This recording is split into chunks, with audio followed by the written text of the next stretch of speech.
Aiyah. My Goddess Chapter 1 Meow. Freya. Shampoo was in tears again. Ranma had come in on his daily visit to the Nakotan, and the purple-haired Amazon had, as usual, implored him for a date, and, again as usual, Ranma had managed to avoid a date, a kiss, or any mark of affection that might lighten the girl's heart. Whenever she saw Ranma, her joy was intense, but of late, equally intense was her depression when he left without ever saying the words she most hungered to hear. I love you. Oh, how she wished so very hard. But another day was passing without the love of her chosen one. However, despite the girl's sorrow, there was still the restaurant to take care of. Cologne was at a meeting of the new Ranma Food Service Vendors Association, and she left Shampoo in charge of ordering some fresh noodles, of which they were getting low. The girl started to call their supplier, but with her mind clearly elsewhere, she dialed the wrong number. Hello! You have reached the Goddess Technical Helpline. We will be there in just a moment to grant your access request, spoke a bright and perky female voice over the phone. Stupid Japanese telephone numbers, Shampoo sighed in annoyance and started to hang up. Then stopped, dropping the phone instead. After all, long graceful tapering fingers, attached to snow-white arms do not normally emerge from telephone headsets. And to the Amazon's stupefied amazement, an entire young woman came from the telephone, until she was hovering just above. She was slender, with a slightly angular face, hair a golden flax but highlighted with burnished streaks of coppery red. An almost indecently snug black evening gown clung to her form, cut daringly low and exposing plenty of cleavage, contrasted sharply to the woman's alabaster skin. As the Amazon gazed amazed at the mysterious figure floating impossibly before her, two emotions stirred within her. One was desire. There was nothing unusual in that. She'd been raised in a village that had freer sexual customs than the strange land in which she currently occupied, and there were other girls here that had indeed caught her eye. But the other emotion was new to her. Physical envy. She never had any reason for jealousy before, especially when she contrasted her luscious figure to the somewhat underdeveloped charms of Japanese girls. But the apparition before her possessed a physical presence that was almost frightening in its intensity, and Shampoo found herself growing quite warm. And then, the mysterious woman spoke. Okay, darling, what you want? Make it quick, I want to get back to that Wagner concert. She spoke perfect yet slangy Mandarin, but hearing her voice, the seeming enchantment Shampoo was under broke and her combative instincts took hold. She drew her Bonbury and took up a fighting stance and demanded, What are you doing here? What do you want? The woman looked a little surprised at the girl's reaction, as if this wasn't in the script, but hardly seemed to be troubled to be faced by an angry Amazon determined to defend her home. In fact, she was smiling, ever so slightly, as she answered the girl. Hey, kiddo, lighten up, okay? I'm not about to ransack the place. Nothing here I'd need, anyway.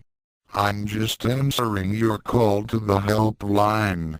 Besides, you're about 1,000 years too young to fight me, so you might as well put those big clubs down. Heedless of the warning, Shampoo prepared to charge the stranger when a gravelly voice called out, "Shampoo, stop! Stand down!" It commanded. "But, Inner One, she's an intruder. Intruders are for killing." "Yes, I know," the old woman affirmed. "But this intruder is different. After all, how many intruders float in the air?" The intruder in question looked down in amusement at the shriveled old crone and the purple-haired girl. "And just how am I different, Inner One? Besides being feet off the ground, that is, you have an aura of great power. And I detect a sense of great age as well. It would be immensely dangerous to threaten you," Cologne ventured. "Indeed so," the mysterious figure affirmed, "for it profits no one to go up against the gods." Shampoo frowned in puzzlement. "Gods? That's right, darling. Single quote. I am the goddess Freya, here to grant your wish. Allow me to present my card." And the self-proclaimed goddess drew from her bosom a stiff rectangular paper. Cologne took his and read the ornate calligraphy. "Freya, Elder Goddess, First Class, Unlimited. No wish to complicate it." Shampoo was still lost. "I do not understand. I was calling for noodles, and the stupid phone tells me I reached the goddess line." She stamped her foot petulantly. "Yes, we find the purest wishes as a result of such mistakes. After all, if we advertised in the yellow pages, we'd be swamped with all sorts of strange requests." Cologne was herself a little confused, with all this talk of requests and wishes. "I don't understand. Not to be rude, but can you come down to our level question mark. I don't understand about wishes. Are you telling me my great-granddaughter can make a wish. And that you can make it happen?" Freya settled onto the floor. "Got it in one," the goddess affirmed. "Let me explain. We are able to grant any wish you desire. Wealth, fame. It can be yours. Want to destroy the world, or do away with a hated enemy? We can do that. We prefer not to. Though. You can't imagine how much paperwork is involved in global destruction." "What about love?" Shampoo asked. "Love? You can't believe how many times that one gets requested. We get it lot if practice. Not a problem, usually. Then I know what I want to wish for. I want Ranma to love me and for everyone to be happy." Shampoo spoke before Cologne could stop her. Could this Freya deliver? Shampoo didn't think so, but if she was going to wish, might as well do it big time, making herself and everyone else content. After all, she had so few she could call friends. She wanted to keep those she had. As Shampoo made her a wish, Freya's eyes took on an empty, almost soulless appearance. She floated feet off the ground again, and her form went rigid, rotating around its axis. The concentrated beam of light emerging through her forehead, crashing its way through the ceiling like a battering ram and stabbing into the sky was quite unusual, to say the least, and Shampoo began to consider that this person just might be some sort of goddess after all. As the goddess was slowly spinning, the phone rang. Seeing that Shampoo was transfixed by their new arrival, the Amazon matriarch answered it, expecting to make some excuse about the cafe being temporarily closed for roof repairs. To her surprise, however, a deep, majestic voice with a hint of a Germanic accent asked to speak to Freya. Cologne turned and was startled to see the goddess standing directly behind her. How had she moved without the Amazon's highly tuned senses detecting it? "I expect that's for me," Freya guessed. Cologne nodded and handed the phone over. "Yes, All-Father? Yes, I believe her to be sincere. Oh, good. She should be happy with that, and I think I know a way to effect it." "HM? What? What do you mean, monitor it? Why the infernal regions should I have to do that? Geez, you mean I'm stuck on this dirt ball?"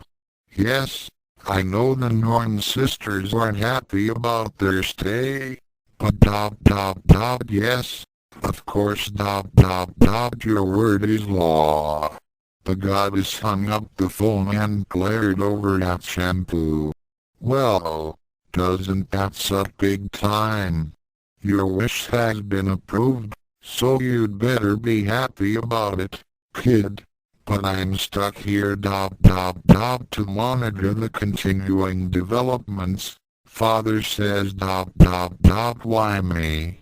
Shampoo was quite lost about most of the conversation, and she couldn't follow Freya's end of the telephone conversation at all. Who was All-Father, anyway? But she was able to stick to the basics, and she was overjoyed to hear. "You mean my wish is going to come true? Ranma will be mine." The purple-haired Amazon flung herself into the blonde goddess's arms. The goddess smiled briefly at the girl's obvious enthusiasm and happiness before managing to disentangle herself from an Amazon glomp. "Yeah, all very exciting and wonderful, I'm sure. Now, if you'll excuse me, I'd have to go out and actually effect your wish." Boring. "You mean the granting isn't automatic?" Cologne asked. "Well, normally it is, but in this case, All-Father thinks I should attend to it in person.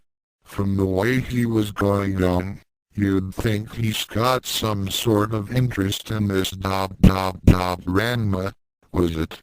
So, I figure I'll go scope the boy out," Freya explained.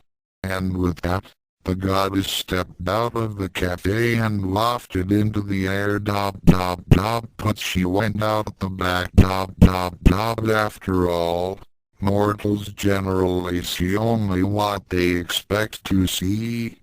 But there was no sense in attracting attention to herself by using the front. There it was. The Tendo house.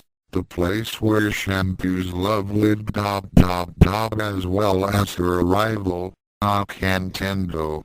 Freya scanned the house and its psychic emanations from above, floating above the house and any passers-by, which continued oblivious to the presence of the divine, just over their heads, rendering herself transparent to both people and material. She dove down, passing through walls, halls, rooms, family members, all the residents' thoughts and emotions opened to her.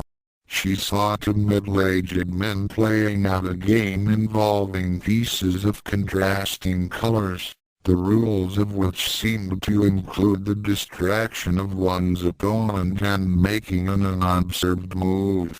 A look into their minds revealed their concerns over their arranged match between the boy, Ranma, and the girl, Akan, and what they could hatch to unite the pair, their joy when the erstwhile couple got along, and their worry when, more often, they did not. She felt another presence in the household kitchen, and there encountered Kasumi, her mind filled with the delights of providing for her family, the joys of domesticity, a concern for her youngest sister and Ranma, and a hope that the boy's curious situation with the rest of his fiancées could be resolved. The eldest Tendo daughter reminded the goddess of someone, and there was something different about this Kasumi Tendo, something not quite standard. In fact, the girl stopped in her cooking and looked around, as if she were almost aware of the presence of the goddess. This one will bear some watching, Freya thought to herself. Aloft were the other two sisters, Nebiki and Akan, both studiously at their homework, the surface of their minds busy with the intricacies of English grammar or the relationships of numbers, yet deep beneath, almost hidden by an overlay of cynicism or anger, an abiding and stabbing sorrow. Within Nebiki was also thoughts of the boy, Ranma, sometimes contemplating potential profit avenues, sometimes berating herself that she didn't claim him after all. While the thoughts of Akan were mainly in anger at an arranged match, one she had no say in. If only her father had given her a choice in the matter. After all, she did like Ranma, when he wasn't being rude and inconsiderate and insulting. And the girl patted a small black piglet dozing on her lap. A strange pet, Freya thought, but of no concern to her. And there, with a touch of her mind, was Ranma. She floated down to the family dojo, and watched him studiously avoiding his scholastic responsibilities as he went through his forms and katas. The boy's mind worked separately from his body, not needing to bother itself with the trivialities of a physical motion that he'd been trained in and knew so well. Instead, his mind was busy with thoughts of his fiancées, and just what was he to asterisk about them. Yukio and Shampoo were both just so cute, and Shampoo, when she smiled, could light up a dark room. Akan could be cute, too, when she wasn't being angry or whacking him with a dirty big mallet. Where did she keep that thing, anyway? Freya probed deeper. After all, her task was to get this boy and Shampoo together. She needed to know if there was any dark and dangerous secrets, any evil passions lurking within the boy that would produce an unhappy match. She was, after all, a goddess of love. Deep within, she saw fear, a dread of his female side. These mortals, Freya reflected, They forget that each of them are a blend of male and female. They just have asterisk to be one or the other. Foolish things. Can't they just relax and enjoy their opposite side once in a while? Well, let's see what this boy's beef with his feminine side is. The goddess probed a little deeper, then drew back in shock and surprise. So they Jews and Kyokers? Read about them, of course, but never actually saw one before. And he's afraid that he might get locked into his femme form and lose his current personality. Right? Like that'll happen, with a will as strong as his. Still, this asterisk does asterisk tag. Possibilities. Freya, having found what she was after, rose out of the Tendo residence, undetected. You know, she spoke to no one in particular. This could be fun after all. A tapered finger gestured in the air before her, and arcane runes in fiery crimson appeared. Freya puffed on them and they drifted down, impacting on the rooftop of the Tendo house with a puff audible only to the ears of the heaven-born.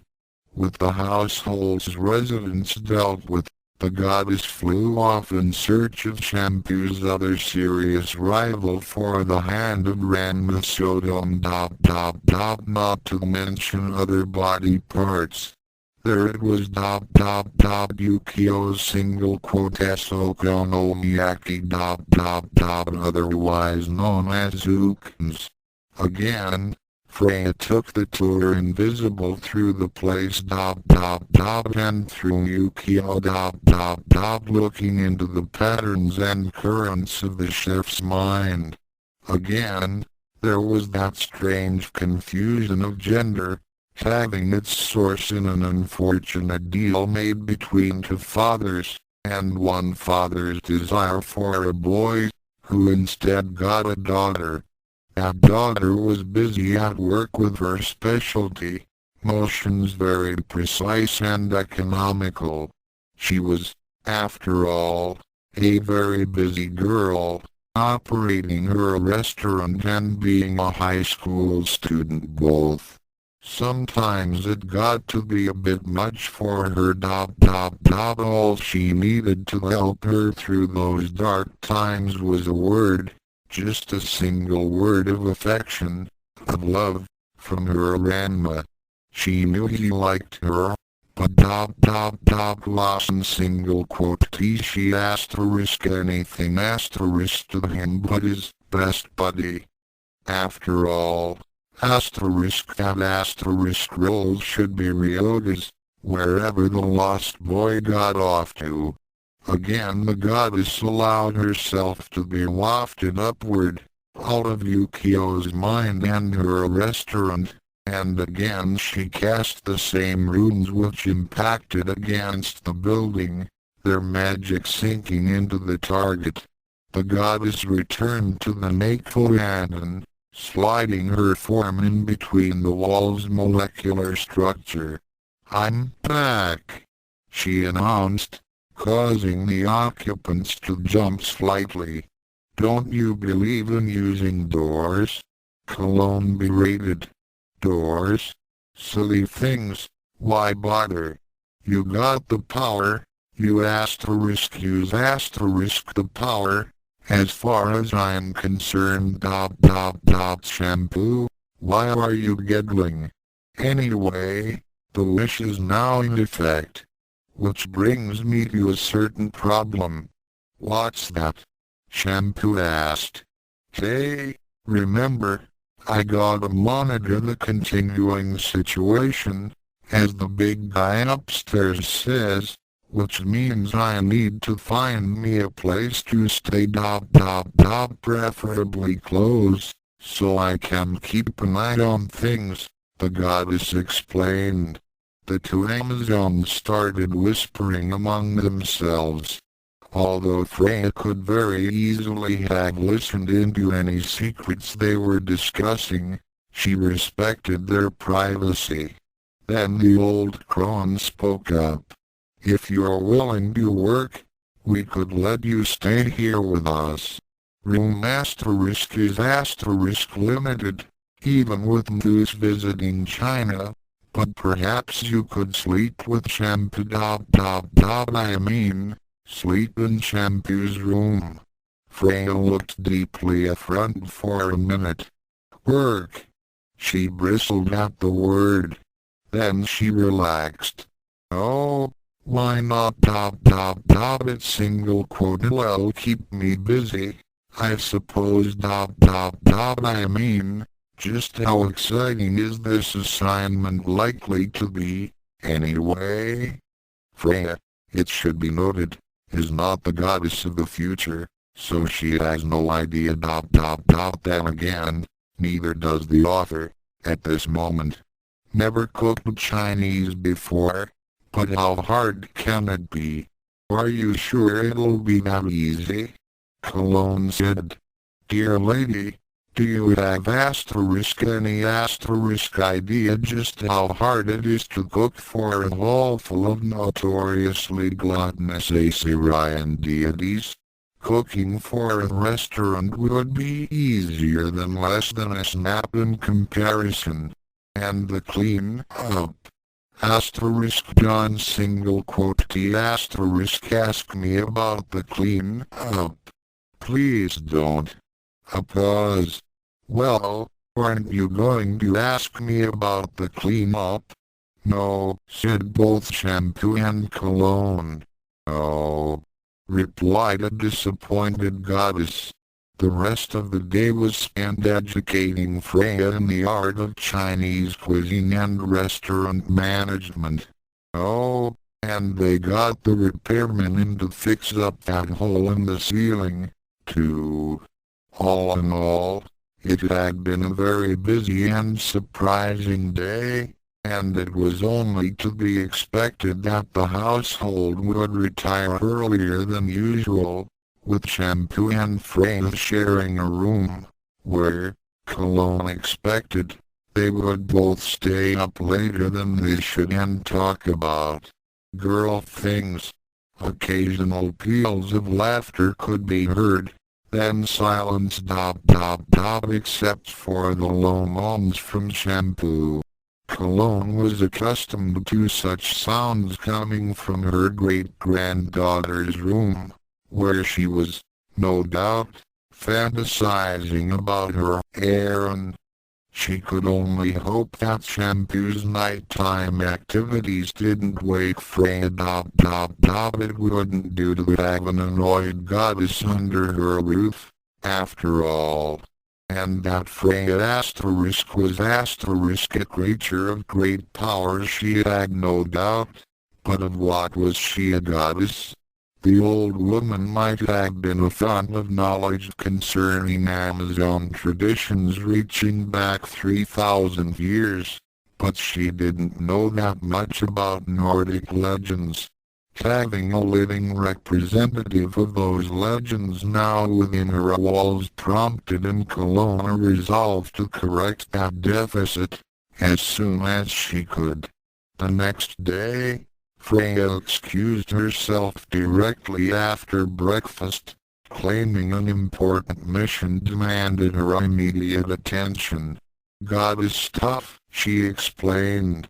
Shampoo and Cologne involved themselves in their typical morning routine of hard training, a light meal afterwards, then proceeded to getting the needful and prepared for business.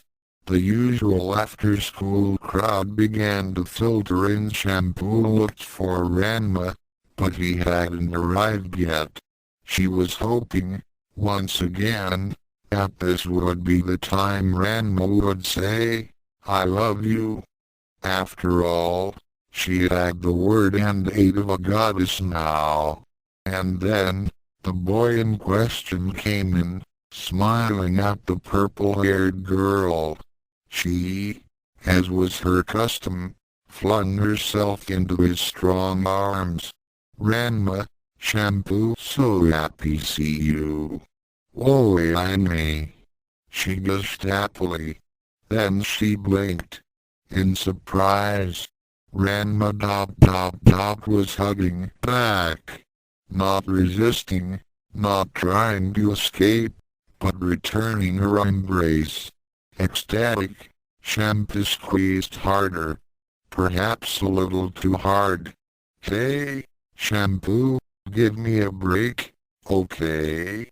I need to breathe, you know." Ranma laughed. Shampoo looked at the face of her beloved, her eyes becoming moist at her beloved's merriment, but she loosened her tight grip. Then then Shampoo wish come true. "Ranma love Shampoo?" she asked hopefully. Foolish Japanese customs prevented Ranma from kissing the girl before him, but he caressed her cheek with his fingertips. Shampoo shivered in delight. "Shampoo, you know I couldn't live without you. None of us could." Shampoo was launched into a state of bliss so intense that she didn't hear that last part of Ranma's sentence. "Then you leave violent girl and come here with Shampoo? You know I can't do that.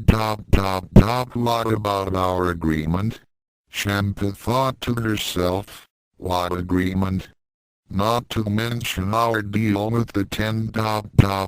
Oh, hi. Akan. About time you caught up. Sorry about that." Ranma had a run-in with Kuno.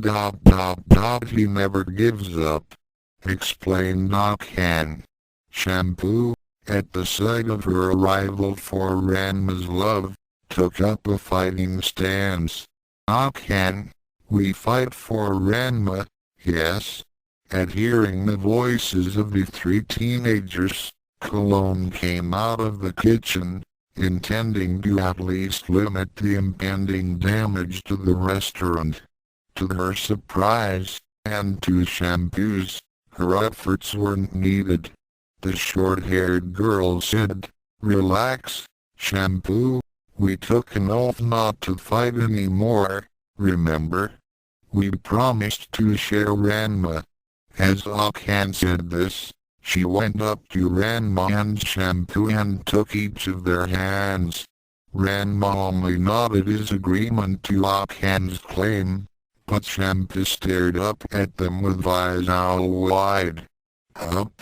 Well, yes, because when Akan took her hand instead of aiming a kick at her, the Amazon's legs came out from under her." As Shampoo was trying to figure out just who had replaced Ranma and Akan with duplicates, an evidently irritated Freya came in, carrying a very large sack. "Geez," she complained loudly, "you wouldn't think it'd be hard to find a decent bottle of meat in Japan. I mean, there's all that awful rice wine stuff everywhere. Single quote. The people here know what's good. I had to teleport myself all the way to Norway to get enough honey juice. A battle maiden needs nourishment, after all. Oh, looks like at least part of the gang's here." She went into the kitchen to deposit her hard-won bottles of mead, and with that entered Yukio. If Shampoo was surprised before, she was stunned now. While Yukio and Akan could get along quite well, throw Ranma into the same room as the two girls and fights generally happened. Shampoo knew this from personal experience. Had her own self into that same room, and a fight was certain.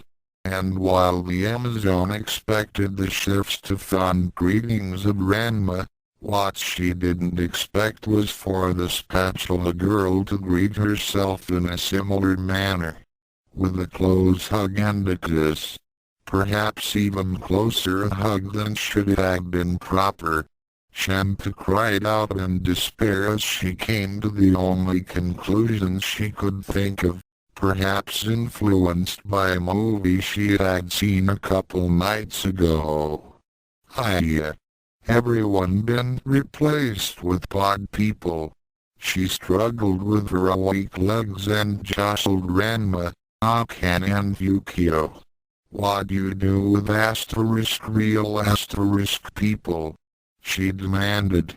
Shampoo, dear, these are the real people, Freya explained as she re-emerged from the kitchen. No one had noticed Freya when she entered the eatery, which suited her just fine. That included Ranma, since all his attention was focused on two of the three most important girls in his life. But when she came back out, flushed with a quick shot of her precious and hard-won mead, just about every nib in the Nakoyan was aware of her, since her very presence screamed out the promise of steaming passion. Not a few female eyes noticed her too, with an admixture of envy, frank jealousy, and desire. Yeah, why would you think we're some sort of odd things? Ranma asked. Then he finally noticed Freya, and freaked. Yeah, see cat. Akan and Yukio didn't notice Freya until that moment, concerned with what they thought of his shampoo's odd behavior. Which was curious, because that's exactly what Shampoo thought of the way they were acting. The few people who were in the Nakoyan at this time thought everyone was acting weird, but this being Mirima, the weirdness factor didn't stop them eating their meals. Ranma, of course, did what most people do when they panic. He ran about, he screamed and shouted, until he hit a wall. With his head, poor guy, out like a light. After all, his head's not hard.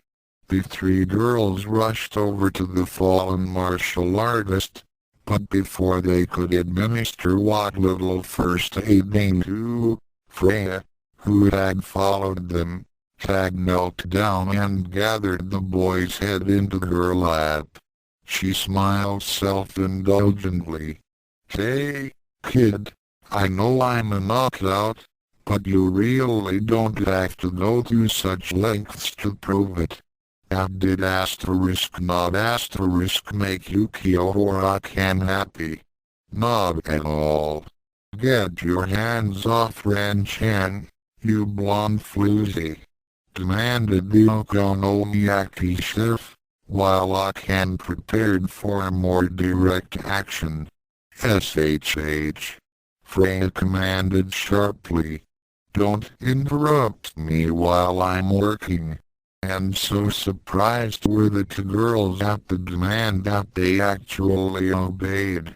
She ran her fingers lightly over the bump on Ranma's head, her eyes closed, while the two girls sat and fumed. Shampoo, do something, Akan demanded. Shampoo, while not at all happy about where Ranma was at the moment, had seen enough of what Freya could do not to challenge her. She tried to calm her rivals, who, to her continued confusion, weren't, for now, at least, her rivals at all. Is okay Shampoo thinks she trying to help Ranma. To the surprise of all, Freya chose that moment to burst out in a laugh. Oh yes this is going to be interesting. She looked up at Akan, Yukio, and shampoo, and it had great trouble restraining another outbreak of mirth. Then she reassured the girls, "The boy's going to be alright. Just knocked himself silly because he thought I was a cat. For some silly reason. He single quote as a martial artist. Maybe someone hit him too hard, but he'll be up soon enough." "Okay," Akan said. Then double quote, "Now perhaps you can tell me just why he should think you're a cat?" "Shampoo, yeah, I can understand. But you and just who you anyway?" "At the moment, she's someone I need to talk to and shampoo, too," said Cologne, who had come up from behind. Akan and Yukio jumped from the surprise, and even Shampoo quivered a little, but there was no reaction from Freya at all. "But of course. Shall we talk in the kitchen?" The matriarch nodded, and left for the indicted room, followed by Shampoo, then by Freya, who turned Ranma over to the care of the violent girl and the spatula girl, who commenced to cook concernedly over their shared Ianasuk, and mutter whispered curses at a certain blonde potential rival, as they thought of her. "Explanation," Cologne demanded. When Ranma, Akan, Yukio, and shampoo are in the same room, disasters and much wreckage usually follow. Why not this time? I heard something about an agreement. What sort of agreement? And as the old woman peeked out to see what Akan and Yukio were doing, concerned for the safety and physical integrity of her restaurant, why aren't those two fighting? And Akan has very good point. Why did Ranma think you were a cat? The goddess began to explain, answering the most important question. When Shampoo made her a wish, she did not specify what course she wanted it to take. Her expressed desire was for Ranma to love her and for everyone to be happy. Once the wish was made, and I activated it, its own internal mechanics took over and shaped the nature of its fulfillment. Which means, on the practical level, that yes, Ranma and Shampoo are now an item. However, so are Akan and Ranma, and Yukio and Ranma, and, oh yes, Shampoo and Akan, Shampoo and Yukio, and Akan and Yukio, and, well, you get the idea. It's all rather amusing, really. The goddess smirked. How do you mean? Shampoo asked. What you wanted, of course, was for you and Ranma to get hitched, and for Akan and Yukio to just be satisfied and contented with that result. But the functioning of your wish apparently thought that outcome would not result in complete satisfaction for your rivals, that they would still be inclined to make trouble for you. So, consider you single quote well not only have a husband, but also 2 wives. Should make for an very interesting honeymoon. Just hope the boys got the stamina for it. The goddess did that smirk again. But that's not the way I wanted it. Shampoo wailed. Well, it's the situation you've got. Darling single quote dot dot dot you single quote well just have to make the best of it. Once a wish is filed, it has a life and power of its own dot dot dot and woe to anyone who gets in the way of it. But surely there's some reason for this multiple relationship thing dot dot dot there's single quote is too radical of a change otherwise for any of the concerned parties to accept it. Cologne won't doubt. That's part of the agreement they mentioned. I saw it when I was examining Ranma's little injury. Basically, Shampoo did something so noble, self-sacrificing, and significantly dangerous that our gang out there was so impressed with that they'd all try to find some way of uniting themselves sort of a group marriage. The little incident made them realize and comprehend their own fragility and mortality. It also made them understand just how much you all depend on and support each other, how terrible it would be to lose any of you obviously, you made an almost complete recovery. The goddess explained. Almost complete. The purple-haired Amazon queried. You or, rather, the you that they know now, have occasional memory lapses for example, you have absolutely no recollection of the incident in question which should be no problem, because, naturally, you John single quote T have any memory of that. The goddess explained. Shampoo thought about that, then made a decision. I want to see, Shampoo insisted. I want to see what happened to me, to understand it, even if it's from Ranma's own memories, even if there's things missing I need to know. The goddess looked surprised. Are you sure about that?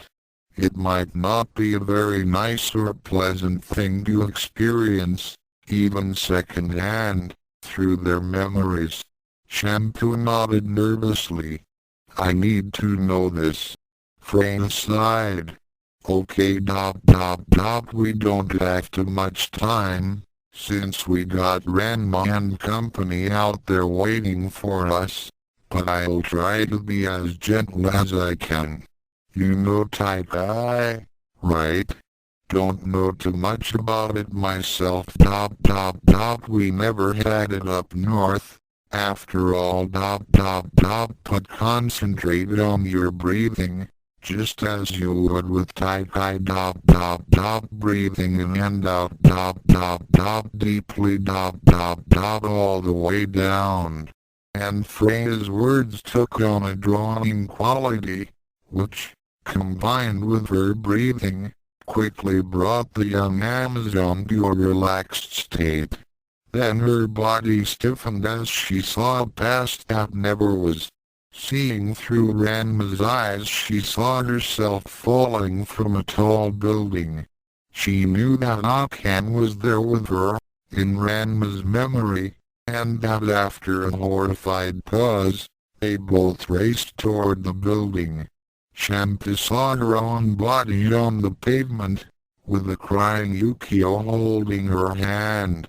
Before either Ranma or Akan had the chance to ask what happened, Memory Shampoo gasped out, stupid spatula girl why you try do such a thing? At least Ranma treat you like friend, not something to push away. Then passed out. Yukio sobbingly explained that she had become so depressed over Ranma treating her only like a best buddy, that she decided to end it all by throwing herself off some high place in Nirima. Shampoo was passing by and had realized Yukio's intent, rescuing her from herself, only to lose her footing and fall herself. Memory can separately telephone for an ambulance, while Memory Ranma was torn between trying to comfort an almost hysterically sobbing Yukio, who was clearly blaming herself for the accident, and helping an unconscious Shampoo, who lay broken and bleeding. Shampoo watched through the memories of her ire on her recovery, made even more rapid by the help and support of not only Ranma, but also Akan and Yukio. For the three of them it had come to a terrible realization they could die, and quite easily, and the loss of any of them would be too tragic to be borne. They realized just how much each meant to the other. Shampoo saw Ranma and Akan in hours of earnest discussion, the boy amazed at just how intensely Yukio felt about him. And with consultation with Yukio, they all decided to establish a four-way relationship, each bound to the other by love. Shampoo returned to the real world, physically shaking, eyes wide. She looked at Freya briefly, then covered her face and started sobbing. The goddess reached out and drew the crying girl into her arms, cooing soft and gentle words of comfort into the Amazon's ears. Cologne thought this was all very cozy, but there was something bothering her. Akan asked it, and I'm curious myself. Why did Ranma think you were a cat? Freya looked a little embarrassed.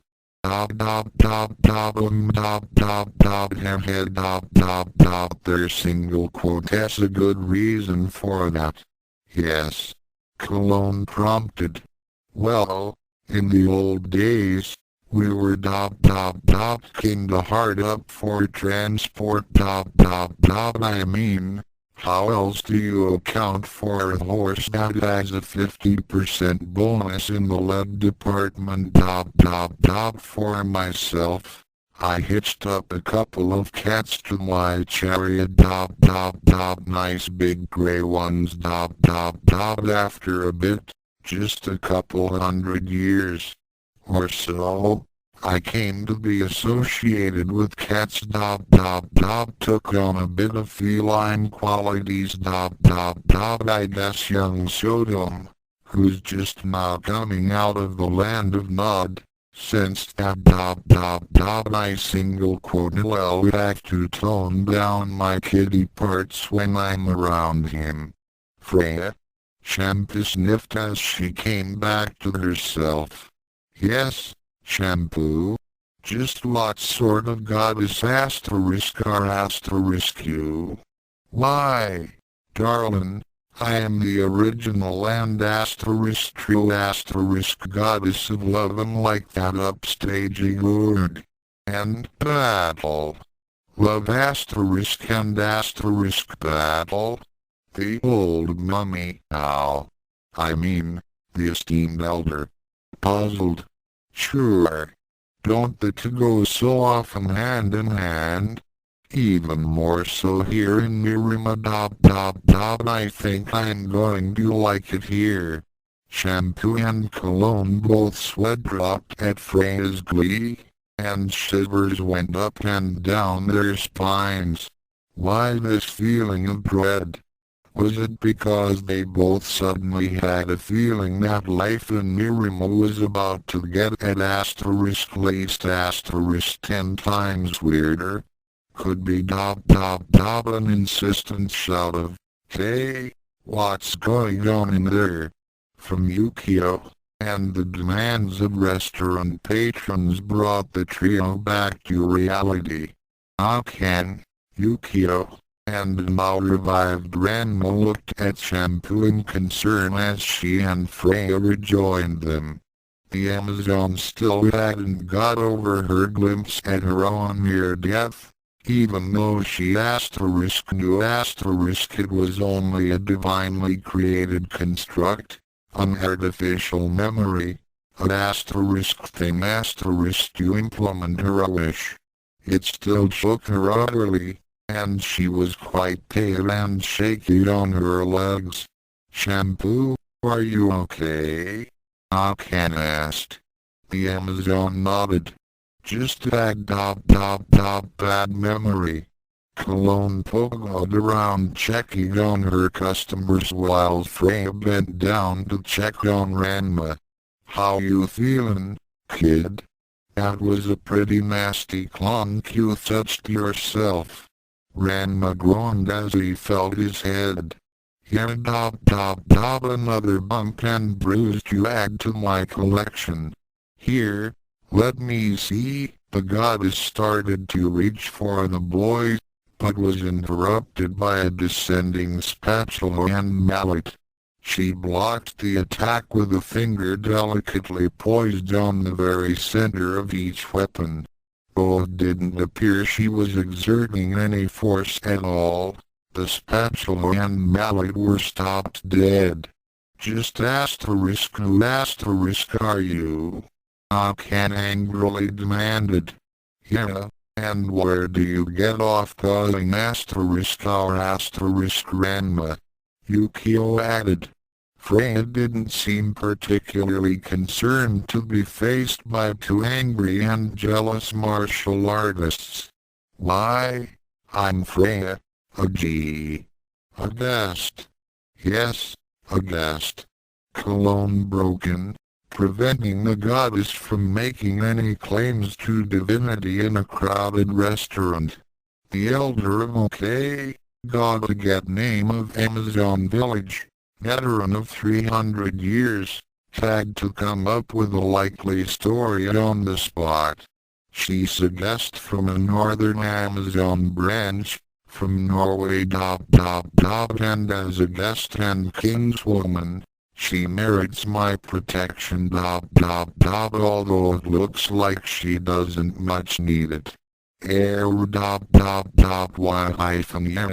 what she said. Guest from Norway, that's me." Freya stumbled. Then she proceeded on firmer ground. "And you've no need of jealousy on my account Ranma here may look rather yummy, but I'm not about to betray Elder Cologne's and Shampoo's hospitality by taking him from her or from you," she added. When unspoken was the thought that if she could figure out a way to get her paws on him in a more intimate manner somehow, she'd give Ranma a ride that would shake his bones. But that could wait. Akan, Yukio and Shampoo started to help the boy up, but he shook them off and got into a chair by himself. "Strange thing is," he wondered, "why did I think you were a CCC cat? You got me there." Freya stammered. Akan and Yukio relaxed a little, but neither was very happy with Freya. Akan muttered, "Terrific. We finally get our fiancé business sorted out. Come to arrangement we all agree with Do you have any idea what we had to go through for that? And now in moves competition with a capital C." The goddess sighed. "Relax, will ya? I already told you I'm not in the game. In fact, it's that arrangement that single quotes of interest to me. Well, to my own village elder, actually." Freya thought fast. "Word came to us, even in the far north, that some of Japan's greatest martial artists are actually getting along. Someone had to come and see what was going on, and well, The council settled on me for that task. You? Thought Freya. It's a good thing I don't have to worry about that injunction about lying. After all, what I just told her is true. Well, more or less. Ranma wasn't paying too much attention to the discussion between Akan and Freya. Instead, a strange marking on the Nakoadan's newest best's forehead and cheeks intrigued him. With his typical and accustomed tact, he asked, "Say, Freya, what the deal with those marks?" Akan punched his arm for his indelicacy. Freya's mind again raced for a plausible explanation. These these are the emblem of my branch of Amazons. It sets us off from the others. Yes, you're on a roll now, Frey, baby. She congratulated herself especially since we spend a lot of time with the non-Amazon population. She paused briefly in her explanation, and her expression turned serious, as if she was debating with herself over some important matter. Then her face took on a sly and devious look as she pulled a marker pen from seemingly out of nowhere, leaned forward, so close to Ranma that she could have kissed him, and struck. Ranma drew back in surprise, feeling his forehead, which now had what appeared to be a series of slash marks on it. "What do that for?" he complained. "What, you don't like them? Well, don't worry, they'll wash out in time." The goddess smirked. Shampoo ventured a guess as to what the marks might mean. "That mean you adopt him into your tribe?" Going with the fiction Freya and her great-grandmother created. Freya shook her head, and became serious again. "Listen to me, all of you. This is important.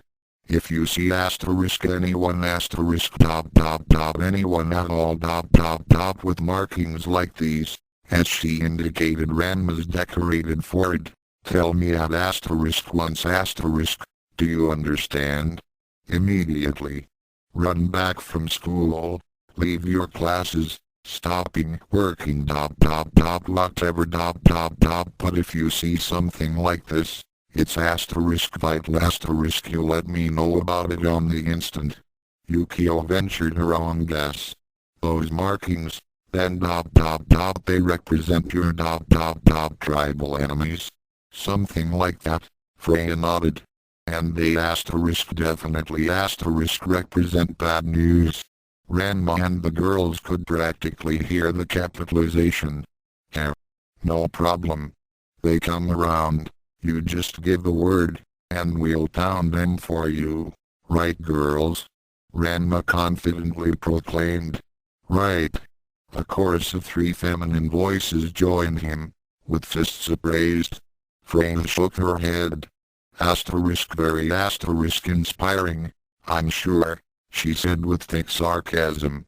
"Now listen to me when I say report to me, I mean just that, okay? John single quote T try to tangle with them, you just might get a very nasty surprise." "Yeah, sure, whatever hey, Akan, Yukio, there's that new ice cream shop opened up wanna go check it out?" Akan and Yukio nodded eagerly. "Hey, Shampoo, wanna join us?" Akan invited.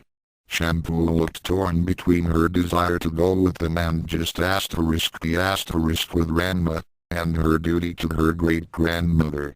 "Go on, already, child. I think we two can handle things here. Cologne insisted. With a squeal of joy, the Amazon jumped up and went with her iron all 3 of them. Now, on the way out, Yukio could be heard wanting out.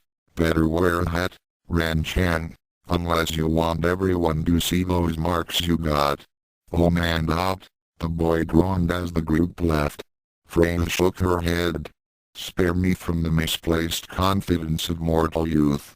Cologne got up and turned most of her attention to the demands of her restaurant, the earth-bound goddess joining her. The old woman spoke over her shoulder. When it comes to any challenge, Ranma may surprise you. He single quote has done that to me from time to time. Any challenge on a physical plane, you mean? What I was warning them about doesn't necessarily operate physically. Well, I can only hope that most of the attention of the demon class is focused elsewhere. I single quote heard the Norn sisters hack pretty much monopolized the attention of the nether beings.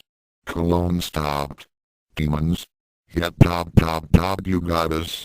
The heaven-born and you have the demons. To always trying to interfere in our work. The goddess explained. Just wish I knew what all Father thinks is so all-fired important with that bunch that I keep my eye on them, Freya groused. Well, hopefully I gave them enough of a warning. Guess we'll just have to wait and see. It's single quote just as well there's no dwarves here. I really don't like dwarves. Double quote next time Freya meets the neighborhood pervert and most evil master in Japan exclamation point. I suppose this is my first really ambitious fanfic, although I'd written other stuff. I'd like to thank Jim Batter for his encouragement and support. And if you haven't read his Tale of Two Wallets, well, what's your excuse? Go now. Read it. You'll be the happier for it exclamation point. This fanfic brought to you by the Suntendo sprinkler system. Install in your garden or in your building. Absolutely guaranteed to never ever run out of water. The interrupted Daedor. Taco's eyes gold since the arrival of the goddess Freya and Mirima, and into Shampoo's life. There had been a change in the relationship dynamics of the town's resident martial artists. The official fiancé brigade, as Yukio started calling it, was getting along well. Very well, indeed. This was due to the fulfillment of a wish Shampoo had made, that Ranma would declare his love for her, and that everyone would be happy. And in fact, Ranma had indeed become a lot closer to the purple-haired Amazon, and somewhat more affectionate. There were times when Shampoo's enthusiasm tended to embarrass and overwhelm him, especially in public, but he no longer pulled away quite so much from her fond embraces. Nor did Akan or Yukio pounce on the boy for daring to even look at Shampoo. The reason for this is that they all Yukio, Akan, and Ranma had entered into a pact uniting themselves with Shampoo. All this was unknown to them, courtesy of Freya, the Nordic goddess of love, lust, and battle. Said goddess was currently in the Tendo dojo, along with the rest of the gang, working out under their observation. She'd been at it for a while now, and was covered with a fine sheen of sweat. Goddesses don't normally sweat, but since Ranma and the fiancé brigade didn't know she was a goddess, she thought it would lend a sense of verisimilitude to the illusion of her being simply a member of an obscure Nordic Amazon tribe. Cologne had taken it upon herself to educate the divinity in Joksuzoka martial arts, and to the surprise of Ranma, Akan, and Yukio, she proved a quick study. For Ranma, it was amazing to see someone else pick up a style, no matter how complex or involved, as quickly as he did. Even Ryoga, the only person he considered a serious rival in the arts, took a little time at it. Not much, true, but a little. Of course, he didn't know Freya was a goddess. No one did, apart from cologne and shampoo. The fire-haired goddess paused in her exertions, gulping from a bottle of water. These Chinese martial skills were a bit more involved than she was used to, back in the days when she stirred up trouble in the frigid north. But it was an enjoyable challenge. Turning from the waist, arms and legs moving just so and in perfect coordination, the importance of timing she was beginning to see why it was called martial arts Say, Freya want to try a real opponent? Yukio had been watching Freya go through her forms rather intensely. The chef still didn't entirely trust the Nordic visitor, and even if she hadn't put any moves on Ranma yet, that didn't mean she wouldn't. After all, her friend and now lover had this unfortunate habit of inadvertently attracting the affections of just about any woman he met. Yukio sometimes wondered if it were possible to have that capacity surgically removed, and she knew that she wasn't alone in her fears and suspicions regarding Freya. Akan shared them, too. The two of them had talked about the northern Amazon during a little-to-girl sleep-off Hadouken's, in between. Well, let's just say that Yukio and Akan were getting along very well, and leave the details for later. This was her chance to see just how good this interloper really was. And if she managed to, accidentally, land a few hard blows.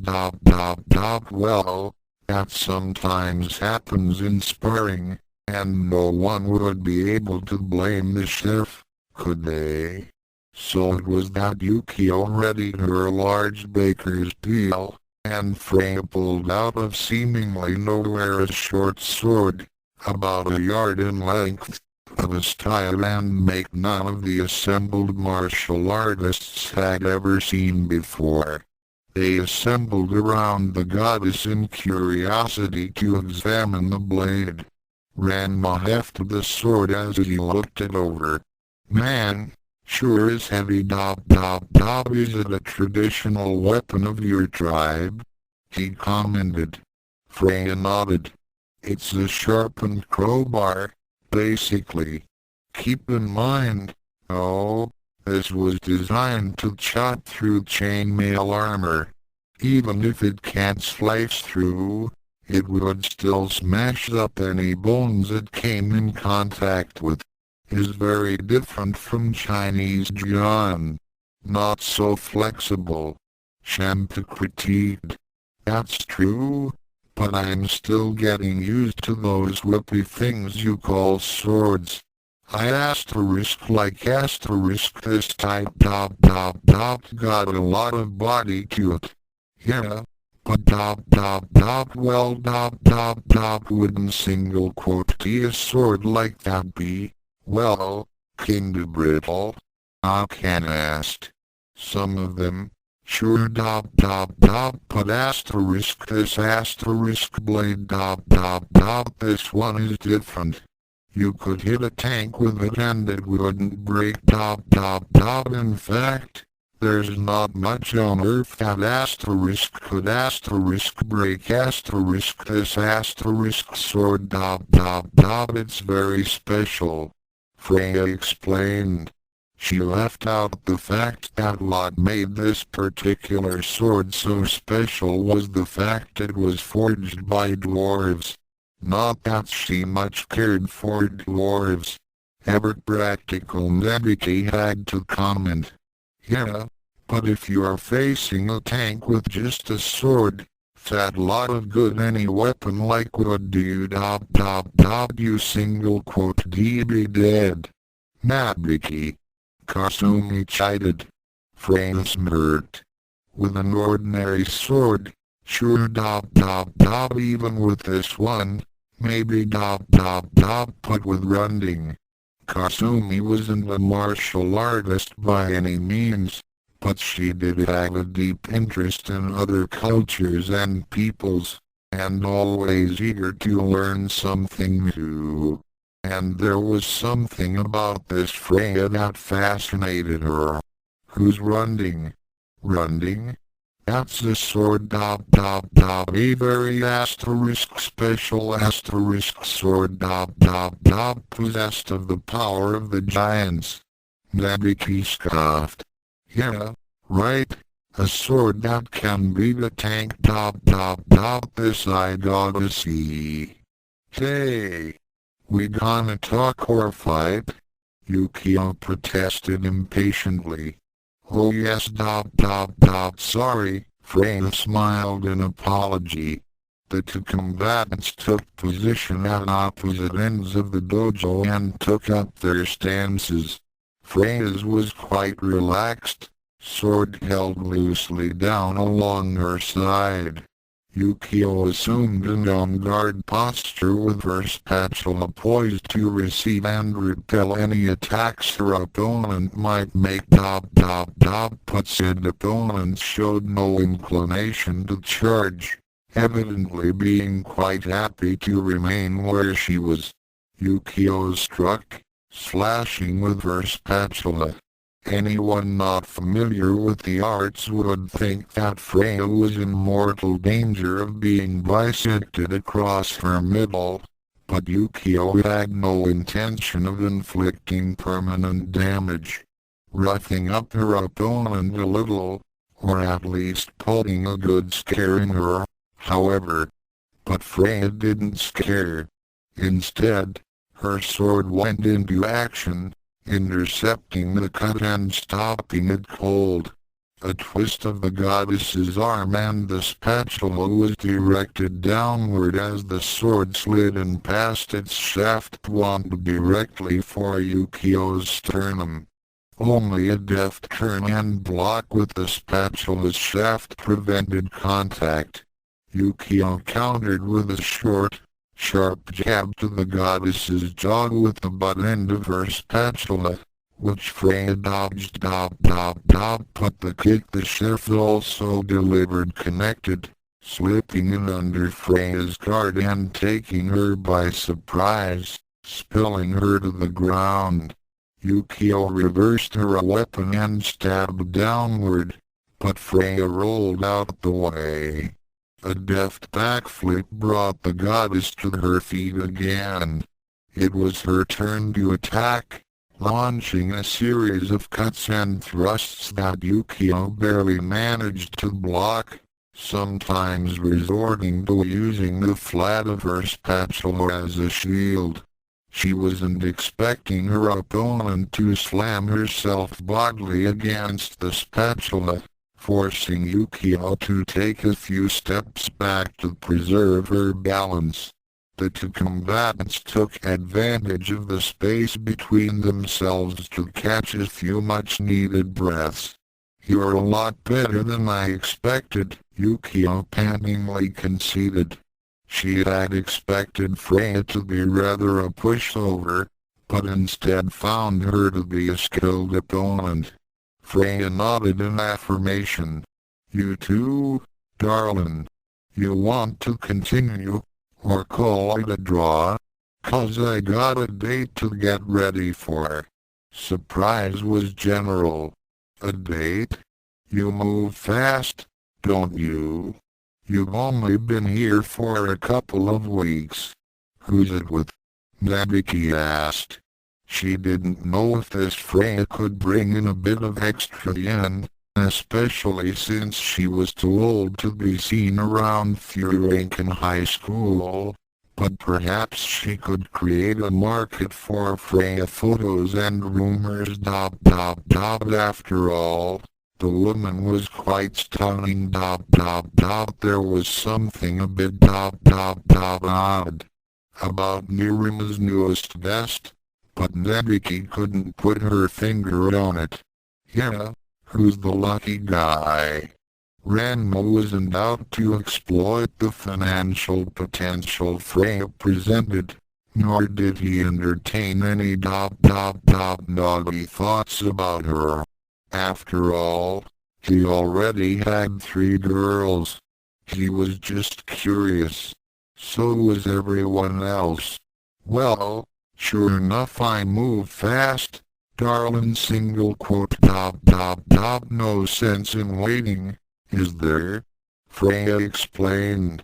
As for the lucky guy and he doesn't know just how lucky he is let's see his name is Eru Taki Tookie Tootie well, something like that, anyway. As she stumbled over the name, surprise at the news of Freya's date turned to astonishment as everyone realized what name the goddess was trying to say. Kuno, voiced 6 people simultaneously as they all spontaneously face-faulted. Kasumi, of course, was much too calm to ever face-fault, but even she stumbled a little. A date with Kuno the blithering idiot of Furankenhai, voiced a shocked Nebiki. Stupid stick voice, expressed Shampoo. I don't know what all the fuss is about I encountered him a couple days ago, and he seemed a very perceptive young man. He even called me a fire-haired goddess, and his way with words reminds me of the guys back home in Valhalla. Freya explained. Kuno calls everyone who wears a skirt is goddess. He'd likely even call a Scotsman on a horse his goddess. He's even called me is big-tailed goddess. Ranma protested. Freya was shocked. He called the guy a goddess. Ranma groaned, remembering a certain nasty dream he had just after he met Kuno. No, he calls me that when I'm a girl, he exclaimed. When I'm a guy, he just calls me the foul sorcerer Sodom that single quote is about the nicest thing he says, and I'd have to beat up or pump him into the upper stratosphere just about every school day I swear the because obsessed. Contendo, I shall date with thee this, contendo, be my love that. Can complained. Good source of money. Oh, Nebiki amended. I don't know. Freya you might want to reconsider. Yukio suggested. Is true there may be not woman brave enough to date that one, agreed Shampoo. Hey, I'm a big girl. I can handle myself if Kuno's truly as bad as you say. I can just touch him a good solid whack on the head if he gets any ideas, Freya reassured her friends. But then, look at me how can he not get ideas head just so long as he doesn't act on them. And the Nordic goddess of love and lust struck up a suggestive pose and winked at Shampoo, who blushed then smiled seductively at Yukio, who gulped nervously. Unknown to them all, the proceedings were being observed by a hidden pair of nasty, evil, reptilian eyes, Gazing on the assembled martial artists and one goddess with deep malice. Well, maybe it wasn't quite that bad. But since those eyes belonged to one those eyes, you can judge for yourself. And the boy seems to be getting along better with his fiancées. Wonder how that happened. The old man puzzled from his place of concealment. And that tall babe. Shampoo said her name was Freya, living with her and the old bat at the cat cafe. But she got some worthwhile frilly pretties. Better hurry, though. She said she's got a date with that Kuno Brad. That should be some match. If I leave now, I should be able to have just enough time to snatch the goodies. Cackling to himself, he managed to slip out of the dojo without being noticed. He was, after all, a master of his art. The wizened but not at all wise pervert reached the nakeful Antan rapidly, and made straight for Shampoo's room. He knew where it was, of course, since he often visited for choice panties. The purple-haired Amazon had a collection of silky undergarments, with some garter belts and a few very clingy teddies. No bras, no, none at all. I could attest to the fact that Shampoo never wore the things from the times he managed to grope her. Made getting bashed up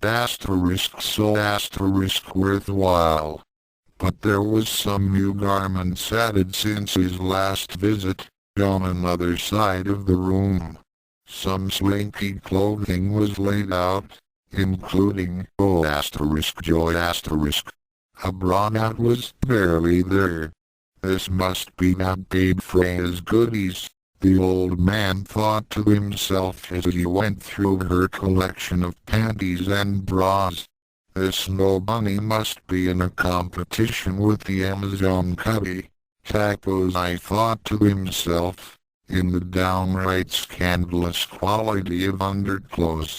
The things women wear this days. Shameful, he cackled silently. And quicker than thought, Freya was suddenly missing a few items of clothing, and the collection of the master pervert had grown by that exact same amount. He was just set to leave wouldn't single quote due to be discovered. After all anyone that can hold their own against Yukio just might be able to land a punch on him, like that single quote be the day. When he saw a glint of gold on the dresser. Ooh, you pretty he thought double quote I single quote take that after all, if Freya left it just laying around, it can't be valuable or important double quote besides. I was seemingly part jacked. See something shiny. Pick up same. Upon closer examination, it proved to be a necklace, but it was no mere chain to grace milady's slender throat. The first thing he noticed, as the old pervert picked the necklace up, was its weight. It was much heavier than any other article of jewelry he had ever come across. It was also of a far more ornate design than he had ever seen, being constructed of thick gold braids that twisted and intertwined so much that the eye couldn't follow each individual braid, becoming lost in the overall design. The weight of the thing suggested that it was made of solid gold. That alone was enough to leave him panting. But what really made his jaw drop was all the gemstones that encrusted the necklace. There was practically no place on it that was not covered by blood-red rubies, sky-blue sapphires, bright diamonds, or emeralds so green that they were like the essence of a living plant, captured and crystallized. This was much better than magic mirrors or love pills, he gleefully thought to himself. If Raposi was a true criminal, he could sell the necklace to one of the less reputable museums and it had made his fortune. But financial gain wasn't why he took things like frilly undies or jewelry. After all, who would buy used panties? No, it was the essence of the wearer that remained on the garment and there seemed to be a lot of essence in this Freya's goodies and especially the necklace. The evil old pervert gathered up the panties and bras he had selected and stuffed them, along with the necklace, into his bag and slunk his furtive way out of the cat cafe. And just in time, too, for Freya had arrived to get ready for her date. It had been quite a while since the goddess was on anything resembling a date, several centuries, in fact, but who's counting? So she was rather excited. But not so excited that she missed the mess in the room. Raposi never cleans up after his raids. Not only is he a colossal pervert, he's also inconsiderate. Freya didn't remember leaving her half of the room in such a state, but since she was in a hurry, she simply shrugged, gathered a few things, and headed off for a quick shower. She returned to the room she shared with Shampoo, only partially dressed in a rather lacy bra, matching panties, and half-slipped to look for her most treasured item of jewelry. She could have sworn she left her necklace right here, she thought. Well, maybe she placed it no, not there, either. Where could it be? And the mess left by Raposi soon was as nothing as the increasingly desperate goddess rifled through the entire room in search of her necklace. How could she possibly go on her date without it? And just where was it? Maybe Shampoo had seen a Freya cast forth with her mind and sensed the Amazon was still at the Tendo dojo, not bothering with any covering other than what she had on. Freya teleported to the dojo, heedless of the chance of discovery. After all, if someone were to see her oozing out of a telephone, she might have a bit of awkward explaining to do. Unfortunately, the patriarch of the Tendo clan was passing by the phone just after it rang once and deposited an upset and very worried goddess into the Tendo residence. He had seen Freya before, but she never looked so tall and majestic as she did now, so scantily clad. She waved briefly as soon as she passed, and the honorable and most worthy Mr. Tendo slumped onto the floor, with a glazed look in his eyes and a slight trickle of blood issuing from his nose. Freya quickly made her way to the dojo. Everyone was quite surprised to see her back so soon, and to see much of her, dressed as she was only in her undies. Before anyone could comment on her state of comparative undress, The desperate goddess grabbed Shampoo by the shoulders and pleaded, "Shampoo. Please tell me you've seen my necklace. Has anyone seen it?"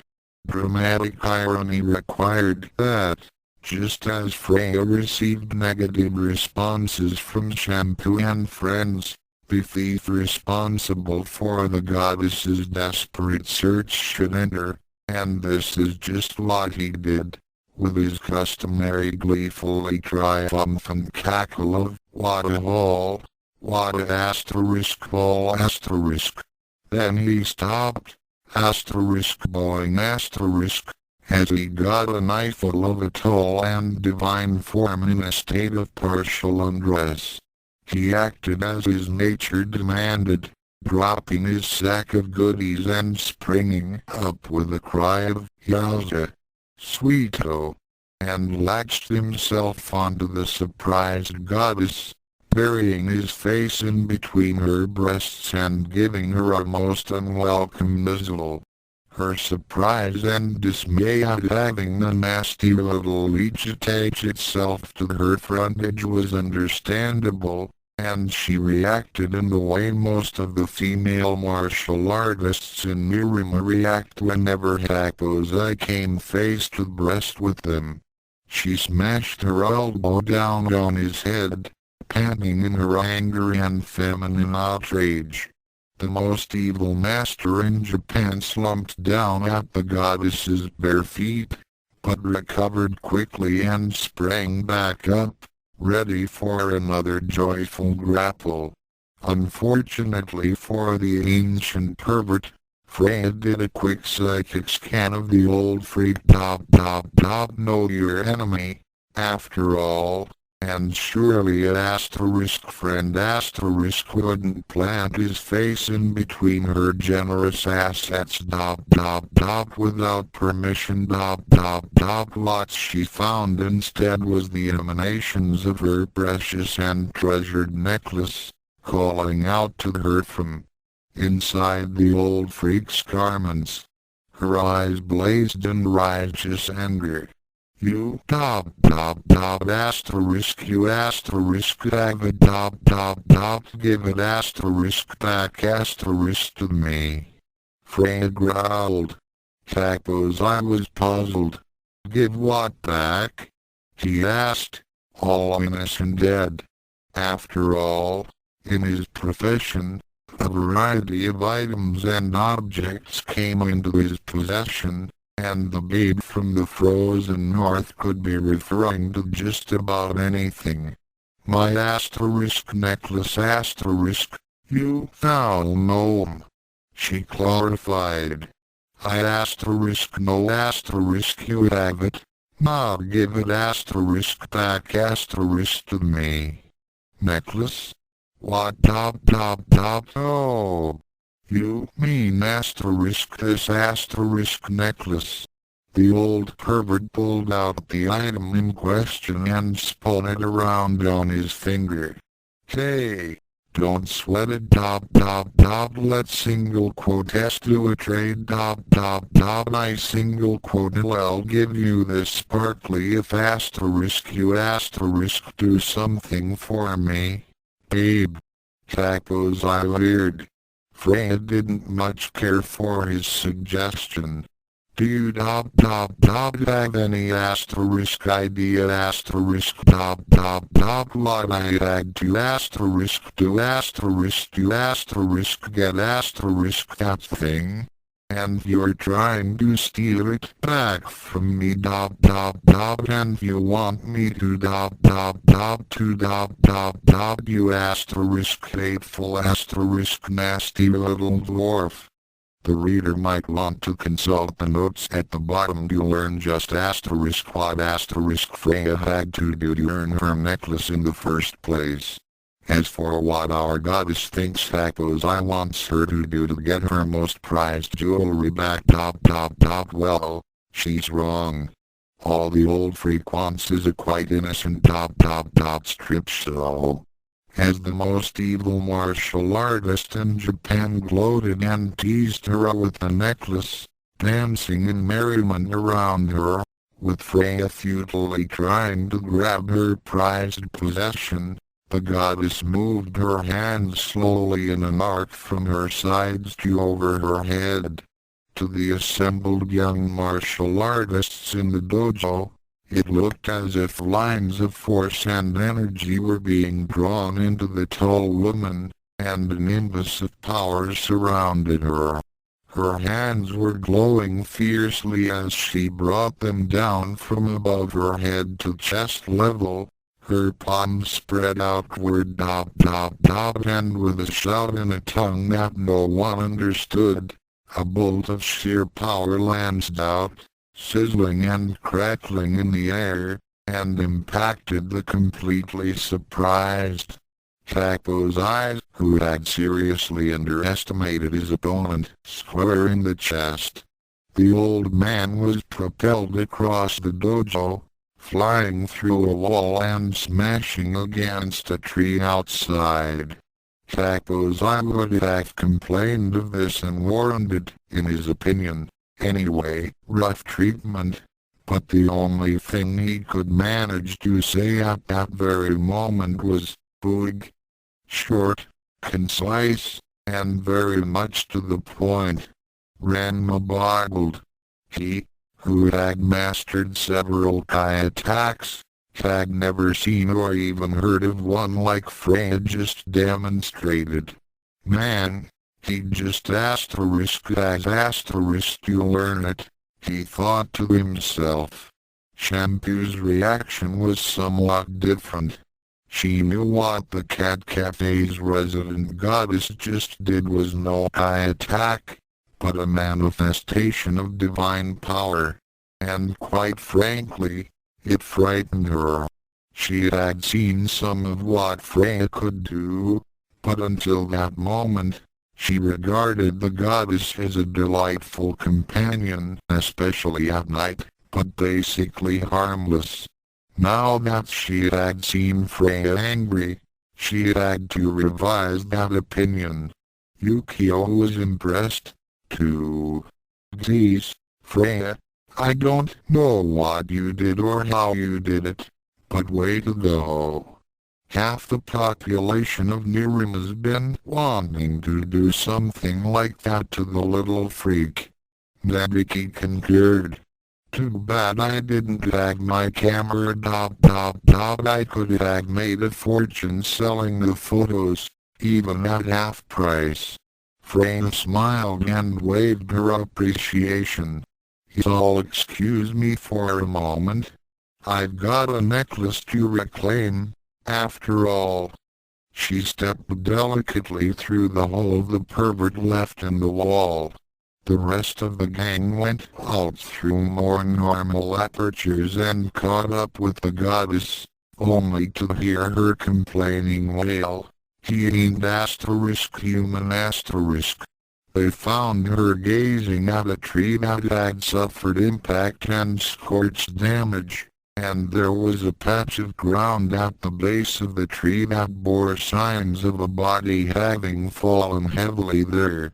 Of that body, however, there was no sign. Man, the old freak's got more lives than a cockroach, and just as annoying. Ranma observed. Akan conferred with Yukio and Shampoo for a minute, then turned to Freya.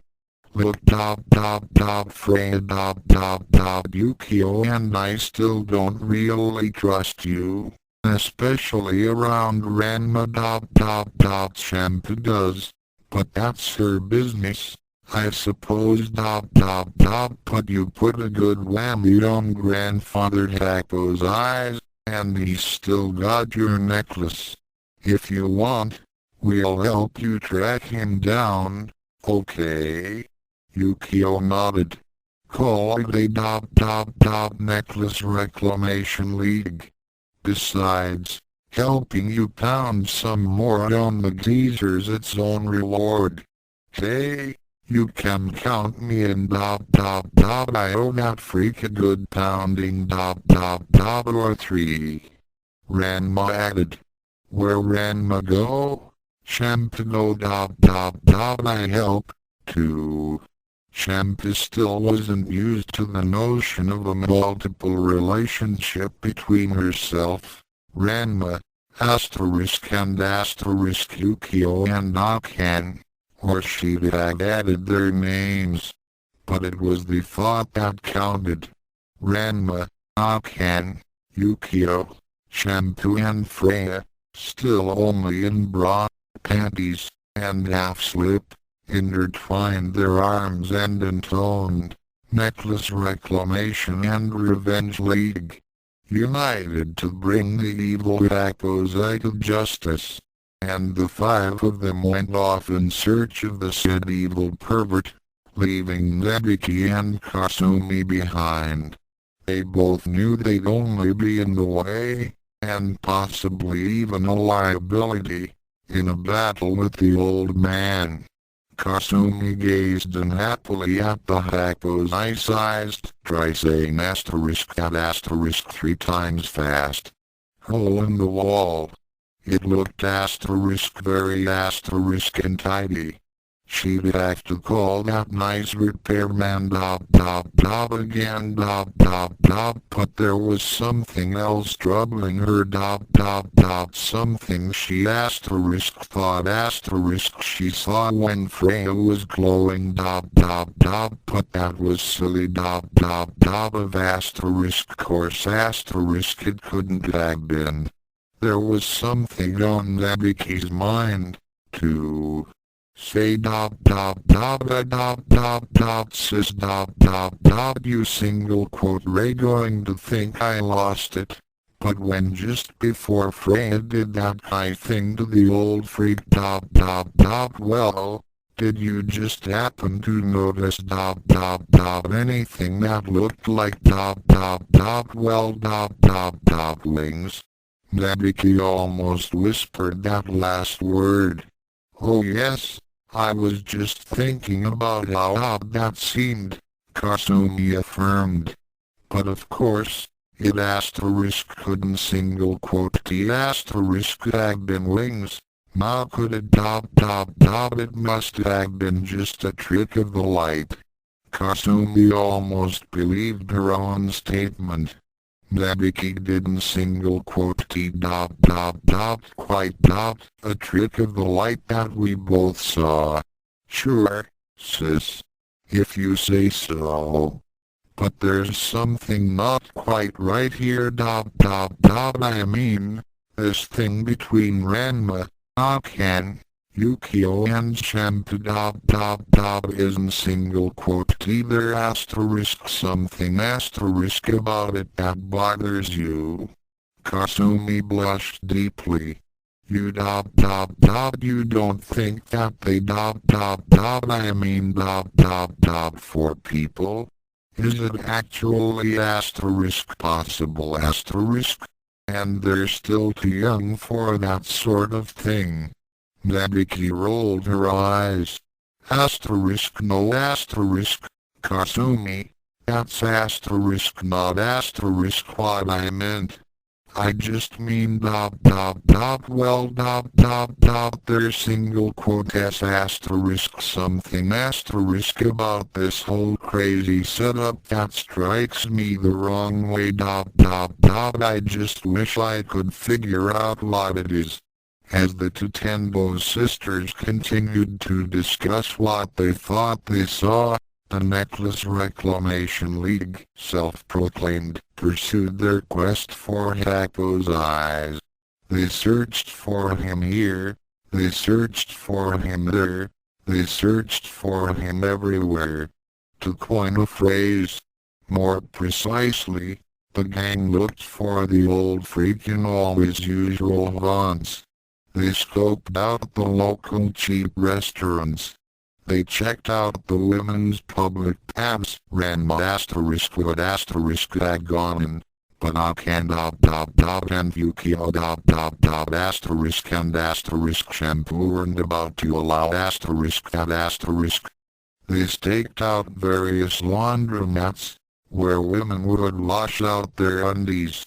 They checked out the local jogging tracks and exercise facilities, where women would be working out in t-shirts and snug shorts, or extra tight lycra. In short, they looked into any place where young women might be doing anything at all. They even looked for an indicative trail of aforementioned undies that might lead the gang to their quarry. They gazed off in the distance, hoping to see dust clouds that would indicate a certain quite dirty old man was getting pummeled by a horde of outraged young women. But search as they might, they found no trace of Racco's eyes. Well, asterisk I single quote and asterisk beat top their single quote has no telling where the little spud's hiding himself. Yukio said, mopping her brow. Yeah why can't he ever make it easy? Even just asterisk once asterisk? I can agreed. Sorry about this, Freya, but we need a break. There's a playground over there got one kid on the swings, but Ranma took a closer look at the kid as he spoke something a little bit funny about the wait a minute that single quote no boy, that's. The rest of the gang followed Ranma's finger as he pointed, and chorused as one, Taco's eyes. The old man in question looked up in surprise as he suddenly found himself surrounded by a pack of irate martial artists. What? I thought I gave you the slip. Figured you'd never look for me in such an innocent place like this. Never mind that you have something of mine and I want it back now, insisted Freya. The old geezer sighed wearily. Alright you got me. I know when I'm licked. So you might as well have asterisk this asterisk. And while it was normally against his principles, he has asterisk principles asterisk. To rough up women groping them is another thing entirely. In Freya's case Tacos I decided to make an exception. After all, what she did to him back at the dojo, he out her a few good lumps. He pulled out a large ball with a fuse lid and hurled it at the goddess, shouting, Capo fire burst. The gang scattered, shouting warnings to Freya, who simply stood her ground as the ball detonated, engulfing her in fire. To the astonishment of everyone, Freya walked through the flame and smoke, quite unharmed, and, more incredibly, quite untouched by the explosion, which left a small crater in the ground. It was also quite evident the Nordic goddess was very angry. My necklace, she demanded in a voice as cold as her northern homeland.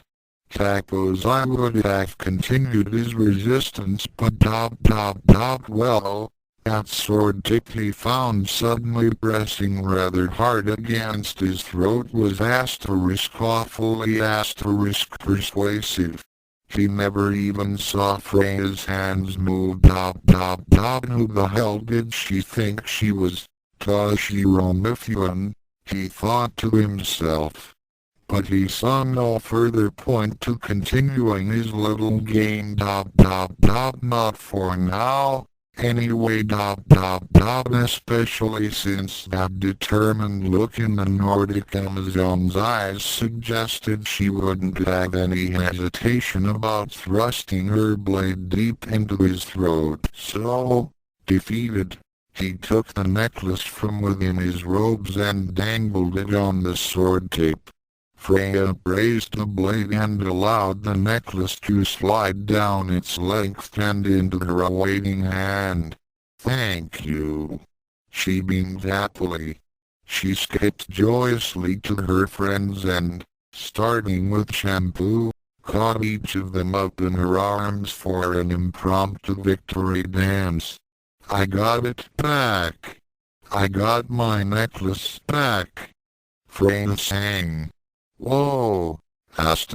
Freya You northern Amazons got some serious moves," admired Ranma. "Didn't you feel the explosion?" "What explosion?" asked a genuinely confused Freya. The gang all wandered to the crater left by Echo's eyes fire burst. "Oh. When did that happen?" Freya wondered and she wondered some more when the others fell flat on their faces once again. "Must be a Japanese thing," she thought to herself. "Oh no, look at the time. Curse it, I'll have to put off that date for another day. Oh well. Kuno Shampoo, remind me to give him a call when we get home, okay?" The necklace reclamation league withdrew in victory, leaving a brooding Eye behind, alone with his thoughts, which were filled with the desire for vengeance. "I don't know where this Freya gets off, but she can't treat me like this and get away with it. I'll have my revenge yet. And that goes for her little dog, too." And I wandered off to plot and plan and also to buy some back and those bruises and scrapes of his were really beginning to hurt. Notes for Chapter 2: There may be those among you who are somewhat confused about Freya's attachment to her necklace. Okay? You might be able to buy a sizable amount of the gold in the Fort Knox depository with the thing, but and just what was it that Freya did to earn it in the first place? Well, according to Nordic mythology, Freya was slumming one day, visiting the dwarves in their caverns and she found a certain necklace that she absolutely, positively had to have. She offered the dwarves gold they had already she offered them gems of price and value ditto on the sparkly stones in fact, just about anything of worth or value Freya could offer them, the dwarves already had after all. If they didn't have that sort of stuff, they wouldn't have been able to make that necklace. So, negotiate and bargain as she might, there was nothing Freya had the dwarves wanted. Well, almost. Freya did have something the dwarves wanted, after all. They wanted her. The necklace could be hers, they informed her, only if she would spend a night with each of them. And I mean, intimately. Freya really wanted that necklace so she did it and did all four of the dwarves, too, although, one assumes from reading the story, not all at once. And shame on you for thinking that. Freya doesn't much like dwarves. Guess who reminds her asterisk of asterisk a dwarf?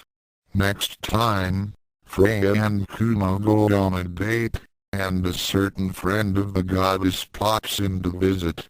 And will Nebiki and Kasumi open up an investigation to find out just who and what Freya is? Find out in the third chapter of Aiyah. My goddess. But I won't be working on it till after my trip to Disney World, which is April 22-26, 2000 right parenthesis. This fanfic brought to you by Obelix and Dogma Team. Many years many years while you wait. The big date, or Kuno gets lucky ? Disclaimer. Okay, Lil Kaiki, you know the drill. Ranma 1/2 and associated characters are the property of Rumiko Takahashi and anyone else who owns them, which certainly isn't me. I'm just using them shamelessly. Other characters and situations that may appear in the series are inspired or borrowed from Jim Batter, Nicole Manders, Decibel Summers, or anyone else that I haven't yet mentioned. Sergey, Toto, Sensio knows in Kanzate non-Iamadish. AMG Chapter 3 The Big Date, or Kuno gets lucky. Kuno was at his favorite French restaurant. This in itself was hardly unusual. He had a female companion with him. This, also, was not rare, for his sister often accompanied him to the place, on those occasions when peace broke out in the Kuno household. No, what made this visit so remarkable was the fact that the self-proclaimed Blue Thunder's company wasn't his dearly loved but twisted sister, but rather a woman of divine grace and incredible beauty. In short, Kuno was on a date with Freya.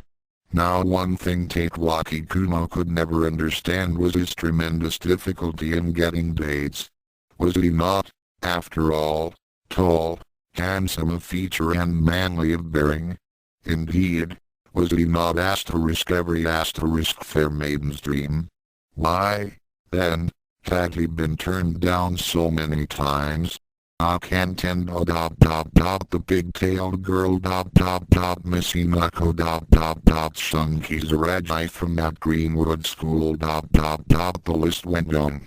It must surely be a curse inflicted upon him by that vile sorcerer, Ranma Sodom. And wasn't it interesting, Kuno thought to himself as he watched his date dig into her food with a surprising gusto, how they met. There was a small park, a mere patch of green amidst the concrete vastness of the city, that he passed regularly in his daily rounds, thinking nothing of it. But this time, there was something different. A young woman, of regal bearing, evidently practicing with a sword. Kuno, being quite interested in swords, paused to watch. His practice I took in her form. The sword was certainly not Japanese. It was straight, unlike his collection of katana, and short, being about, as he measured it visually, some 3 feet in length. It also seemed to have quite an amount of steel in it, but the woman wielded it as if it were made of sea foam. The weapon looked almost primitive, but its owner used it with a grace and skill he had never seen before. So it was quite natural that Kuno would challenge the sword-bearing beauty. He had his book with him, of course never leave home without it. It was clear his chosen opponent was foreign, and he had no idea if she could speak Japanese or not, so he attempted to make his intentions clear by saluting her with his sword, then pointing it at her and taking up a fighting posture. He breathed a sigh of relief as she smiled, nodded, saluted and took up her on-guard stance. Now, Kuno was indeed the rising star of the high school kendo circuit, as he quite often pointed out, but just at the moment he was a little unsure how to start this match. His opponent seemed able enough in practice, but there was a vast difference between practice and actual combat. He decided on an easy and cautious approach, so as to not unduly startle and frighten the sword-yielding beauty. He needn't have bothered. Freya quite easily blocked and parried each of Kuno's half-hearted attacks, and then, to indicate her impatience with his "go easy on her, she is but a mere woman" style, opened a flurry of aggressive attacks that took Kuno momentarily by surprise and that he countered only with difficulty. The pair broke apart briefly and Kuno rethought his strategy. Now he used all his expertise, delighting in an opponent both beautiful and skilled.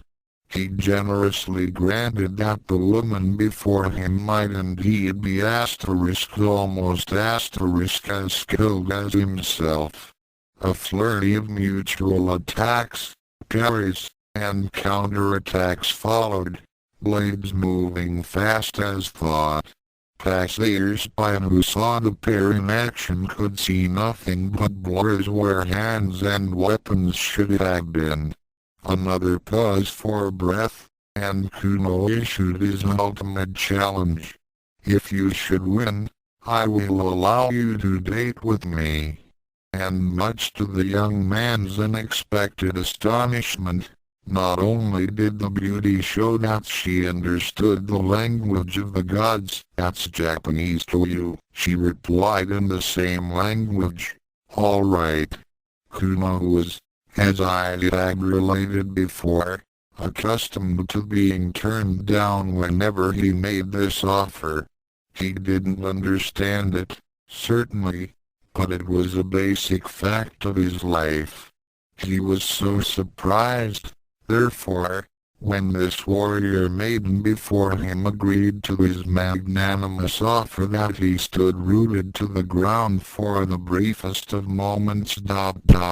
Long enough for Freya to move inside his guard and block him, quite lightly, on the head with the hilt of her sword. "I win," she smirked. "And, as I am the victor, it is you who may paid me. Kuno wasn't used to having his offer of a date turned on its head, and thus it was that the two of them, having agreed on a date and then on another day after that nasty Hakozai business put paid to the first day, were together in a top-quality and expensive French restaurant. Kuno had not minded when Freya, as he had learned her name was, ordered the most pricey item on the menu. But watching her dive into her food with a determined single-mindedness, and hearing her ask about the chance of more, made him feel some concern for the state of his wallet. No matter. True gentleman and samurai should not trouble himself with such petty details as expense on such occasions. Still it was amazing how she was eating. Kuno never stooped to watching anything so common as online, but he did have a sizable collection of kabuki and samurai drama videos, but he had heard about the dining exploits of Lena Inverse from those whose tastes were less refined, and he briefly wondered if his date was somehow related to that sorceress. What he didn't know, of course, is that being not just a warrior maiden, but a Nordic goddess warrior maiden tends to give one a tremendous appetite. Not to mention the fact that Freya had demonstrated time and again that she could certainly keep up with the boys in Valhalla. Meanwhile, behind a dumpster across from the restaurant, Nabiki, Kasumi scolded. This isn't asterisk right asterisk.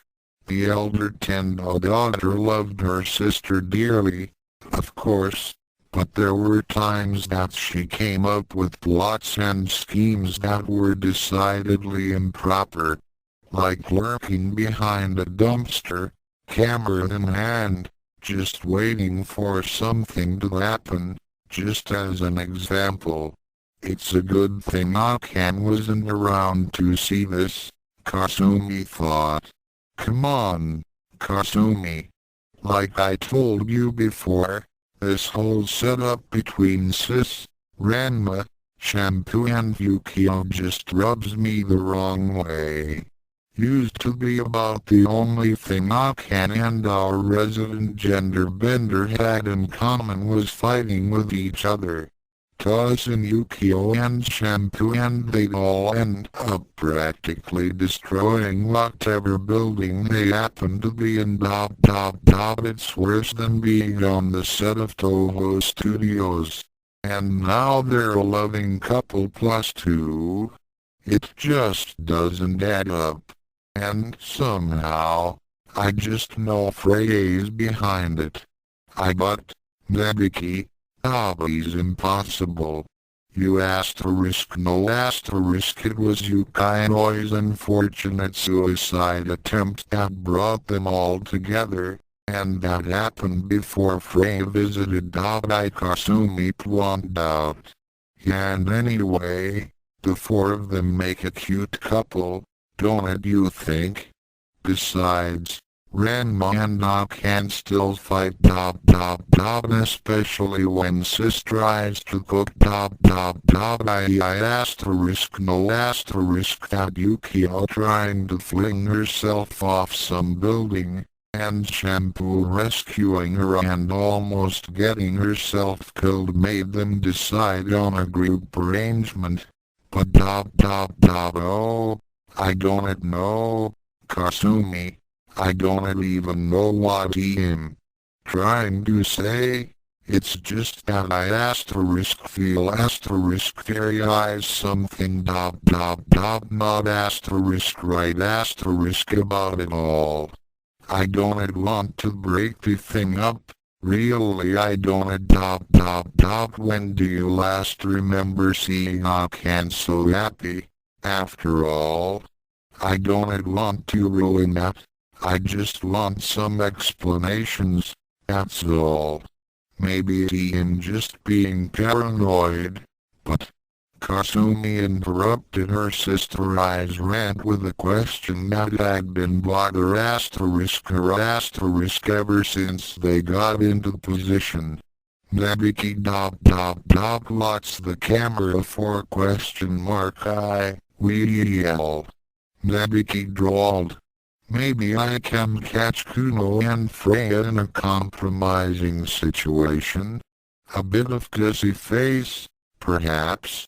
The boys at school's been asking about that hot new babe at Shampoo's. After all I just might be able to make a bit of money and then a bit more when Freya tries to buy the photos back Girlie's gotta look after her profit margin, after all. There were times when even Kasumi had to draw in a breath. Back in the restaurant, Kuno was busy having his curiosity satisfied. So you are from Norway? You are a long way from home. Then what brings you to these shores? The erstwhile Blue Thunder inquired. Freya had to think fast. What was that story she had worked out with Cologne? Oh yes double quote I single quote I'm an exchange student at Nakomi Tech. She just said the first university that came to her. Indeed. And what is it that you are studying here that you cannot learn back home? I'm studying comparative mythology. Yes, that's a comparative mythology. Yeah, asterisk that single quote well asterisk 2. I'm quite familiar with the legends and doings of the gods back home, of course, but I am interested in your indigenous deities. Freya lied. Well, not entirely after all. She was quite aware of the doings of gods back home since home was Asgard, and she had done a number of the gods and not a few of the goddesses, too. And where are you residing during your stay here? Kuno was, of course, a perfect gentleman, but given his date's beauty and considerable charms well, even he had the brief notion of a nighttime visit to Freya's domicile. He'd been reading Tale of Janji again. Freya quickly put a damper on that. I've been staying at the Nakefulladen, with Shampoo do you know her? Yes, the fair noodle vendor indeed I know her. Kuno didn't mind Shampoo, she was quite nice, for a foreigner. But if Freya was staying with Shampoo, that meant she was also staying with the old ghoul the aged but esteemed Cologne. And the thought of making an appearance when Kuno might be trying to sweet-talk his sword-bearing beauty was enough to give him nightmares and take the steel out of his sword in a manner of speaking. And so the two of them talked, each thinking their own thoughts about each other. Kuno was amazed at Freya's command of the Japanese language, and, as he drew out her knowledge of the Nordic gods, he maintained an interest in Japanese mythology, and it wouldn't hurt to expand his knowledge after all. There were some things even he, the mighty Blue Thunder, did not. No doubt, he was captivated by her storytelling skills. Why? The way she told some of those legends, it might almost be that she knew the gods themselves, or knew someone who did. He was coming to the conclusion that there was something very special about her almost magical. As much as he disliked to admit it, it seemed as if his precious Akan and his treasured big-tailed girl now had serious competition. Freya had her own opinions regarding Kuno. His talk was so full of bluster and a clear, me-first attitude that it reminded her of several warriors and heroes that she knew about 1,000 years ago. Actually, thinking about them made her just a little bit she'd have to continue Shampoo's education tonight. In the meantime, she pondered the chances of getting Kuno into Valhalla. In the old days, All-Father would give the selected hero some gift of power and strength, or a mighty weapon, and the aforementioned hero would run rampant over all and sundry for a while. And then divine favor would apparently be withdrawn, and the hero would be killed usually in some rather gruesome and unpleasant manner. Thus would another hero be gathered up on the off chance that Ragnarok was due. Still, Freya considered, things couldn't be done like that in this day and age. Maybe she'd just find a way to sneak herself into Kuno's bed sometime, and blow his mind out. She got the impression he wouldn't mind that **to** much. Kuno, blissfully unaware of the goddess's thoughts, was regaling her with tales of his samurai ancestors. Much to his surprise, Freya actually seemed interested. Enthralled, even. Kuno was accustomed to being ignored, nay, even mocked, when he related his lineage. How was he to know that Freya, being a typical Asgardian, was fascinated by epics of heroism, especially if theorized a lot of slaughter.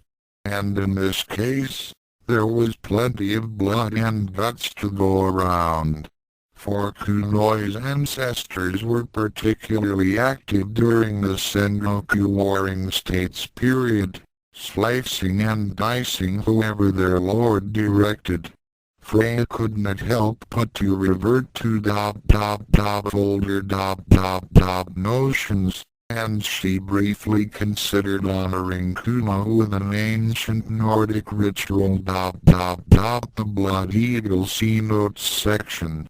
But again, she dismissed the idea as being hopelessly retro.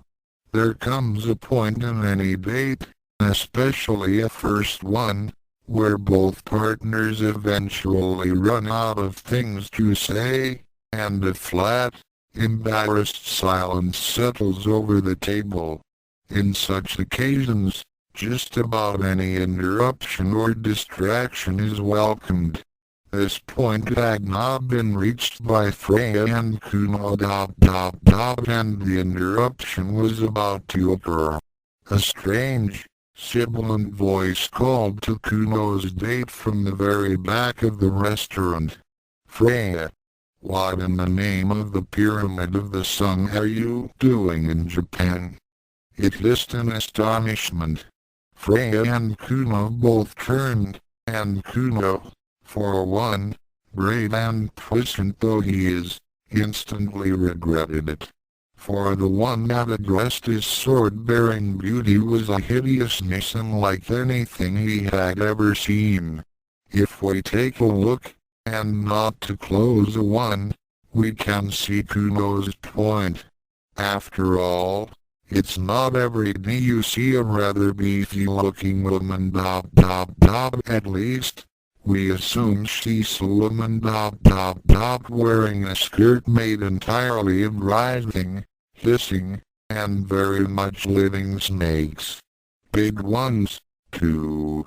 And that necklace made of what seemed to be human hearts and severed hands was, to say the least, distressing. And speaking of dresses, the apparition's hair was an absolute mess, mad and knotted and plastered down with a substance that appeared to be blood. You certainly wouldn't want to get too close to smell her hair, that's for sure. She also seemed to have a bad skin condition, considering how rough and scaly it appeared. Her face, while human, was sharp and angular. In fact, she looked as much like a serpent as any person could. Kuno's opinion of this vision out of hell was succinct.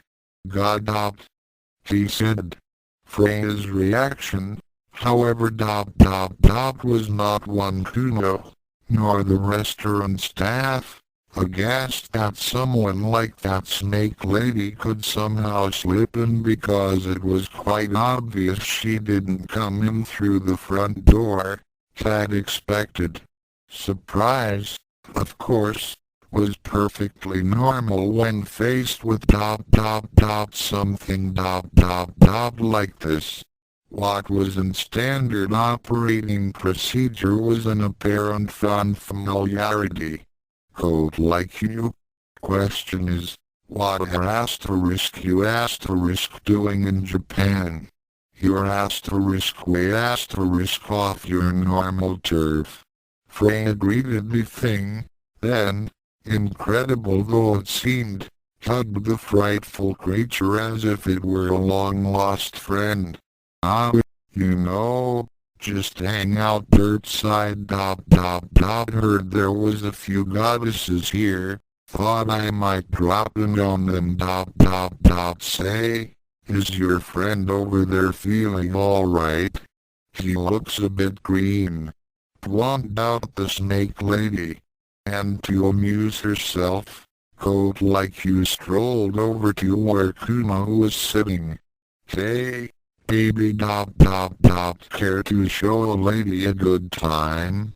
Cold like you. Kuno's asterisk my asterisk date. Freya protested. Easy, goddess. Just a joke dot dot dot John single quote to get your feathers ruffled. Goddess. It was the first intelligible thing Kuno said since Code like you popped in at single quote s dot dot dot dot dot dot. Just a nickname dot dot dot. It doesn't really mean anything dot dot dot really. Care. Me? A goddess? Silly idea. Silly. Care. Freya quickly ad-libbed. You mean he doesn't know? Code like you whispered to Freya. Of asterisk course asterisk not. The only people that know I'm a goddess are my clients. Asterisk you asterisk know the rules. Freya whispered back. Meanwhile, Kuno remembered his heritage.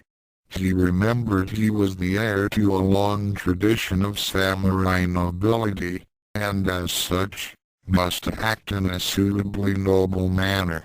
Therefore he mustered up his courage and swallowed his disgust over this Code-like you's awful appearance, and, sadly, my lady, I must decline. As my sword-bearing beauty has pointed out so rightly, this asterisk is asterisk her date, and it would be an insult most grievous to divide my attentions between two cough beauties. And, the brave and noble Tatewaki Kuno thought to himself, if you think I'm going to date asterisk you asterisk, you're asterisk crazy asterisk. Ooh, won't you? He's asterisk smooth asterisk. The Aztec goddess, yes, that's right. Another goddess dot dot dot. See the notes section below. Observed, impressed. Back outside the restaurant, Kasumi and Nebiki were waiting for something dot dot dot asterisk anything asterisk dot dot dot to happen. At first, they ignored the sounds of sirens wailing in the distance, but those sirens became less and less distant, until the Tenbo sisters found themselves in what appeared to be a police situation. They watched from their hiding place as the police and special operations elements deployed themselves around the restaurant.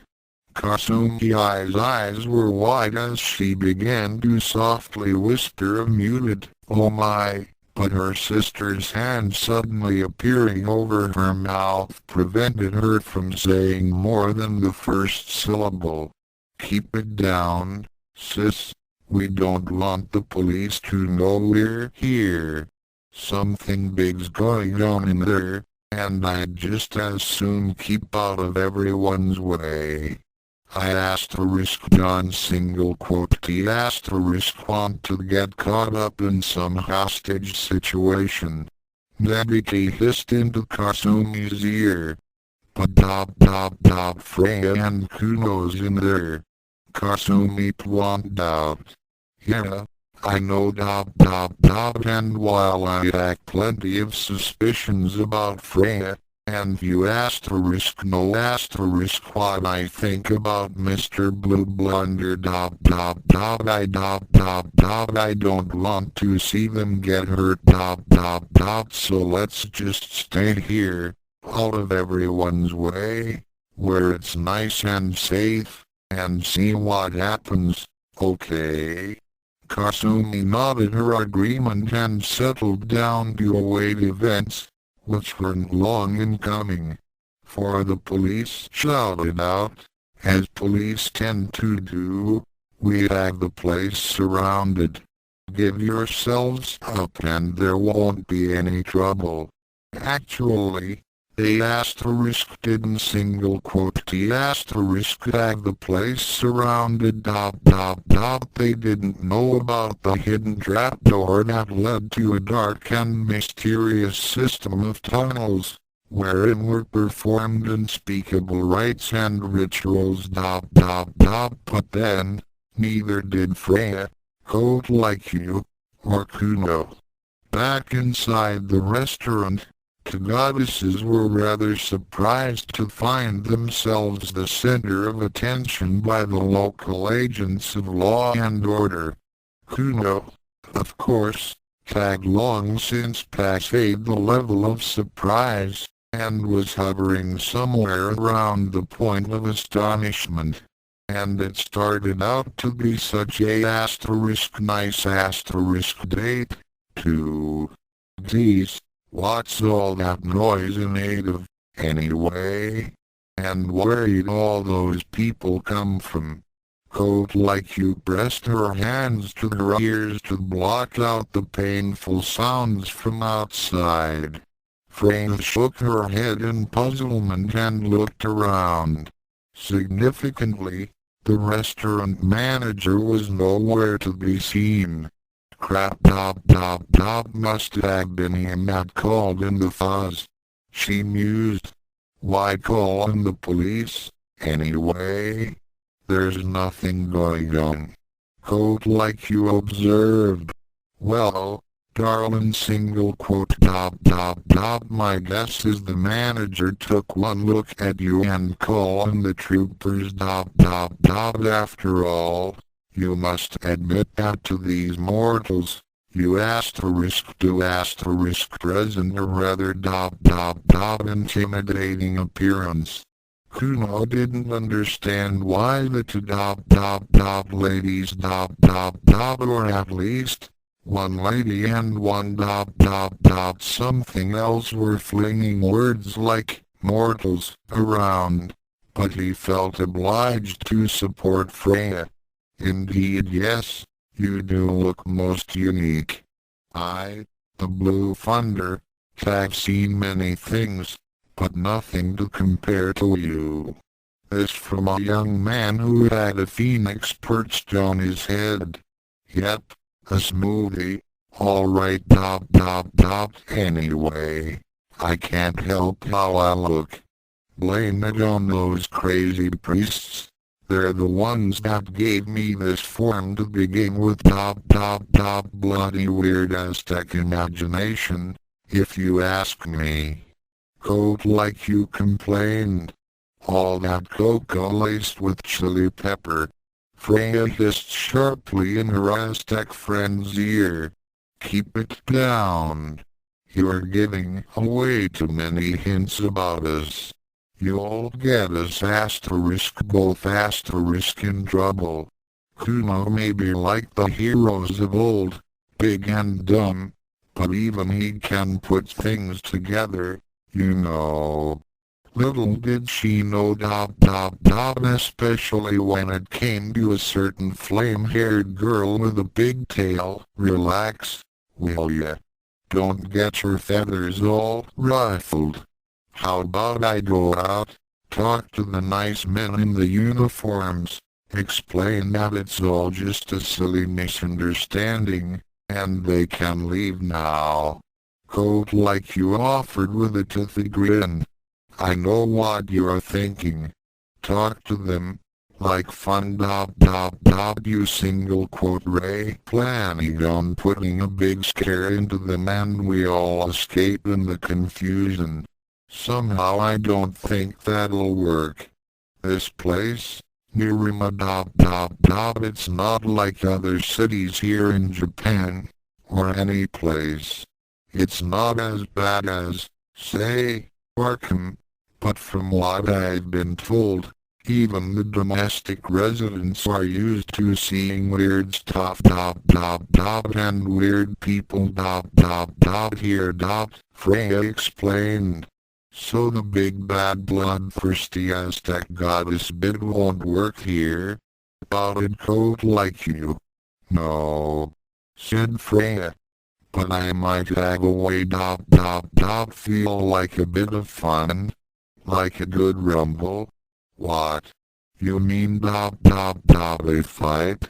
With them? Out there? The nice men with the uniforms dot dot dot asterisk and the guns asterisk? The Aztec goddess shivered. Hey, what's guns to us, right? We're both goddesses, or have you forgot? Freya reminded. We zoom in, deck them, and zoom out. Simple. Dot dot dot Freya dot dot dot, I know you're a battle goddess and all that, but couldn't we just, teleport or fly out of here, instead? Well, where's the enjoyment in asterisk that asterisk? What's wrong, coat like you, not turning green on me, are you? Look, give me a break. Okay. I mean, what do you expect? I was attacked by 400 of my children, and had to rely on my son Huzzy to save me. Coat like you laughed. Besides, what do we do about your date there? Dot dot dot yeah dot dot dot, that asterisk is asterisk a problem dot dot dot, I the Asgardian goddess pondered.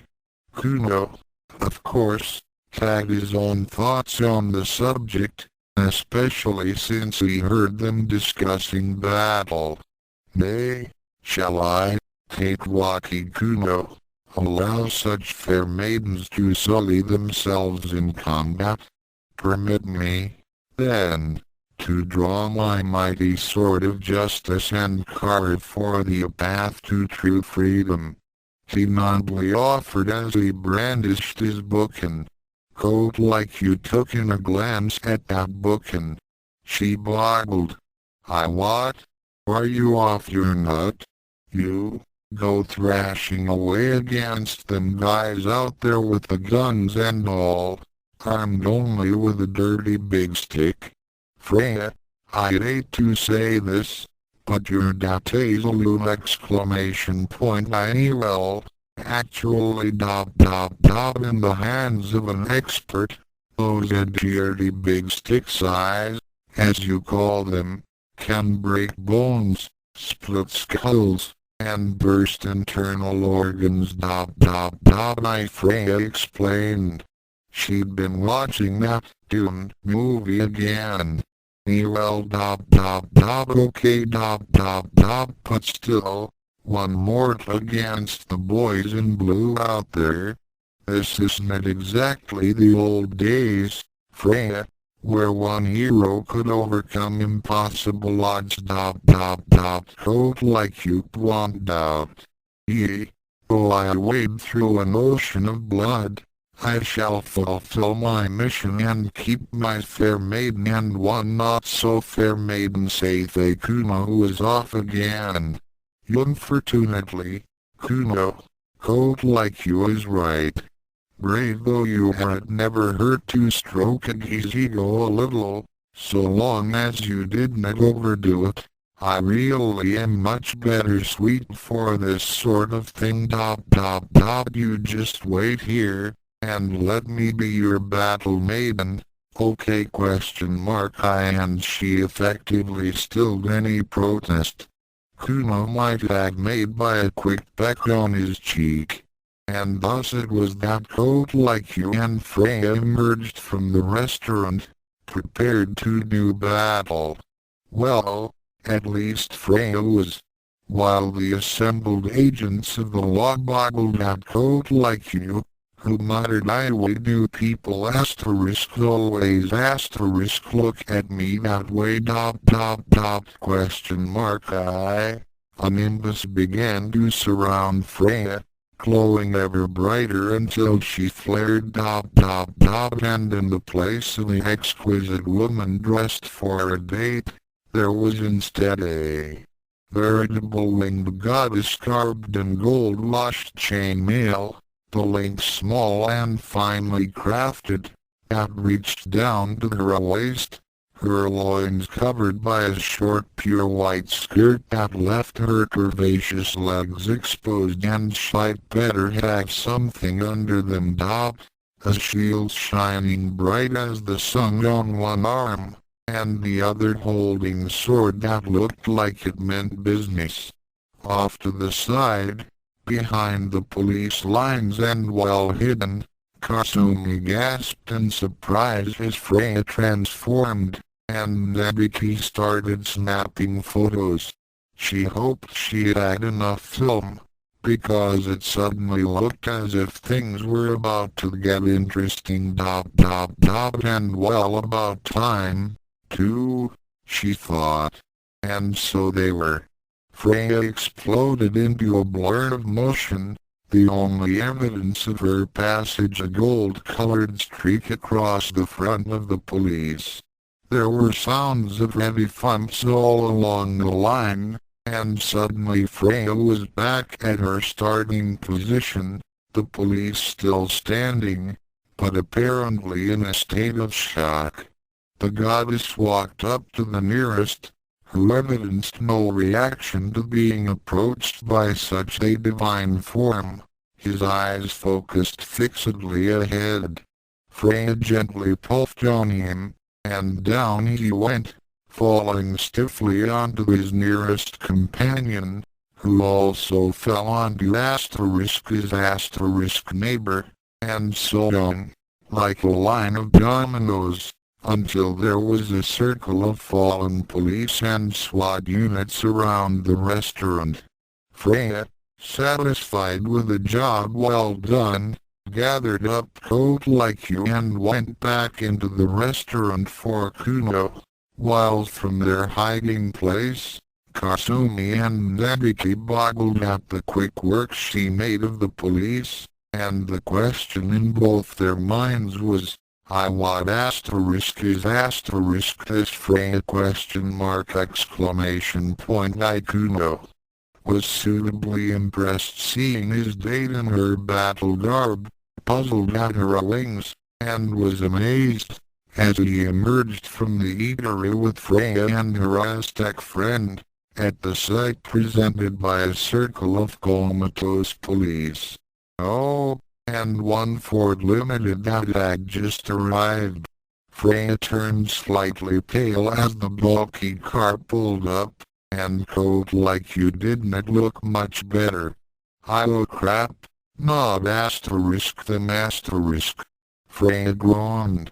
The Canada goddess have any fun anymore The car parked and two figures, dressed in black suits, got out.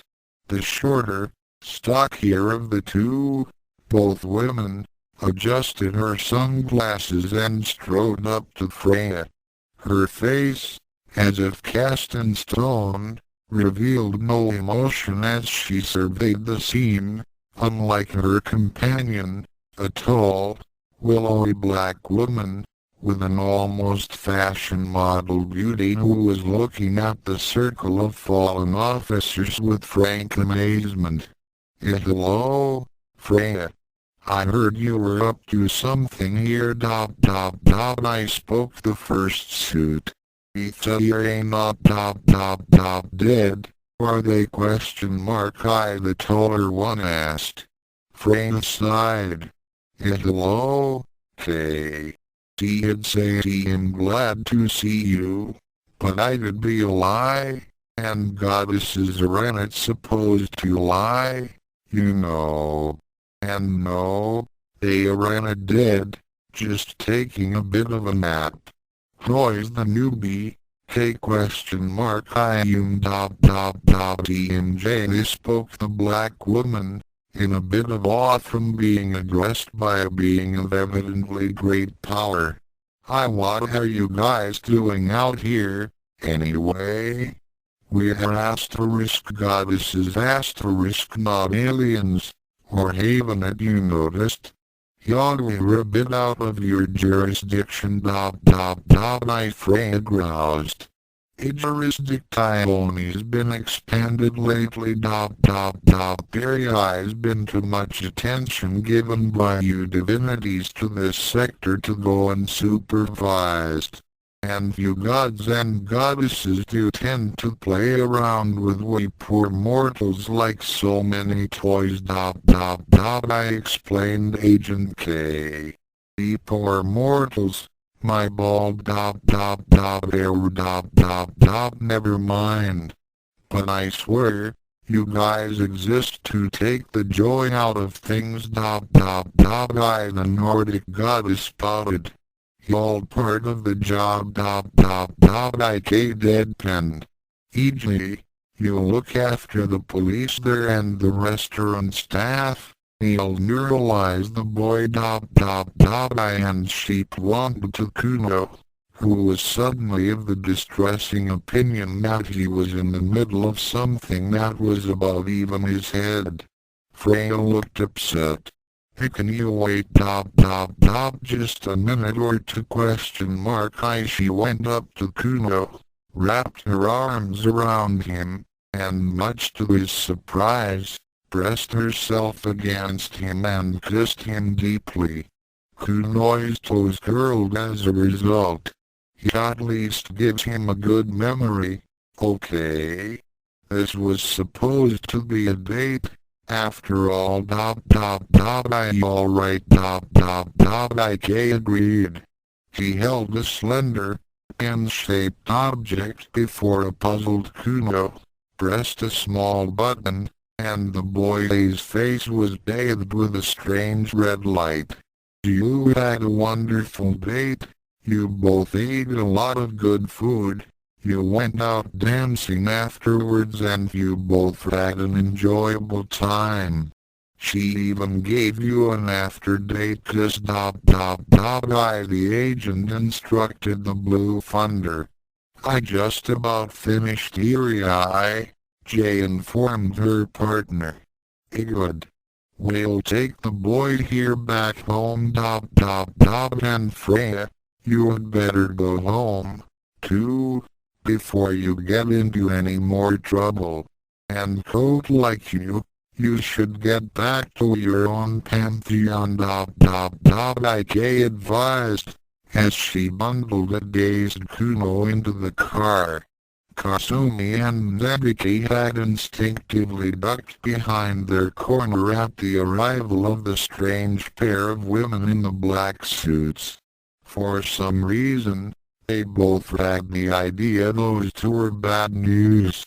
Then there was that red flash they could see from their hiding place.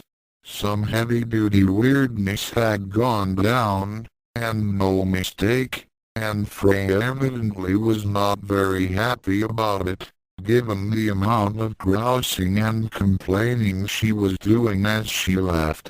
That evening, after the two Tendo sisters had returned home, they watched the news together to see if there was any explanation of the day's events. There was. And today in Mirima, filming for a new monster movie got out of hand when an animatronic robot went out of control and injured some police that were called in to deal with the situation. More details at 11. The announcer read. In a Vicky. He's not a lot happened. Was it question mark I know, sis? And we've got the pictures to prove it. Or we'll asterisk as soon as I get them developed. And then we'll have the goods on Freya. Note coat like you, whose name means serpent skirt, was the earth goddess of life and death in the Aztec mythology. Coat like you had a horrible appearance. She was depicted as a woman wearing a skirt of snakes and a necklace of hearts torn from victims. She also had sharp claws in her hands and feet. Coat like you was a goddess thirsty of human sacrifices. Her husband was Mixcoatl, the cloud serpent and god of the chase. Notes: it should be remembered that Kuno is a quite accomplished Kendus It's single quotes only in the light of the other martial artists that frequent Nirima that his star shines with less brilliance than its usual wont. Okay, Kuno. Stop wanting that big sticker at me please right parenthesis okay just what is this blood eagle thing? Well, it's kinda gruesome basically, it involved staking the victim out on his back, spread eagle, carefully splitting open his sternum, and spreading out his ribs. I can't imagine the victim of this procedure would have felt particularly honored but it's in the sagas just don't ask me which one. Okay This chapter was written with the assistance of a passing goon show and in case you're wondering, yes, I was reading George MacDonald Fraser's The Pirates again and once again. I'd like to thank Jim Batter for all his encouragement regarding Aiyah, my goddess, and the inspiration he's given me from his many excellent fanfics. Yes, that's right, this is all your fault, Jim. I'd also like to thank Lawrence for putting this series up on his site and giving it a home. And I thank Tim and Georgie for just being there. This chapter brought to you by the Kuno Family 100% Total Success Matchmakers Service.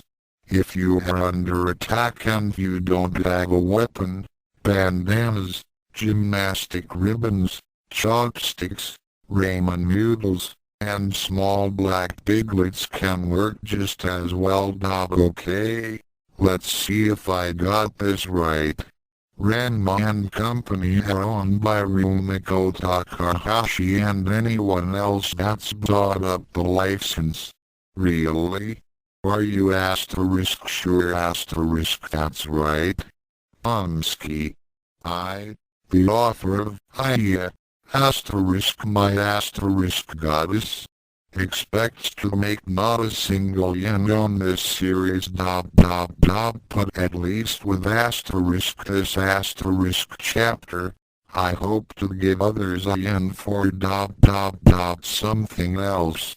'Cause, dear readers, both of you, this one's lemon exclamation point AMG04 the first lemon chapter. Brought to you by Jews and Kyo Springs bringing a whole new meaning to taking a cold shower. Freya returned to the Nakoyadan from her date with Kuno in a somewhat aroused state. There was nothing like a good battle to get the juices flowing, even if no one got killed. It was hard being a goddess of war in the modern age. But bashing up the police made an acceptable substitute. There was Shampoo, looking sweet and innocent in her Chinese pantsuit and frilly little apron. She looked up from getting the tables ready in the cafe, which had not yet opened for business, and smiled as she saw Freya, her goddess and friend. "How did your date go?" the Amazon asked. Keep in mind that Freya, being a goddess, can speak any language required, so Shampoo had no need to resort to her somewhat weak, but cute, Japanese. What Shampoo couldn't figure out, however, was why Freya spoke perfectly good Chinese with a distinct American Southern accent. Freya answered not with words, but by advancing on the startled Amazon with a predatory grin. Shampoo gulped and backed up nervously until her back was to the wall, and the goddess' arms trapped the girl between them. Now this situation was one in which martial arts training should have come into play. Indeed, all Shampoo really needed to do was to drop straight down to the floor and roll out from in between the wall and Freya's legs. But Shampoo was finding it difficult to concentrate, mostly because Freya had captured the Amazon's lips with her own, and was kissing the purple-haired girl with all the passion she had, which was, after all, considerable. Sensing Shampoo's surrender, Freya pressed herself against the Amazon, breasts crushing against each other, and a divine leg found its way in between Shampoo's own thigh, pressing up against Shampoo's pelvis and gently rubbing. And it would have been X-certificate time for sure were it not for a gravely voice saying, "If you don't mind, asterisk ladies asterisk, we do have a restaurant to open ... you can play later." Children, Cologne thought with exasperation ... even if one of them was a goddess, had no sense of proper time and place for their sex play.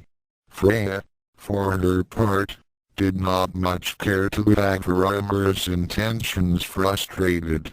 She gathered in power, the force of the heavens, but seeing Shampoo's wide and now slightly frightened eyes on her, and Cologne's back so coolly turned to her, actually, Cologne's well-honed sense of danger was shrieking like a five-alarm fire, but the ancient Amazon felt it was high time she showed Freya that within the walls of the Nakeland, it was she who was in charge. She relaxed and dispersed the charge she was building up. She leaned in toward Shampoo and whispered in a voice laden with promise, "Later ... and gave the girl's earlobe a little nibble. And so it was business as usual in the Nakeland, only more so since it was quite busy. The two hot babes, Shampoo and Freya, certainly brought in the customers, and the old mummies. Ow. Watch where you stick that thing! Exclamation point right parenthesis ... I mean, the esteemed elders' good down-home Chinese country goodness cooking brought in those who weren't interested in hot babes. The joint was, as they say, jumping. Students, both male and female, salarymen, the occasional bohemian artist and manly illustrator type ... they were all there, and they just kept streaming in. So, by the time the cat cafe closed its doors, both Amazon and Goddess were quite in need of a good, soothing bath. After the clean-up chores had been finished, they both repaired to the bathroom. They both shared the delights of keeping their hair long ... Freya's single quote cascading down her back like a waterfall of fire, and Shampoo's purple dresses thick and flowing. And as either girl could tell you, hair this long and thick is a real pain to wash. They had taken to washing each other's hair ... made the task so much easier. And as girls do, they talked ... about the cute guys that were in the restaurant ... the even cuter girls ... and about a certain date that was on its way to becoming infamous. I saw it on television where a movie prop got out of control and they had to call in the police and a SWAT team. Did you see any of that? Shampoo asked as she lathered up Freya's hair and worked it around. The goddess was very briefly at a loss for words. Those bloody mid single quote s. One single quote t even let me talk about what really happened on my date, she groused to herself. But to Shampoo, all she said was, that's right, darling single quote saw it all. Kuma wanted to play the hero and take it out himself. But hey, a girl's gotta have herself some fun, after all, so I did it all by myself. Too bad some of those police type people got in the way. But they should be okay in a couple of days. Shampoo giggled as she worked. It was a joy to her to have a friend, an asterisk female asterisk friend, with whom to gossip and talk.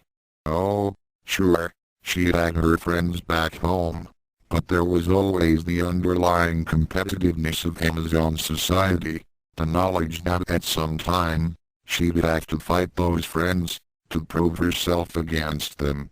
Not exactly conducive to close relationships. And if her life was complicated at home, it became even more so after meeting Ranma. She wouldn't have minded being friends with, say, Yukio or even Akad if worst came to worst, but there was the ever-present element of which of us will get Ranma standing in the way. But Freya being a goddess, there was no possible way Shampoo could physically compete against her, especially after having seen some of the things the Nordic beauty was capable. And she, to Shampoo's relief, showed no interest in getting into Ranma's pants. In fact, provided Shampoo with divine help. Even though it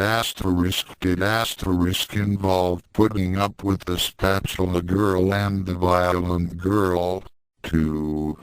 But how did you manage to even stand to be in the same room with Stick Boy? He's so stuck up you could use him as a training pole in one of the cursed springs. Shampoo pointed out. None. He's not that bad, darling single quote I came to think you and the others just don't really give him a fair chance.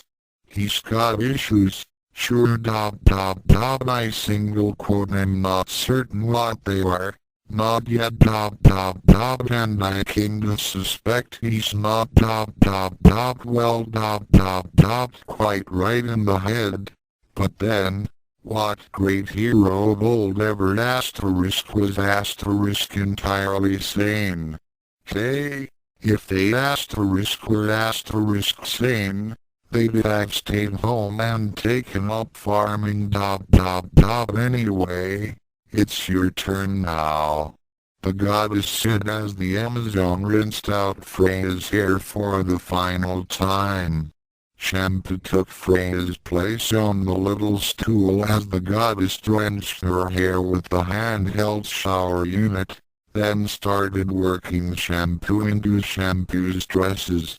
It allowed her to get unnecessarily close to the Amazon, who suddenly gulped as she felt the goddess's breasts press into her back, and her hot breath caressing her ear. In fact, Freya whispered huskily, Kuno's stories about his and his ancestors' fights and adventures got me so excited. I was getting so wet I was worried the boy would be able to smell my passion. Shampoo was beginning to shiver. The fire-haired goddess had ceased running her fingers through her hair and was instead lightly stroking the sides of her full breasts as her lips and teeth nibbled her ear and neck.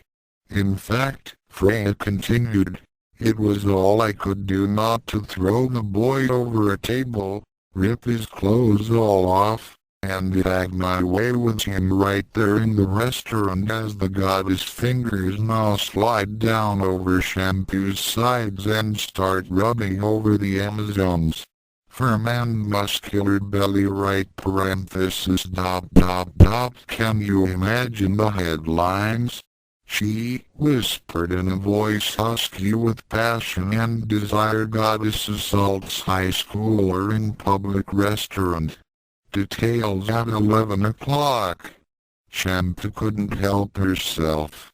At the imagery the goddess's words summoned up, she giggled hard and turned, only to find herself lips to lips with the Nordic goddess of love and sex. There was a very slight whimper from the Amazon as she found her mouth captured by the goddess. Then she melted into the deep kiss. Two water-slick bodies pressed into each other as nipples kissed just as lips were doing. The kiss broke briefly and Shampoo gazed into Freya's eyes with eyes wide as a doe's, while Freya returned that gaze with eyes smoky with passion. Freya what you doing? Shampoo whispered, reverting to Japanese. The Amazon was no stranger to the pleasures of girl sex, having done her share of youthful experimentation back home, and she was familiar with the intense pleasures Freya could deliver, having had a taste of it and Freya on their very first night together. So it was no surprise that she was trembling in anticipation and nervousness. An aroused goddess can be frightening. Just finishing up what we started out there. I just leaving a job and finished.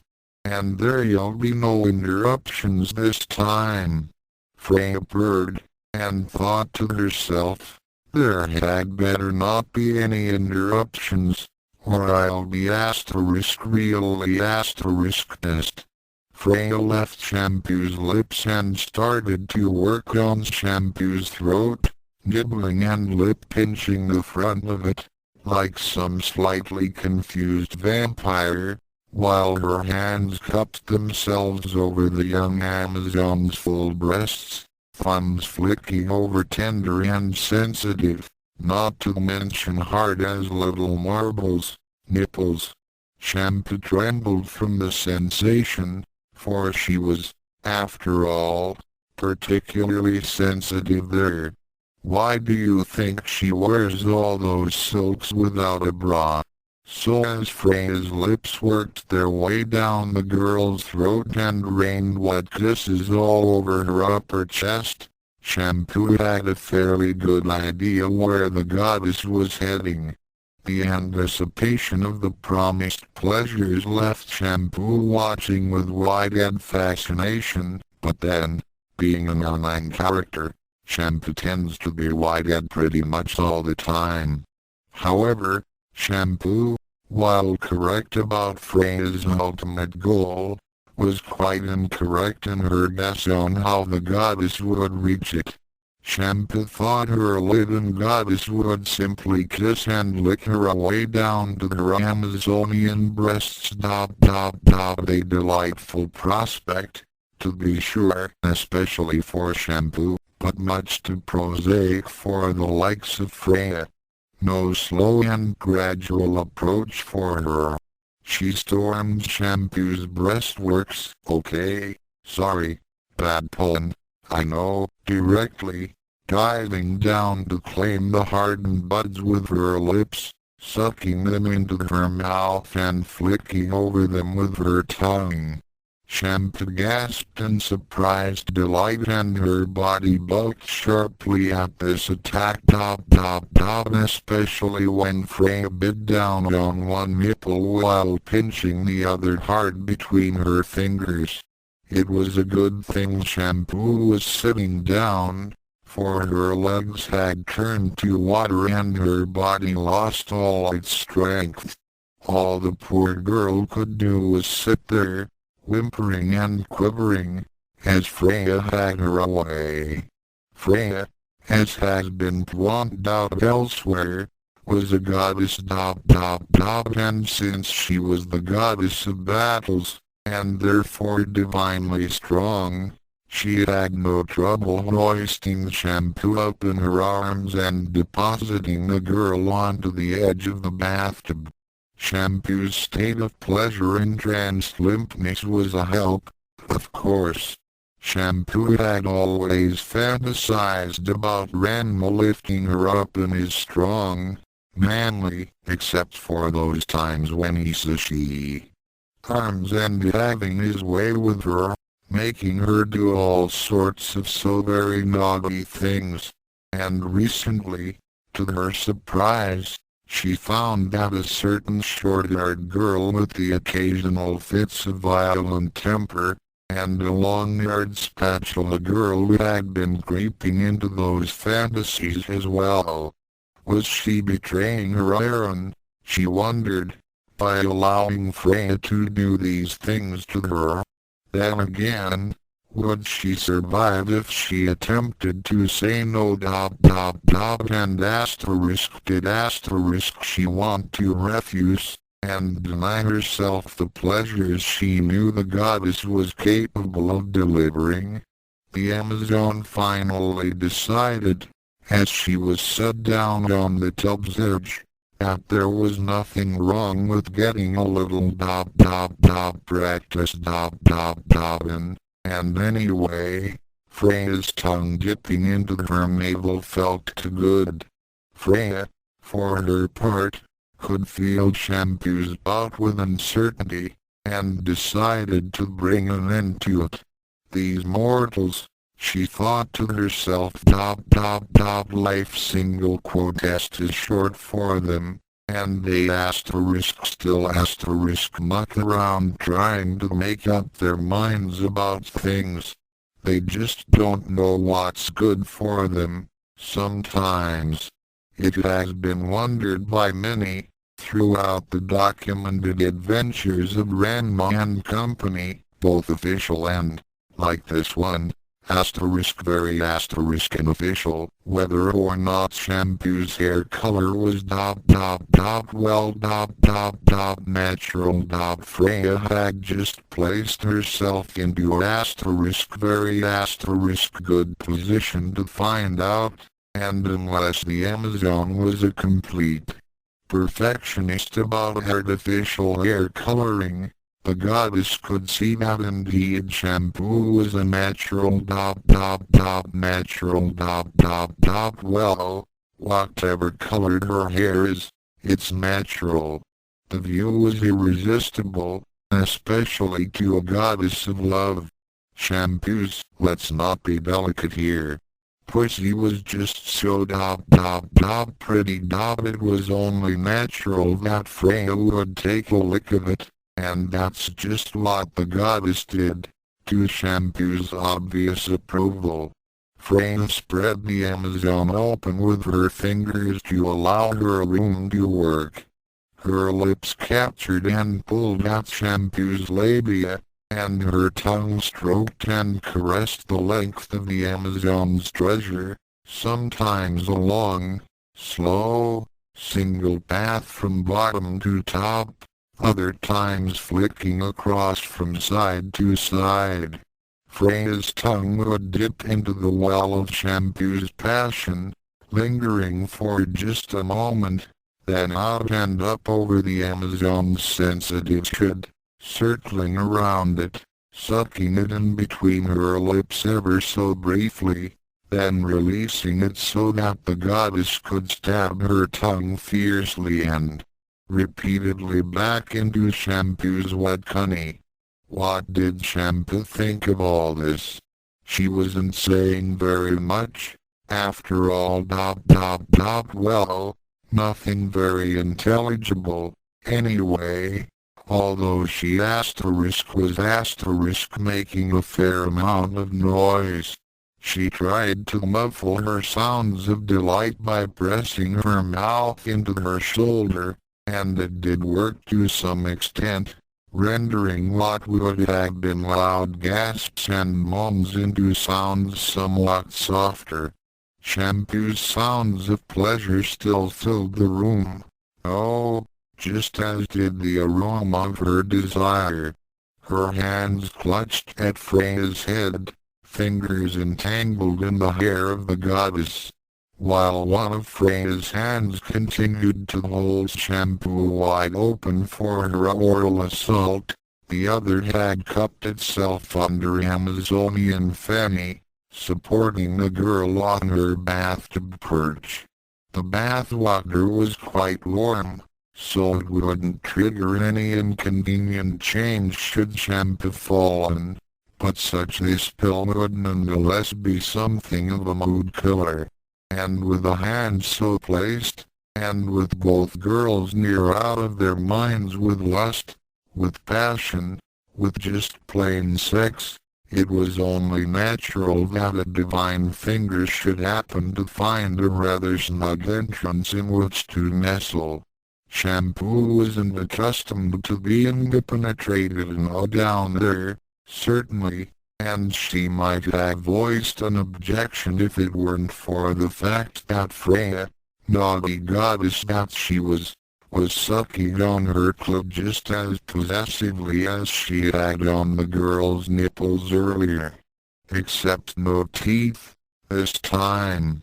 The sensations that caused tended to distract Shampoo, just a little, from any protests she might have made about being fingered anally, and really, it wasn't so bad. That finger was just resting a little inside, wriggling a bit but not thrusting. Gait was rather heinous.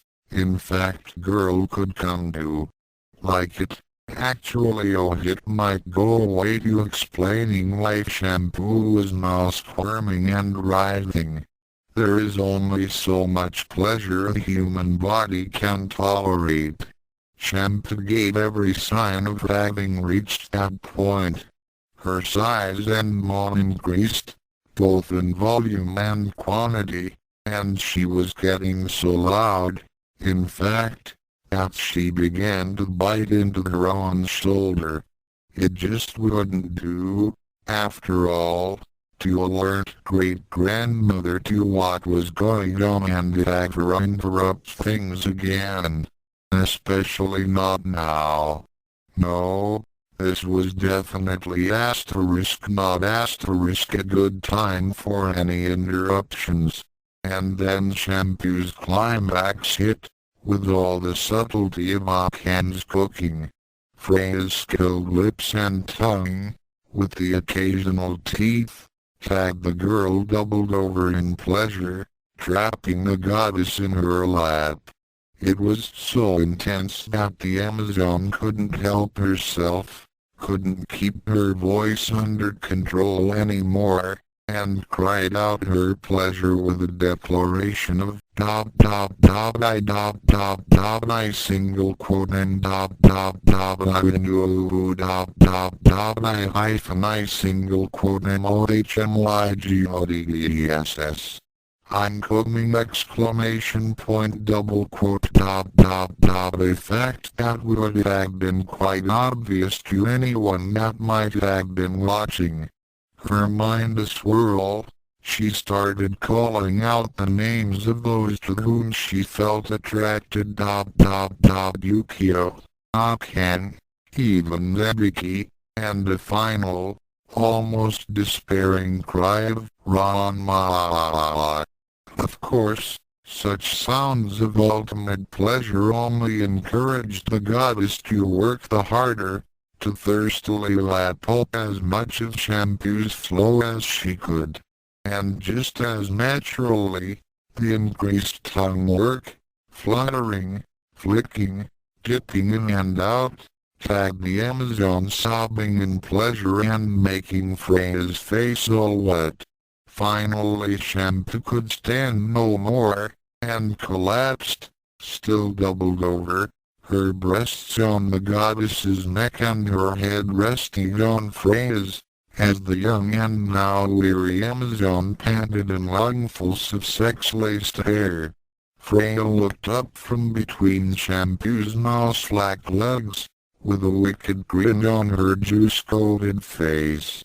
Under usual circumstances, she stated, I'd be very annoyed and unhappy if someone called out a name other than my own ... After all, you pretty much ran through everyone but me ... But in this case, anyway, I'll make an exception. Shampoo make it up to you ... As soon as she catch her breath, the Amazon promised. Oh ... Did I leave my little kitty cat all panting? Freya chortled. Shampoo grinned in her own turn, and pulled the goddess up to where she could clean Freya's passion-smeared face. This operation was conducted not with a washcloth, which was out of the Amazon's reach anyway, but with something considerably more convenient ... Her own tongue. Shampoo purred as she tasted herself on Freya.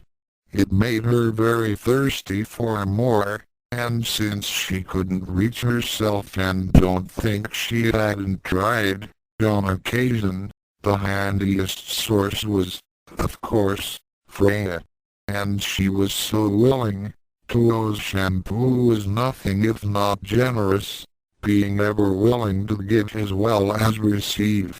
She started to turn her attention to Freya's lusciously ripe breasts, but the goddess stopped her with, I single quote lol take care of these you take care of this. And the Nordic beauty's downward gesture left no doubt just where she meant. As if there would have been any doubt as Shampoo gazed lustfully at Freya's utterly smooth pubis. It amazed her.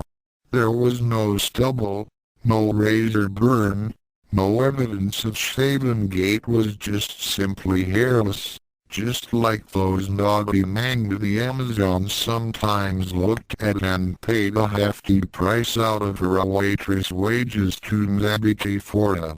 It was naturally smooth because Freya wanted it that way. It can be fun being the goddess of love. The Amazon arranged Freya just the way she wanted, the goddess on her knees and leaning over the edge of the tub, so that her divine backside was upraised and facing Shampoo.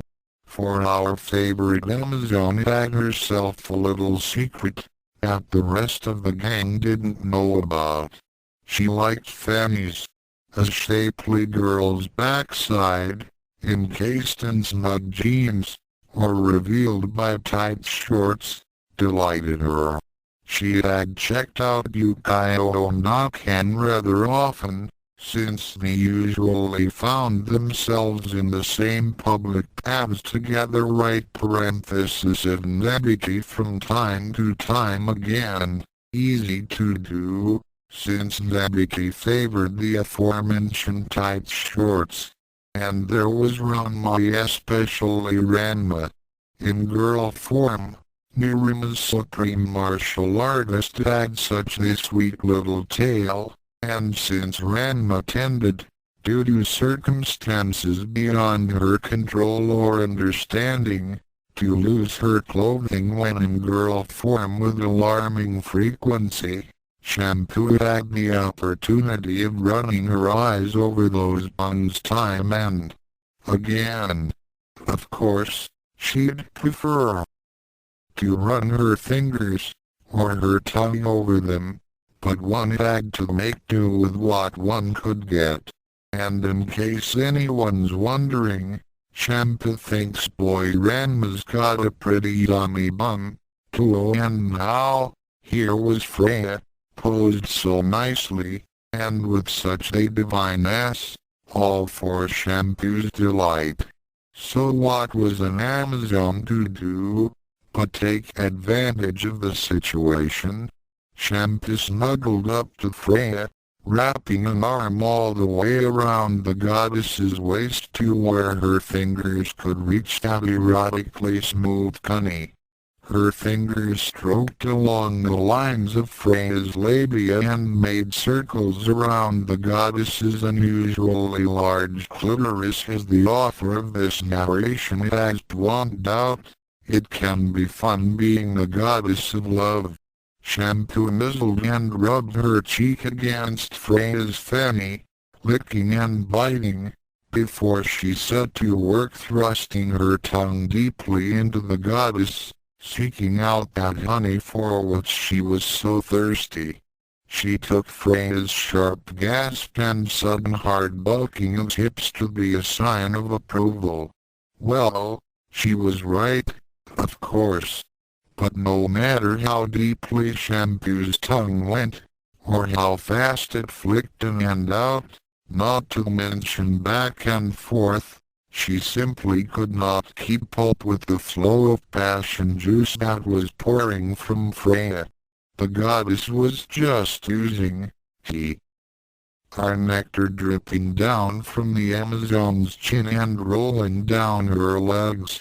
Freya, being a goddess, didn't have to worry about the levels of dehydration such a loss of fluid would involve, and Shampoo, in that small part of her mind that wasn't lust-seared at the moment, was again reminded of certain quite naughty manga the really wet ones, and that brought an idea to her. She had a spare hand, after all, one that was just idly rubbing and caressing over Freya's rear. And the goddess was so wet and slippery that Shampoo thought surely she wouldn't object to some digital penetration. She slithered a couple of fingers up the goddess's leg, following the trail of honey juice, and when she came to the very source, in the fingers went, to Freya's evident and very vocal approval.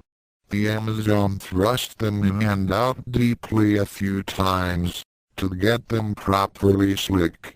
Then, without warning, 2 Amazonian fingers were thrust into Freya's fanny. If Freya do that to Shampoo, then Shampoo get revenge by doing same, thought the Amazon. Goddesses well, Freya, anyway normally had a higher threshold of pleasure than ordinary mortals. But the Nordic goddess of love was just so hot, first from her date with Kuno, then the quickie battle with the police, and finally with dragging her away with Shampoo, that when those fingers just plunged into her, wet with her own fluids, well, she just simply started to come. And like a certain bunny on TV, she kept coming and coming and coming, and Freya was not so concerned with keeping her sounds of pleasure down the way Shampoo was. Let them hear her who would. It's possible they heard her on Yokohama, for she had a carrying voice, and each stab of Shampoo's tongue, each jab of fingers so deeply inserted into her nether regions, brought forth another scream. And it was not by her voice alone that Freya revealed her ecstasy. Her whole body trembled and shook, which was not at all surprising. What asterisk startled Shampoo was the fact that the very ground below them seemed to be shaking and vibrating in sympathy with Freya. As I said, they might have heard her on Yokohama. Certainly Cologne heard her. How could she help it? In her room trying to get some sleep with the radio news in the background. And finally, another mysterious bank robbery. 75,000 yen were stolen last night, and so far the police are baffled. The thieves left no clues behind, and nothing was captured on the security cameras. This makes the 3rd robbery this month to fall into this pattern, and decided not to interfere. formidable martial artist that she was, she knew when to not poke her nose into things. Back in the bathroom, Freya and Shampoo were affectionately snuggling after their exertions. Freya had cleaned up the Amazon in the same way as had been done for her, and the two were just enjoying being in each other's arms. But there was something troubling Shampoo, a slight niggle at the back of her mind. Something.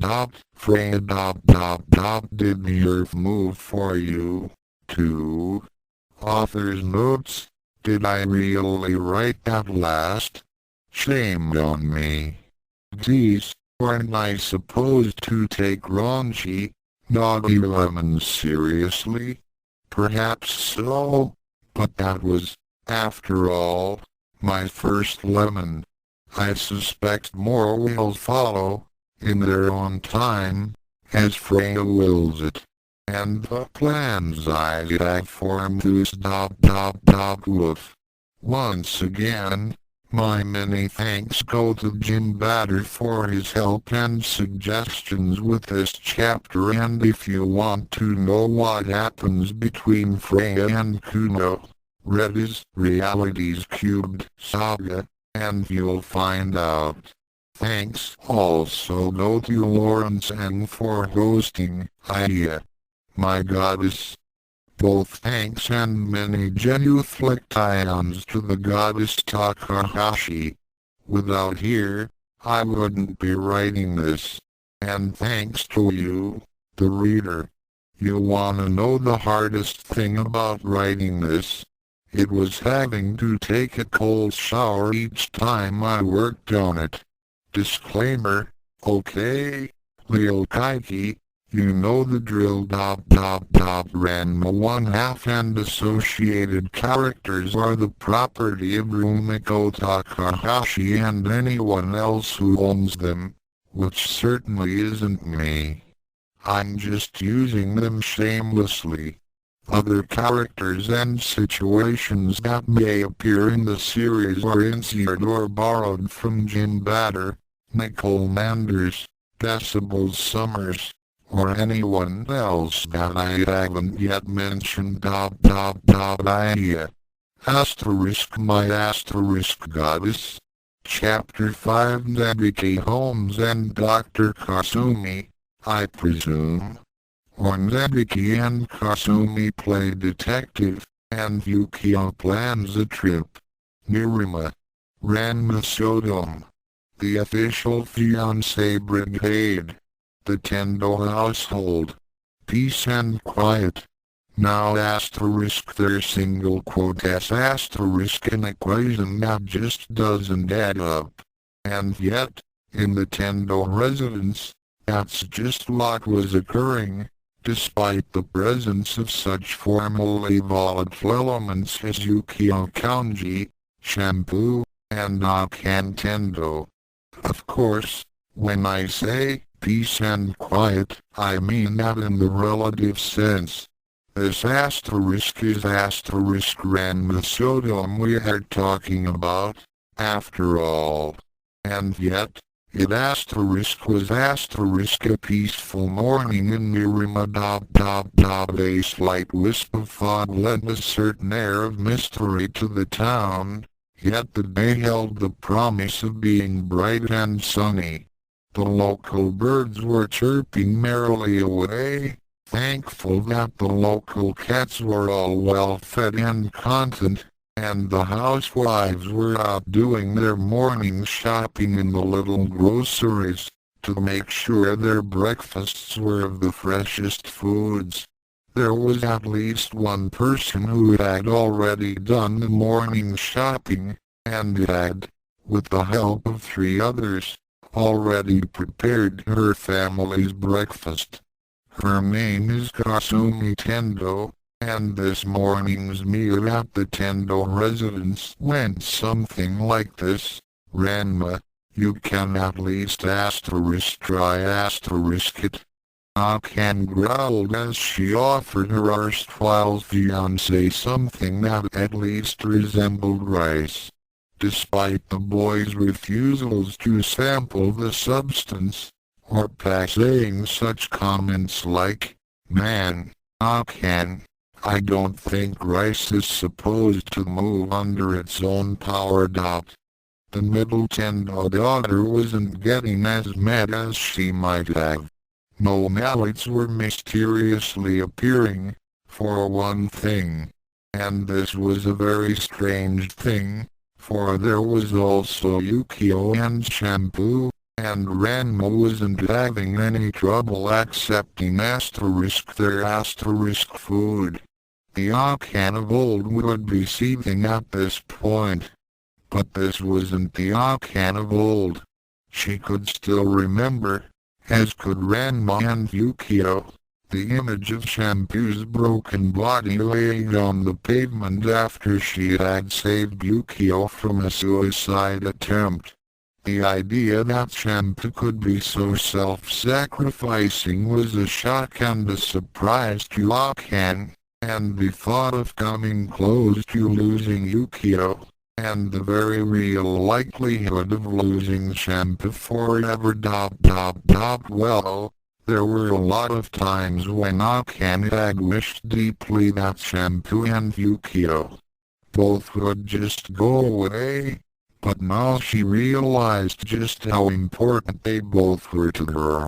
When the doctors told her, Ranma, and Yukio there was no possible way for the Amazon to recover from such massive injuries, their mutual grief was profound. It was to everyone's amazement that Shampoo, regardless of her physician's dire predictions, made a full and very speedy recovery. Shampoo, of course, had no such memories of this terrible incident that had brought them all closer together. Not because the trauma of the situation purged her mind of it, but because, quite simply, it never happened. The aforementioned terrible memory was simply a contrivance of a certain living goddess of love that Shampoo had somehow summoned, and she had never been able to figure out just how dialing the wrong number of a noodle shot would have got her in touch with a divinity capable and willing to grant her fondest wish, that of Ranma loving her.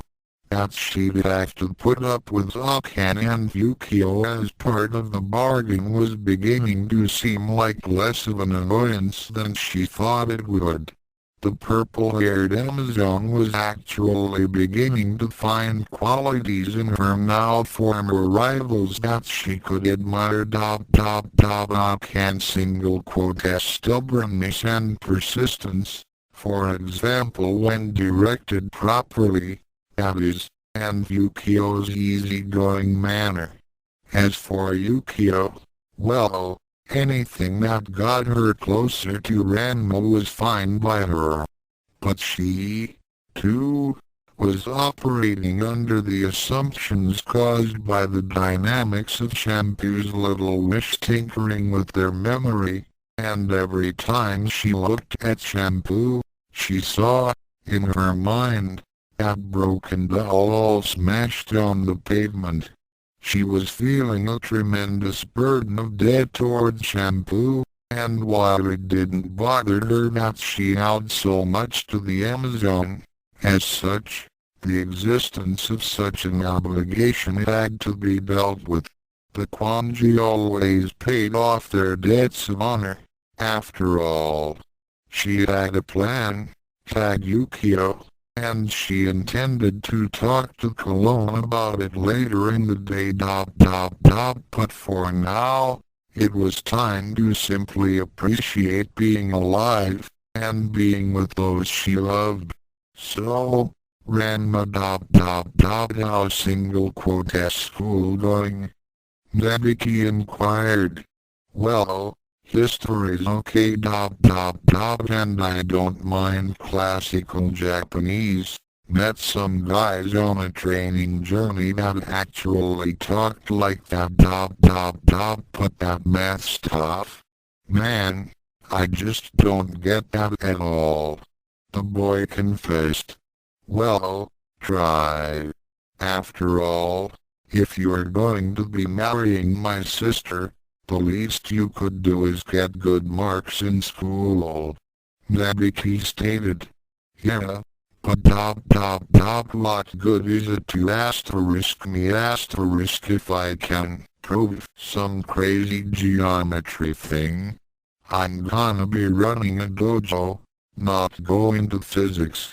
Now, Ranma it's supposed to encourage and develop logical patterns of thinking, Kasumi pointed out. But that's just asterisk it asterisk.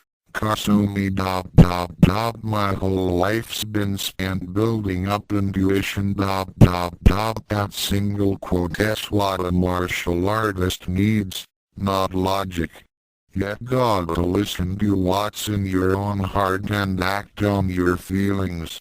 Everyone bravely resisted the urge to pass a comment on that. Ranma honey. I'm pretty good with math business math. Anyway it has to be, after all. Maybe I could help you, tutor you a bit. Yukio offered. Maybe Nabiki might even help, since she brought it up in the first place. Nabiki sighed. Well not to boast or anything, but I am pretty good at what Ranma calls, that's tough double quote and I had nothing better to do. I suppose might as well help for a small fee. Of course. Yukio smiled to herself. Nabiki, she thought, you're not fooling anyone but yourself. You want to be seen as this ice queen, but underneath, you really do care about Ranma, don't you? I'm just glad I don't have you as a rival. Akan decided to herself that while she trusted Nebiki to keep things honest if she and Yukio were both tutoring Ranma, whenever Yukio was scheduled to be alone with the boys, there'd be a chaperone in the room, namely, herself. Things were far better between the official fiancé brigade, but Akan wanted to make sure it was only math that would be taught, not biology. The okonomiyaki chef turned her attention to shampoo. What about you, sugar? When are you going to get into school? You're missing a lot, you know. The Amazon nodded. Shampoo know this. But great-grandmother no want Shampoo go to Japanese school. Say it left parenthesis and here the girl's eyes crossed slightly as she tried to remember the words she say it stifle development of the individual and discourage healthy pursuit of post-education knowledge. Shampoo not know what all that mean, but great-grandmother teach Shampoo many things, and new friend, Freya. She know lot about history. She know lot about many things, and the Amazon blushed as she remembered last night's lesson. The blush did not go unnoticed by Nebiki, who couldn't help thinking to herself, yeah, I'll bet.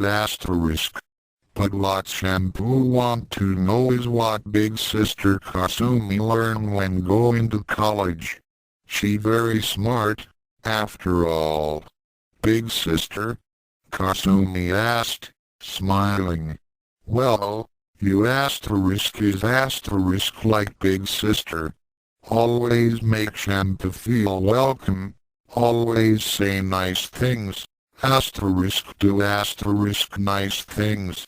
Shampoo think Kasumi not do enough for herself. You know that right? Sugar. You need to take some time for yourself, Kasumi. Perhaps you're right, Kasumi conceded, although to herself she was afraid that things would fall apart the moment she left. Everyone was getting along so nicely, it would be a shame if anything happened to ruin the good feelings everyone seemed to be sharing. In the very recent past, she thought, things would have degenerated into an all-out catfight between Shampoo and Yukio, and Akan would have sent Ranma through the roof again. This new and unfamiliar thing. What was it called again?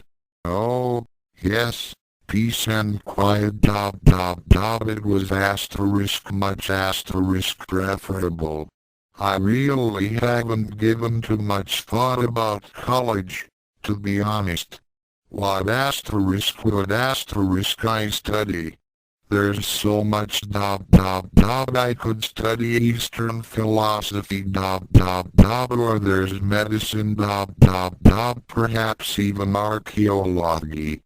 Archaeology? What? Digging up dusty old bones, broken pots, that sort of thing? Ranma asked. Oh, but it's ever so much more than that. Kasumi chided. It's learning about how people lived, what they did, how they thought, from so long ago. It's making a lost time and world come back to life again. Yeah, well, whatever. Ranma shrugged. And where was Freya, pray tell, as the gang enjoyed their delightful morning repast and each other's company? Oh, there she is, sprawled out on her futon, snoring loudly, with a half-empty bottle of mead by her side. Oh dear, whacked again. It was evident that the Nordic goddess of love was not a morning person, as she got up, looked around blearily, and smacked her lips to get rid of that nasty taste in her mouth.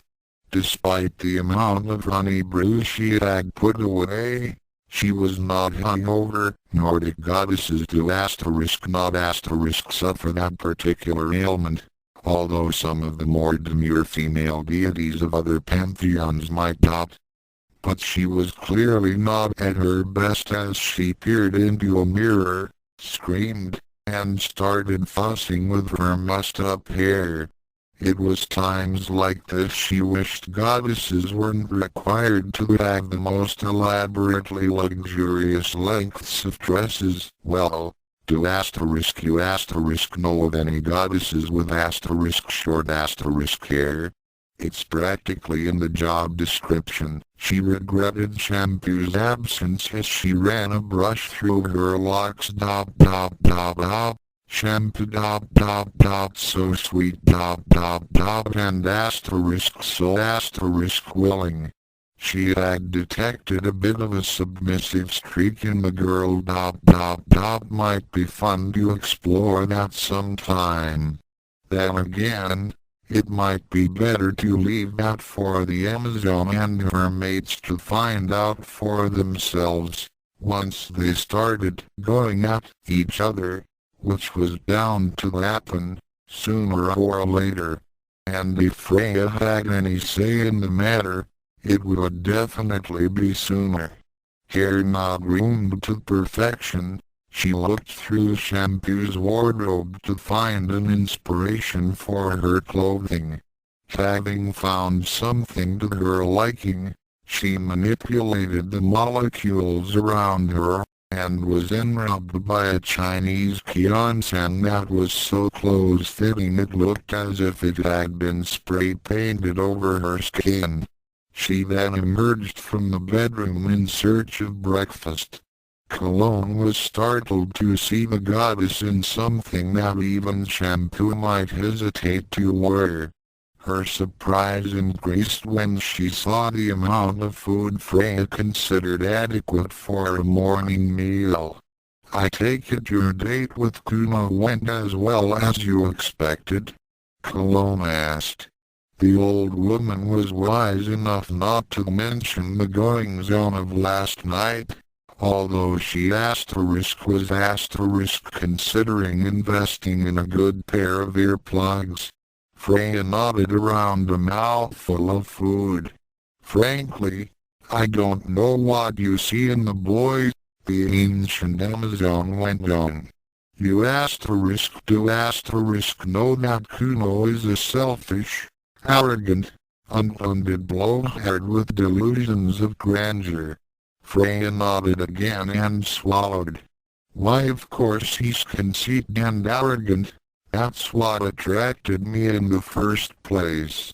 He reminds me of a lot of the heroes from back home. But it's not entirely true, he unfunded ... He is good with that bookin', and with the proper inspiration, he has it in himself to become brilliant. And I suppose you single quote LL be providing the inspiration? Cologne inquired. I think I could manage it ... After all, while I'm fixing shampoo up, why shouldn't I get a little something for myself? True, our two styles of swordplay are quite different ... We don't even share the same attitudes towards swords ... Back home, we have a saying, praise no sword until it is broken. Of course, we also say praise no woman until she is burnt, and you can imagine what I think about that ... one ... But I am a goddess of battle, after all. And even if I can single quote teach him a thing or two ... Well, about swords, at least I know I can teach him more than a few things about ... something else ... I might be able to call on a favor or two and find some god or goddess that can help tutor him ... In fact ... their single quote has a certain goddess I happen to know that might be just right. The goddess smirked as she thought about how Kuma would react to being face to face with ...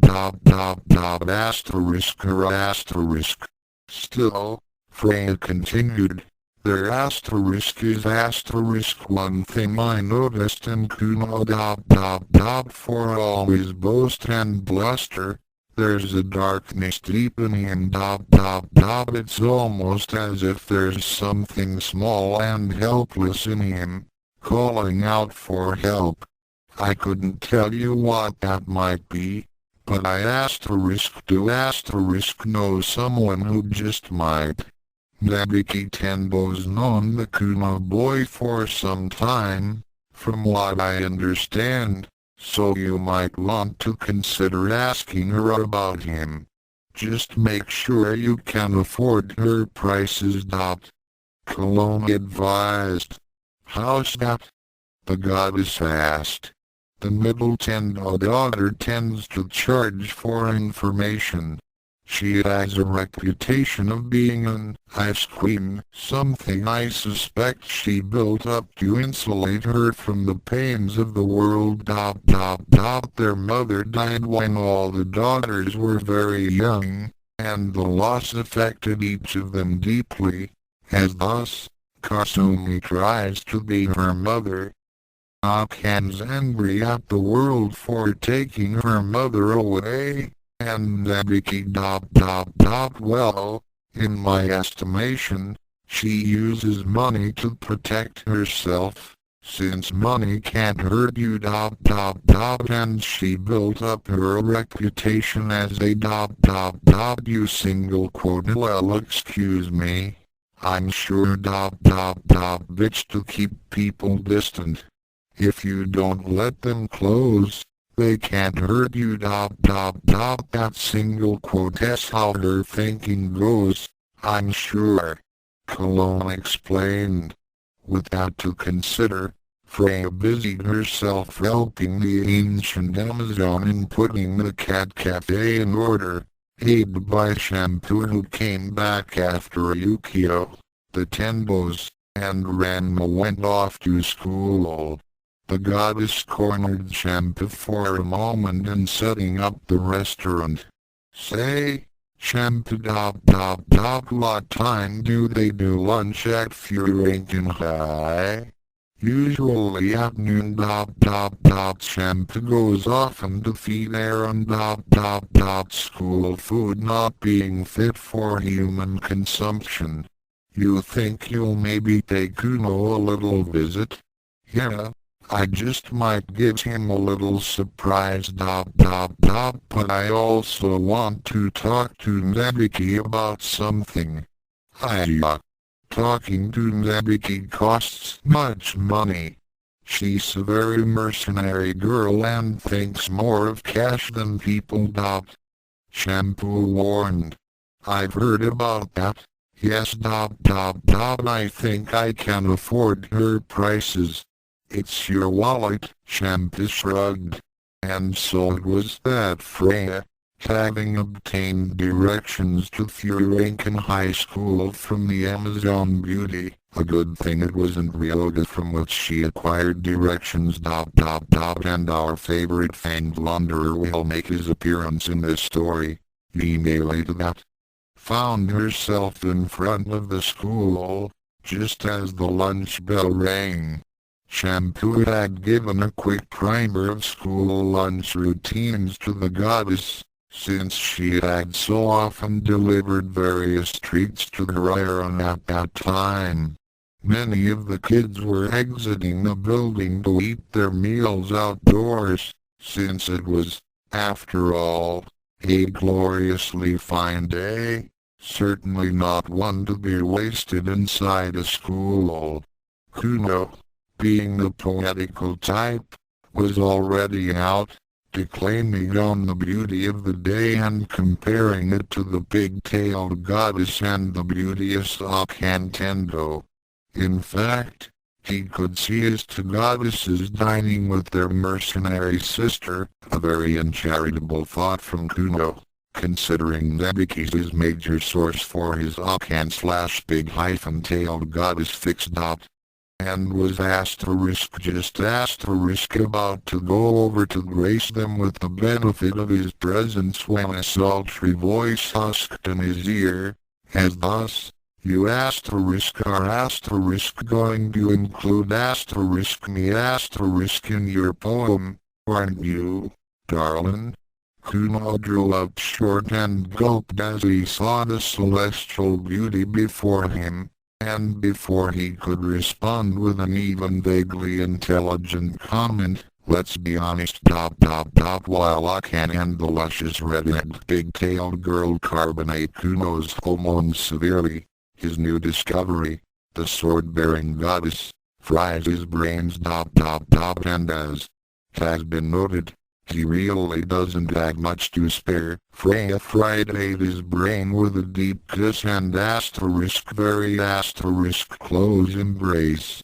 Since this procedure was observed by anyone who happened to be around, and any students that might have been looking out their classroom windows, the local school rumor mill began to swing into operation, mainly based on speculation as to just who the woman was, and why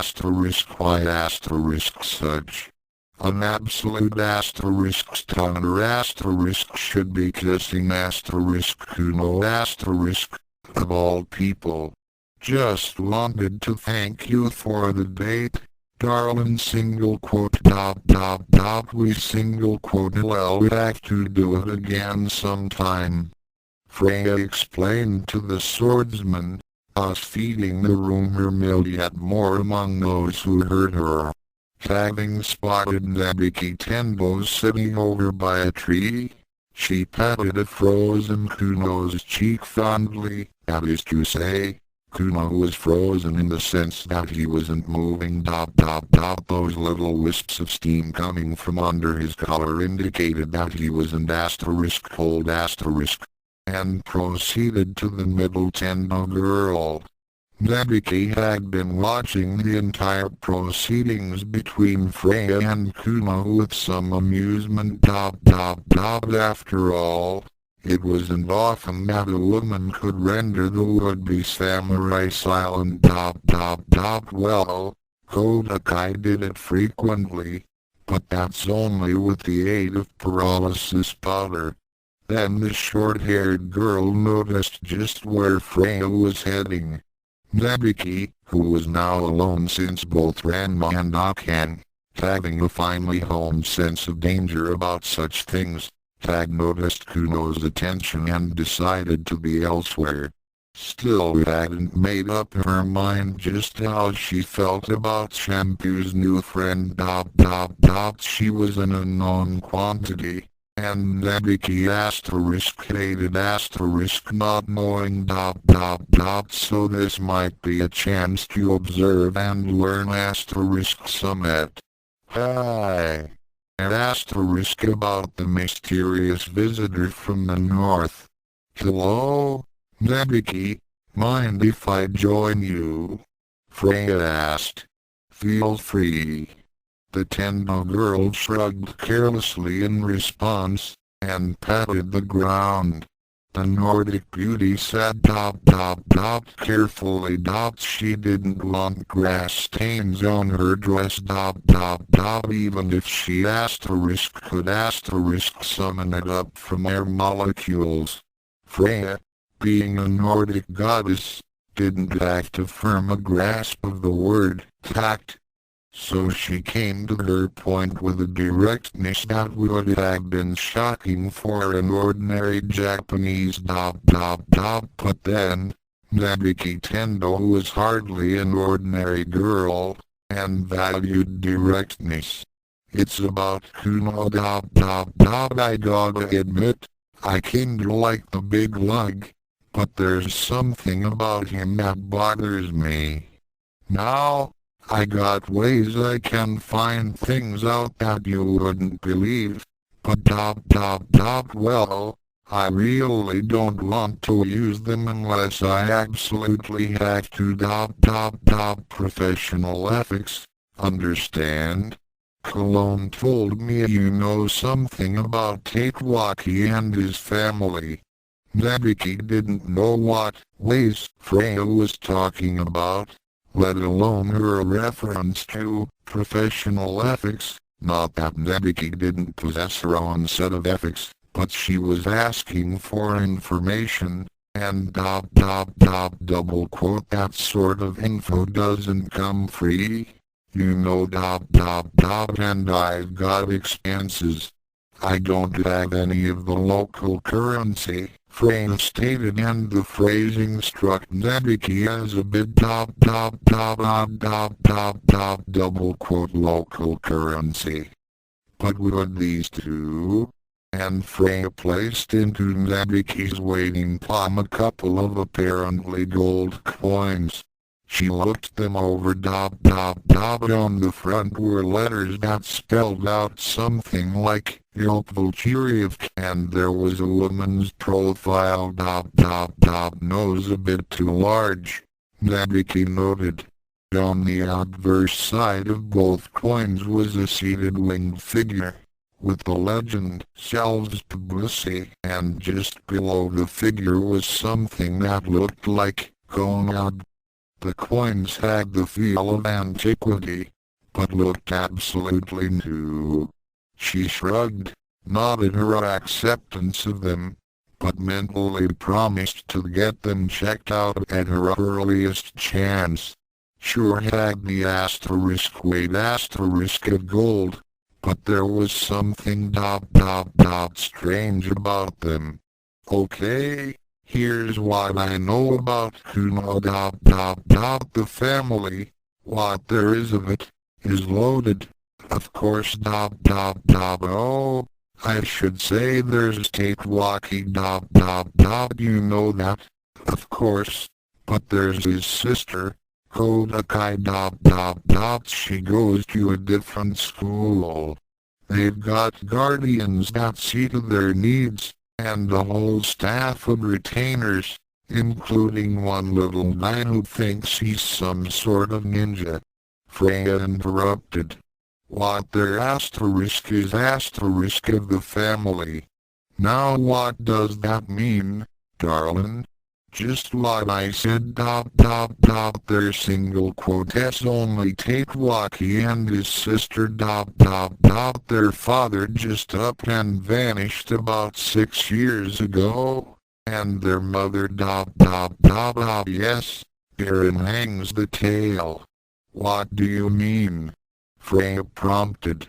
Their mother wasn't single quote at all a nice person. She taught Kodakai gymnastics with the intent of making her Olympic level, but she was too much of a perfectionist, and when she didn't do things as good as she was supposed to, she single quote get punished pretty bad. To be perfectly honest, Kuno Itom was abusive, both to her son and to Kodakai. She could go from being an almost smothering and overprotective mother to well, to being almost demonic. One day, something snapped in her mind she took a dagger you know the type. Looks something like our swords, but shorter. Well, Itom was always big on Bushido concepts that single quotes where Kuno gets a and she. Here Nabuki hesitated a bit double quotes she drove the knife into her own belly, deep, and cut across Kuno-Chan found her like that he tried to help her. But of course, he failed I mean, what did he know? It took Itom a god-awful long time to die. Freya was, quite naturally, shocked and aghast. Even horrified. That single quote stopped. And her voice trailed off. She didn't have any words to describe her feelings. Unknown to Nabuki, she'd seen a vast amount of suffering and tragedy in her time, had, in fact, even helped to cause some of it, under orders, but this story topped anything in her experience, and to be discovered so by her children. And what about Kodakai? She asked. She'd have to make a point to meet this sister of Kuno's sometime. She found her mother and Kuno together. Kuno's still trying to help well, from what I've heard, Kodakai had been experimenting with some plants of her father's and was able to create some sort of drug from some weird black roses. And she's been dosing Kuno up pretty regular. Most likely to make him well, asterisk forget asterisk a bit. They fight a lot but deep down, Tatewaki and Kodakai care a lot for each other. And I've been doing some reading on psychology, and I'd say that Kuno has some sort of a dissociative personality disorder, a form of denial in which he shuts out the reality that you and I take for granted in preference of a version of reality in which he say. Noble samurai from out of the Tokugawa era. He's the hero of his fantasy world, a legend in his own mind. And if it weren't for the fact that he's a superb athlete and above average Kendo student, he'd be perfectly harmless. It's not like he's really as far out as a sociopath or full-fledged schizophrenic. Something you might want to remember on your next date with him. That is, if you're still inclined. All I can say is, while I've had it rough in the mother department, those two Kuno and Kodakai, that is, had all the bad and none of the good. Nebiki tried to keep those asterisk memories from coming up, and Freya didn't help when she asked, "Why? What happened to your mother?" The goddess asked quietly. "Died. Cervical cancer." Nebiki kept her words deliberately short. She just didn't want to remember. Oh yes, that's right, Freya thought to herself. The old woman did say something about these Tendo girls losing their mother at an early age. But, geez, really it shame about Kuno. She'd have to think of something to do about that. But for now, I'm sorry to bring up painful memories. Nebiki. I shouldn't have said anything. No, it's okay. Well, actually, it's not. But there's no way around it. You see, my mother and Kuno's died about the same time, and were buried at the same time. That single quote is how we met. By the way, at the cemetery. Real romantic. Huh? Romantic. Hearing that spoken by Nebiki about Kuno put Freya on her guard. John single quote. Do you have any designs on him? Do you? Nebiki snorted. If you want him, he's yours asterisk. Yeah, I dated him a couple times, but no big deal. Thanks, Nebiki, you've been very helpful. Given me a lot to think about. Though and if you ever need to talk about things, you know where to find me. Suppose I should leave you to your lunch now. Thanks for the offer, Freya, Nebiki said, even if she didn't have any intention of taking the goddess up on it. But my lunch. She sighed double quote for some reason. I'm not really hungry right now. Freya patted the girl's hand in an inadequate gesture of comfort, got up, and walked away. Nebiki sighed again, closed her bento, and headed back for the school. Miss Kwanji. And to what do I owe the honor of this visit by Mirima's best okonomiyaki chef? Cologne greeted Yukio as she came through the door. The girl had left school a bit early. She had things to discuss with Shampoo's great-grandmother that were far more important than education. Especially in a school run by a nutcase. Pineapple Head Principal.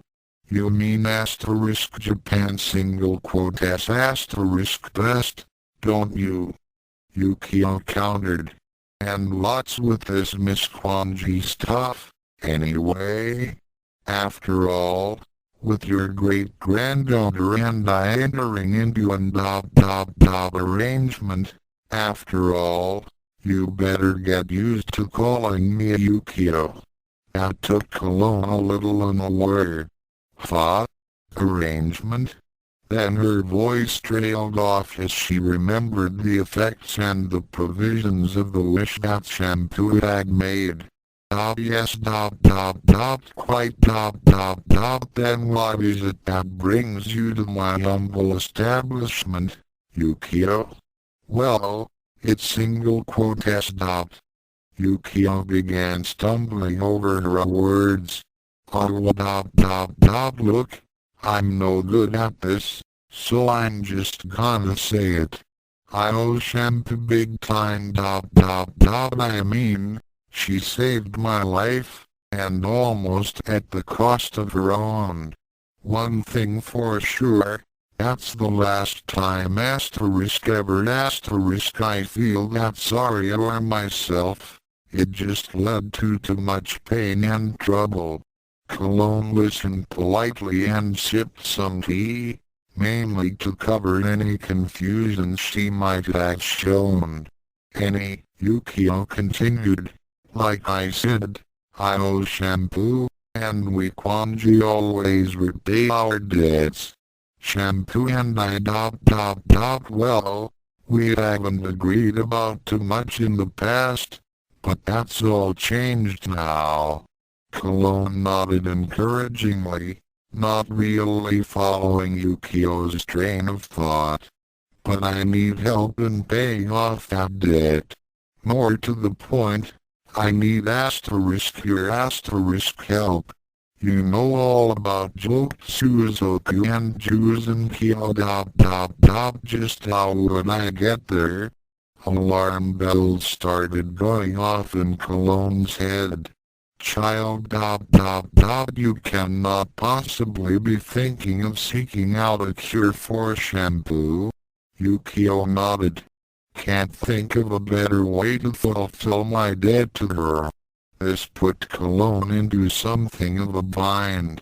After all, she knew the events Yukio were talking about, her own attempted suicide and Shampoo's rescue of her, were simply falsified memories implanted into her mind, as well as Ranma's and Akan's, not to mention the rest of the Sodoms and Tenbos, by a certain resident goddess.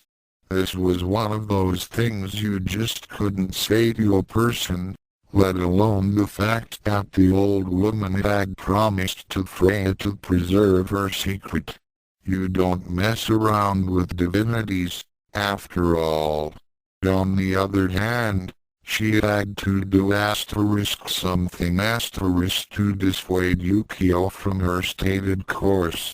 The matriarch of the Amazons could foresee nothing much good coming of this little plan of Yukio's, and there was much that could go wrong. Child, please reconsider your actions. Trust me. Shampoo believes there is no debt or obligation standing between you and her, and it is a dangerous journey that you are contemplating. There are places in China that yet remain untamed, and our village can be very suspicious of strangers. And the springs of Juzenkyo hold dangers for both the wary and the unwary, as I am sure you know by now. Kinda got that impression. But I can't believe Shampoo doesn't think there's anything between us. Saving my life might not be important to her, but it's sure to me. Are you then so set on this? Cologne asked. Sure and Yukio affirmed. Shampoo and I are going to be sharing a new life together, along with Ranma and Akan, so I might as well start it off right. I still think you are making a grave mistake, one certain to have unfortunate consequences. But if you are so determined, despite my warnings. Cologne sighed and rubbed her brows. I shall give you maps, directions, safe conduct passes and letters of introduction. I'll also contact some people I know in the government to help facilitate your journey. Would that serve? It's all I could ask. And don't worry, I know what's at risk at those springs, so I'll be extra careful. Yukio assured the old woman confidently and left the restaurant. Alas for the folly of youth. Cologne thought sadly to herself. The principles of dramatic timing being what they are, it was just then that Freya returned from her interview with Nebiki. "Did you learn all you wanted?" queried Cologne. The goddess nodded, a bit sadly, remembering the tragedy of the tale she was told. Then the Amazon matriarch informed Freya, "We have a problem with Miss Kwanji." "Problem? What sort of problem?" Freya asked.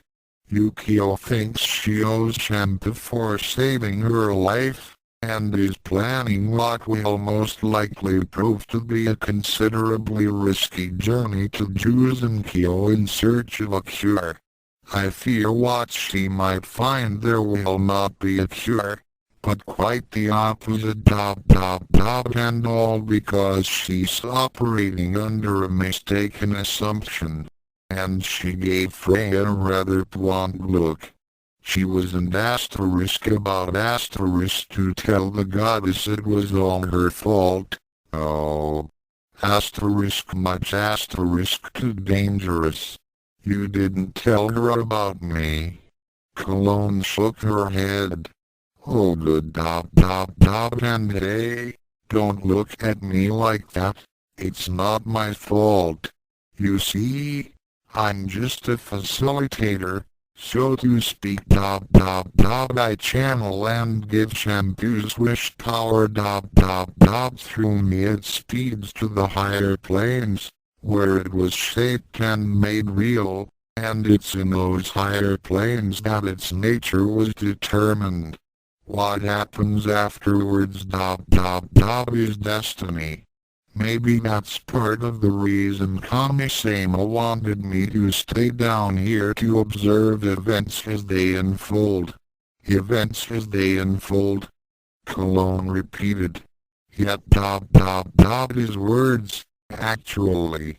And believe me, you don't want to go against his will or word. In fact, you can't. Not really. Not if you're a goddess. So are the involved parties here to remain ignorant of just who you are? How long shall we maintain the fiction of you being a college exchange student? Freya took on a distant look, as if she were concentrating on something far away. Then she smiled and chuckled, and her American Southern accent became pronounced as she said, "I rather suspect we might not have to worry too much about hiding my true nature from the single quote involved parties, as you say. In fact the bait has been taken and the game is afoot so to speak." "Bait? What do you mean?" Cologne was puzzled. "There's rules and regulations I must follow, about concealing my divine nature, but there's some loopholes around them. It's all just a matter of a little nudge here, a prod there, and a hint in the right direction." Freya smirked. Kasumi was absorbed deep in thought as she left the local library. As her sister had pointed out, there were things about this Freya person that didn't add up quite and there was something odd about the arrangement her youngest sister had made with her rivals in romance, and with Ranma. Not that Kasumi objected to the set things had become a bit more settled and orderly, which certainly made her happy and not having fiancé fights on a regular basis meant the family could save on the extensive repair bills, too. She wasn't as concerned as Nebiki seemed to be about the group arrangement, although even she hadn't come around to calling it a group marriage yet. Not that they were married. Not at the moment, right? Parenthesis. After all, anything that promoted harmony and order in her household sweetener. Fine. But Freya. Yes, Freya was a mystery. Especially after seeing how she dealt with some of Japan's finest police officers and SWAT. To you. See Chapter 3. A further mystery was why no one else but her sister remembered seeing the lightning-quick fight, and that strangely hideous figure that stood watching the fight. Who or what was she? So Kasumi had spent some time in the library doing a bit of research. The internet was such a wonderful tool, after all.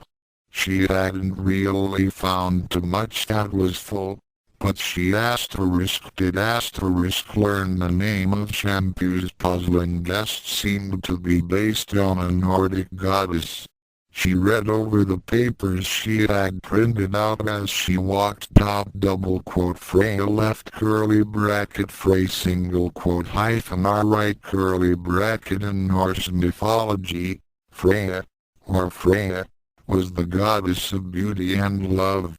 A beautiful, blonde, blue-eyed young woman, she was the sister of Frey and in later traditions the wife of Aiyah. Freya claimed half of the heroes slain in battle, carrying them to her realm of folktale in Asgard. Most of her myths concern attempts by the giants to abduct her. In Teutonic mythology, she was fused with the goddess Frigg. Friday is named for her. And Freya in Norse mythology, Freya is a goddess of love and fertility, and the most beautiful and propitious of the goddesses. She is the patron goddess of crops and birth, the symbol of sensuality, and was called upon in matters of love. She loves music, spring and flowers, and is particularly fond of the elves fairies. Freya is one of the foremost goddesses of the Vanir. She is the daughter of the god Njord, and the sister of Freyr. Later she married the mysterious god Odi, probably another form of Odin, who disappeared. When she mourned for her lost husband, her tears changed into gold. Her attributes are the precious necklace of the Breezings, which she obtained by sleeping with 4 dwarfs, a cloak or skein of bird feathers, which allows its wearer to change into a falcon, and a chariot pulled by 2 cats. She owns Hildesvini, Battle Boar, which is actually her human lover Otter in disguise. Her chambermaid is Fulla. Freya lives in the beautiful palace folktale, Field of Folk, a place where love songs are always played, and her hall is Sessrumnir. She divides the slain warriors with Odin.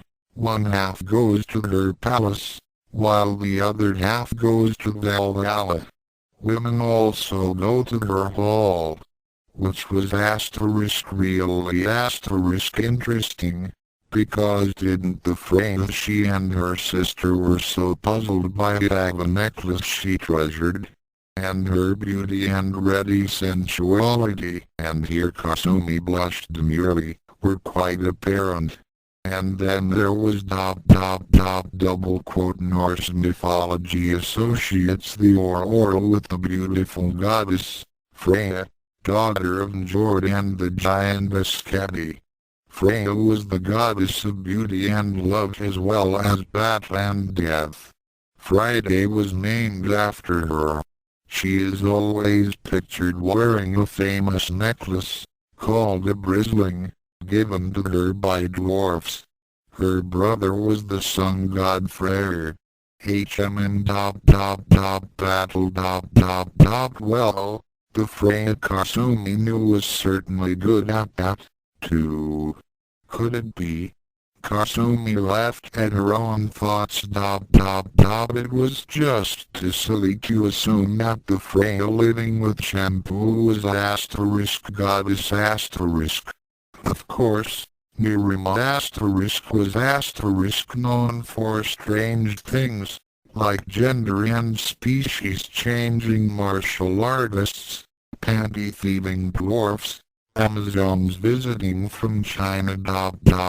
So if a goddess did visit Merry Old Earth, Nirima would be just the spot. Still, it was just too silly. And that was when Kasumi bumped into someone. A certain female someone wearing a dark gymnast's leotard emblazoned with a bright red rose. Oh, I'm terribly sorry. It's entirely my fault.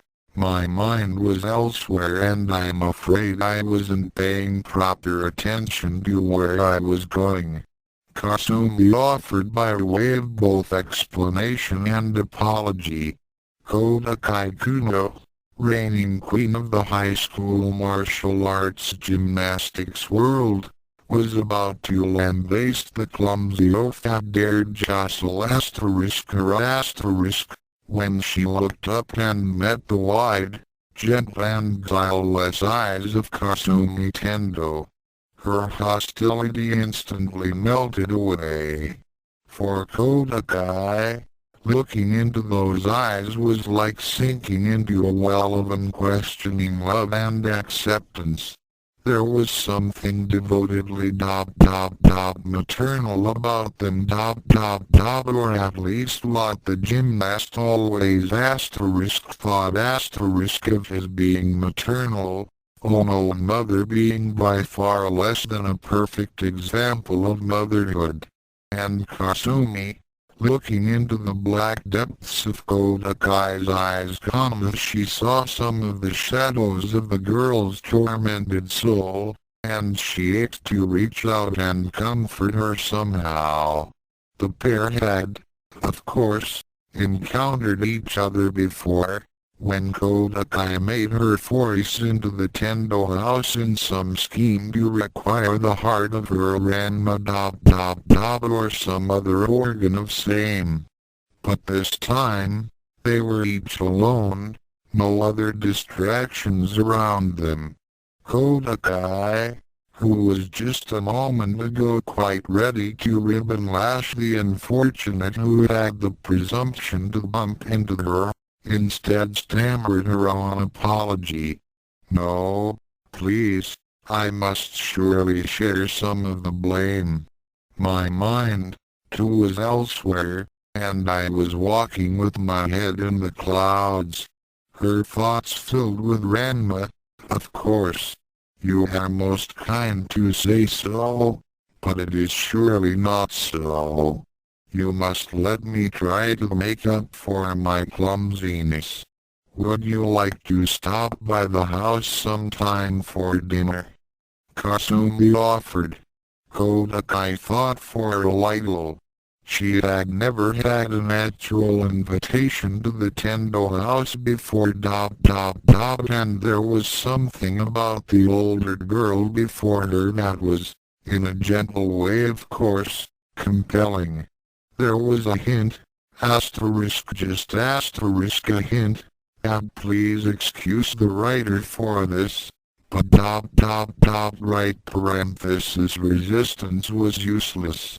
So, Kodakai agreed with all the proper graciousness of her centuries-old samurai background, a date was set, and the two young women parted. And with that, Kasumi went on her way, her mind returning to the problem of Freya. The more she thought about it, the more those curious little coincidences between Freya the mythical goddess and Freya the Scandinavian visitor bothered her. Well, there was someone that might be able to help. True, She hadn't talked to her friend from high school for a couple of years. She, like Freya, was an exchange student, and was also from the far north and expressed an interest in the mythology of her region. Yes, the more Kasumi thought about it, the better she liked the idea. In fact, she'd give her Odin's ear a call as soon as she got home. Oh, dear. Who is Kasumi going to call? It can't be can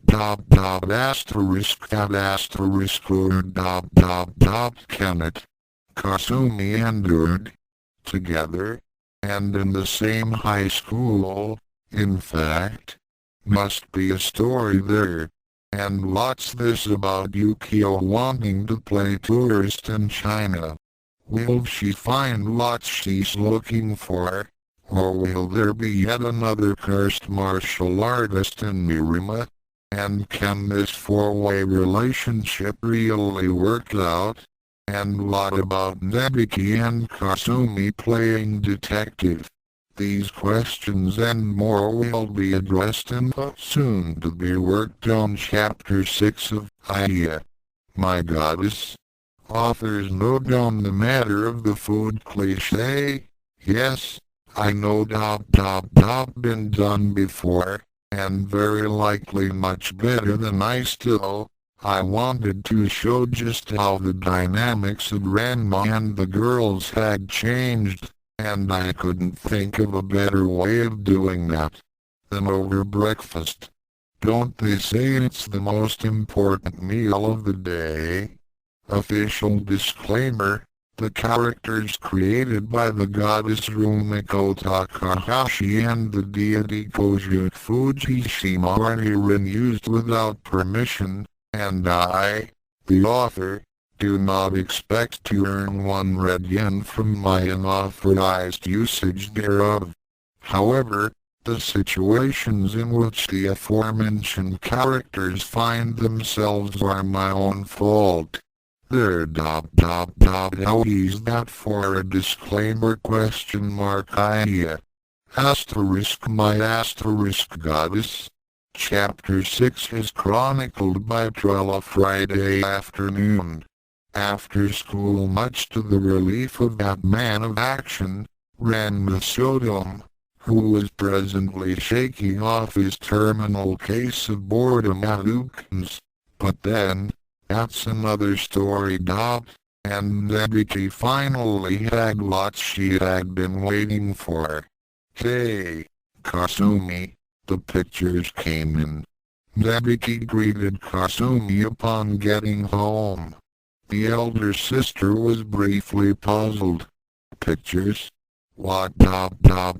Oh. Freya's fight with the police? Exactly. Nebiki affirmed. I'll have to remember to thank Gosenkuji for his darkroom expertise later.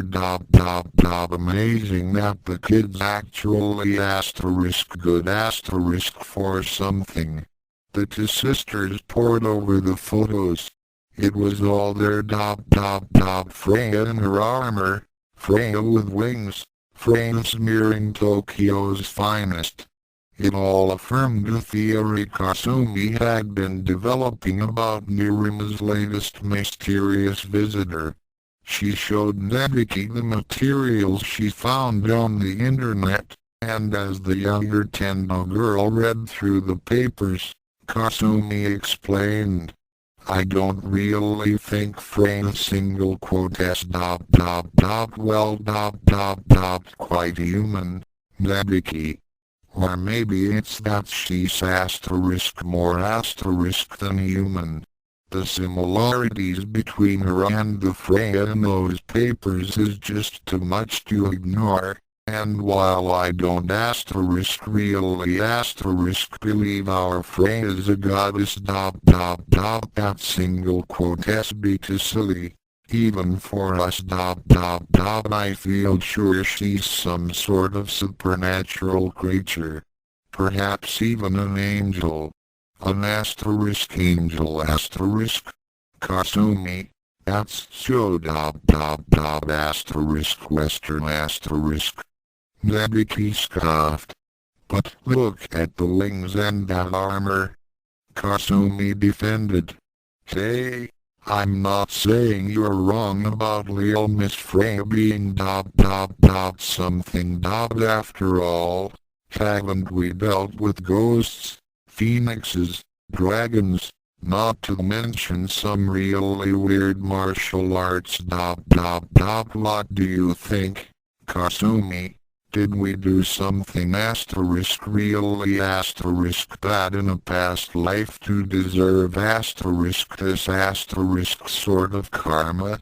Kasumi leveled a serious gaze on her sister.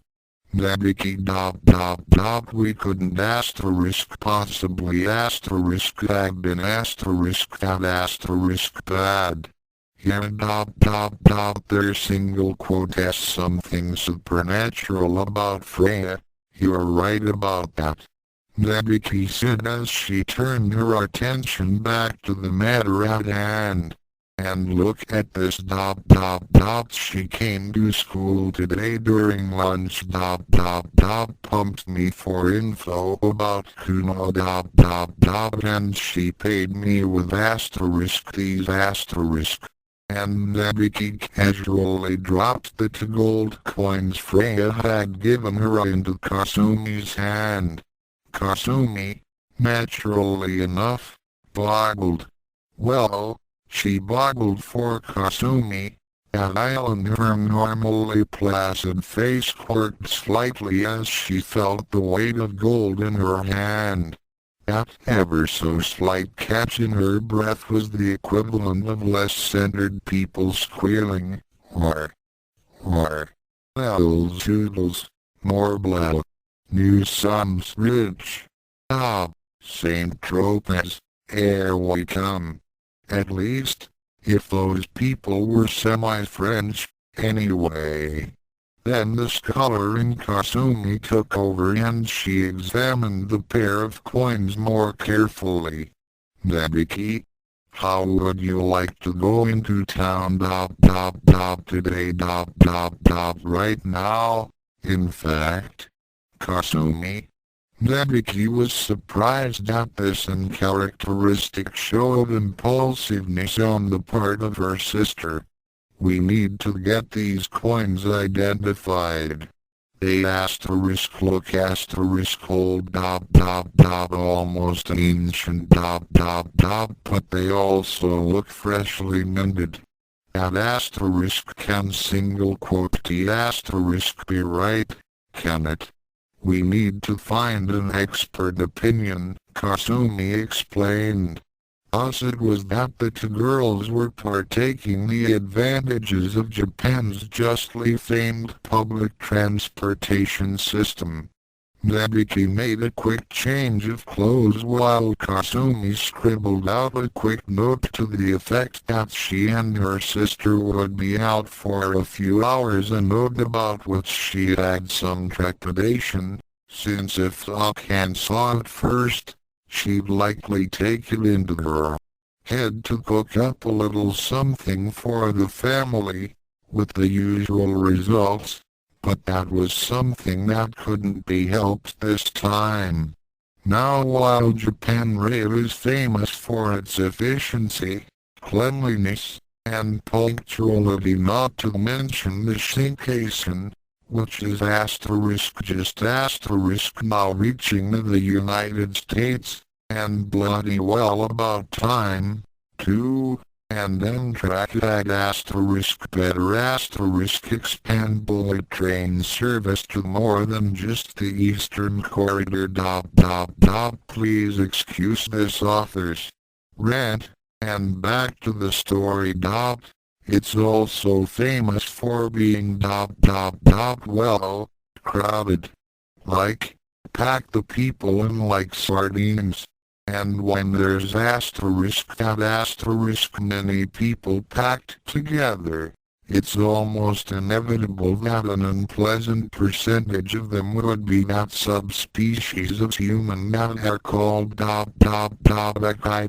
gropers, feelers, fanny pinchers, and just plain asterisk perverts asterisk. Now, while the intra-city rail upon which Nebiki and Kasumi were riding was an asterisk crowded by Japan standards, since it wasn't the peak commuter hours yet, there were still some handy types sharing the car with the Tutendo girls. What were those nasty types thinking? Let's look into their collective minds and find out. Woo! Mama Looky that. Come on, baby.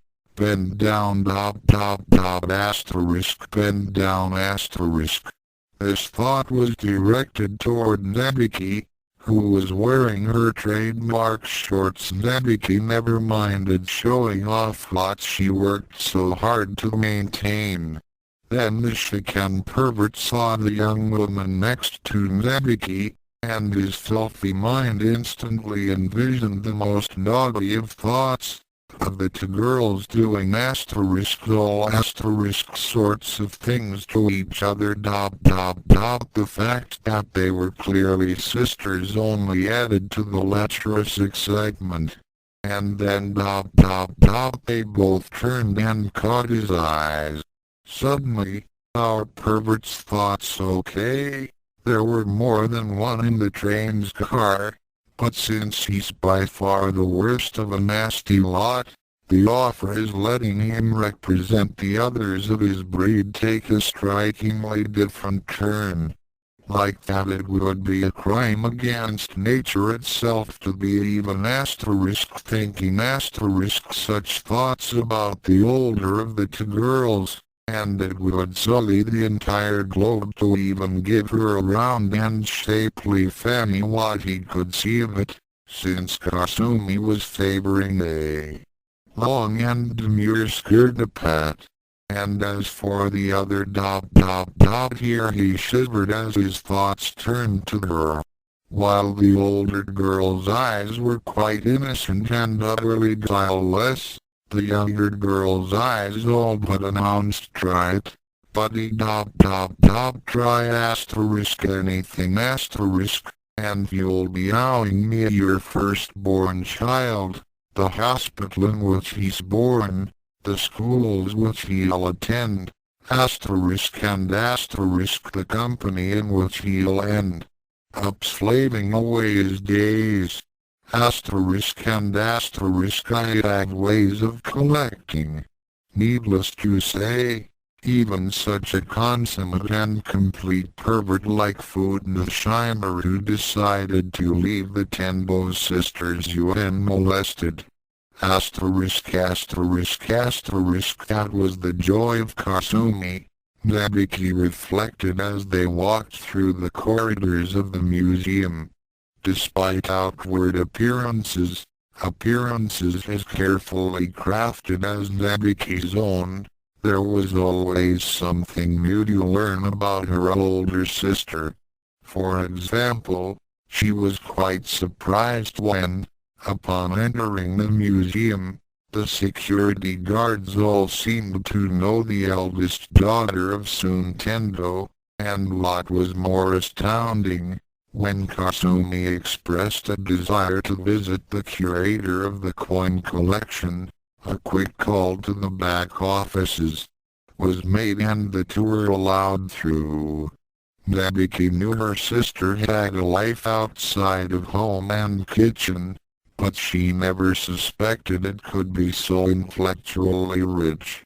As impressed as Nebiki was with her sister, that feeling did not extend to the curator. The younger of the two girls didn't really know just what a curator was supposed to look like, not having encountered many at all, but this one certainly looked the stereotype she held. Mr. Howard, as Kasumi had introduced him, was rather wispy, somewhat underfed, pale and quite colorless.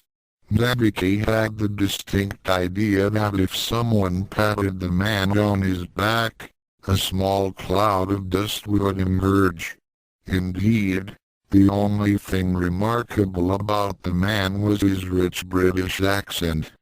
There was also that very curious plaque on the wall behind his desk that read "Toot C Mon," but Nabuki just dismissed it as one of those unexplainable mysteries of life. But this insipid man certainly came to life when Nabuki, at Kasumi's direction, dropped the 2 coins into his hand. Nabuki barely restrained a giggle as Mr. Howard screamed, rather high-pitched, and fumbled, the coins dropping onto his desk. He hastily scrambled in a drawer and pulled out a pair of cloth gloves. With his hands now suitably protected, he picked up the coins to examine them more closely. It was plainly evident that he was quite shocked at what he held. Where did you get these?"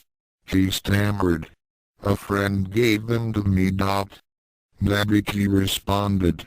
Hey, there were times when it never hurt to tell the truth. The response well, just plain flummoxed the man. A friend asterisk gave asterisk them to you just like that. Well yeah that's about it. Nabuki nodded. If it were possible for the man's eyes to pop out and his jaw to drop to his desk, this is what they would have done.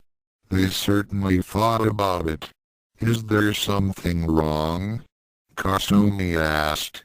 I don't asterisk no asterisk this is impossible these coins if they are indeed what they appear to be this single quote rate over 1,000 years old but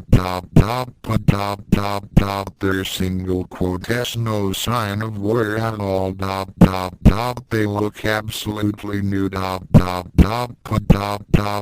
their single quote has no signs of forgery, and no forger would mint a coin this old looking so new. Indeed, the esteemed Professor Howard was babbling. In fact, he was about ready to get a calculator out, punch in a few numbers, pull his hair and scream despairingly. It just don't add up. Luckily for his sanity, Kasumi had a suggestion. Isn't there a test to determine the age of metals?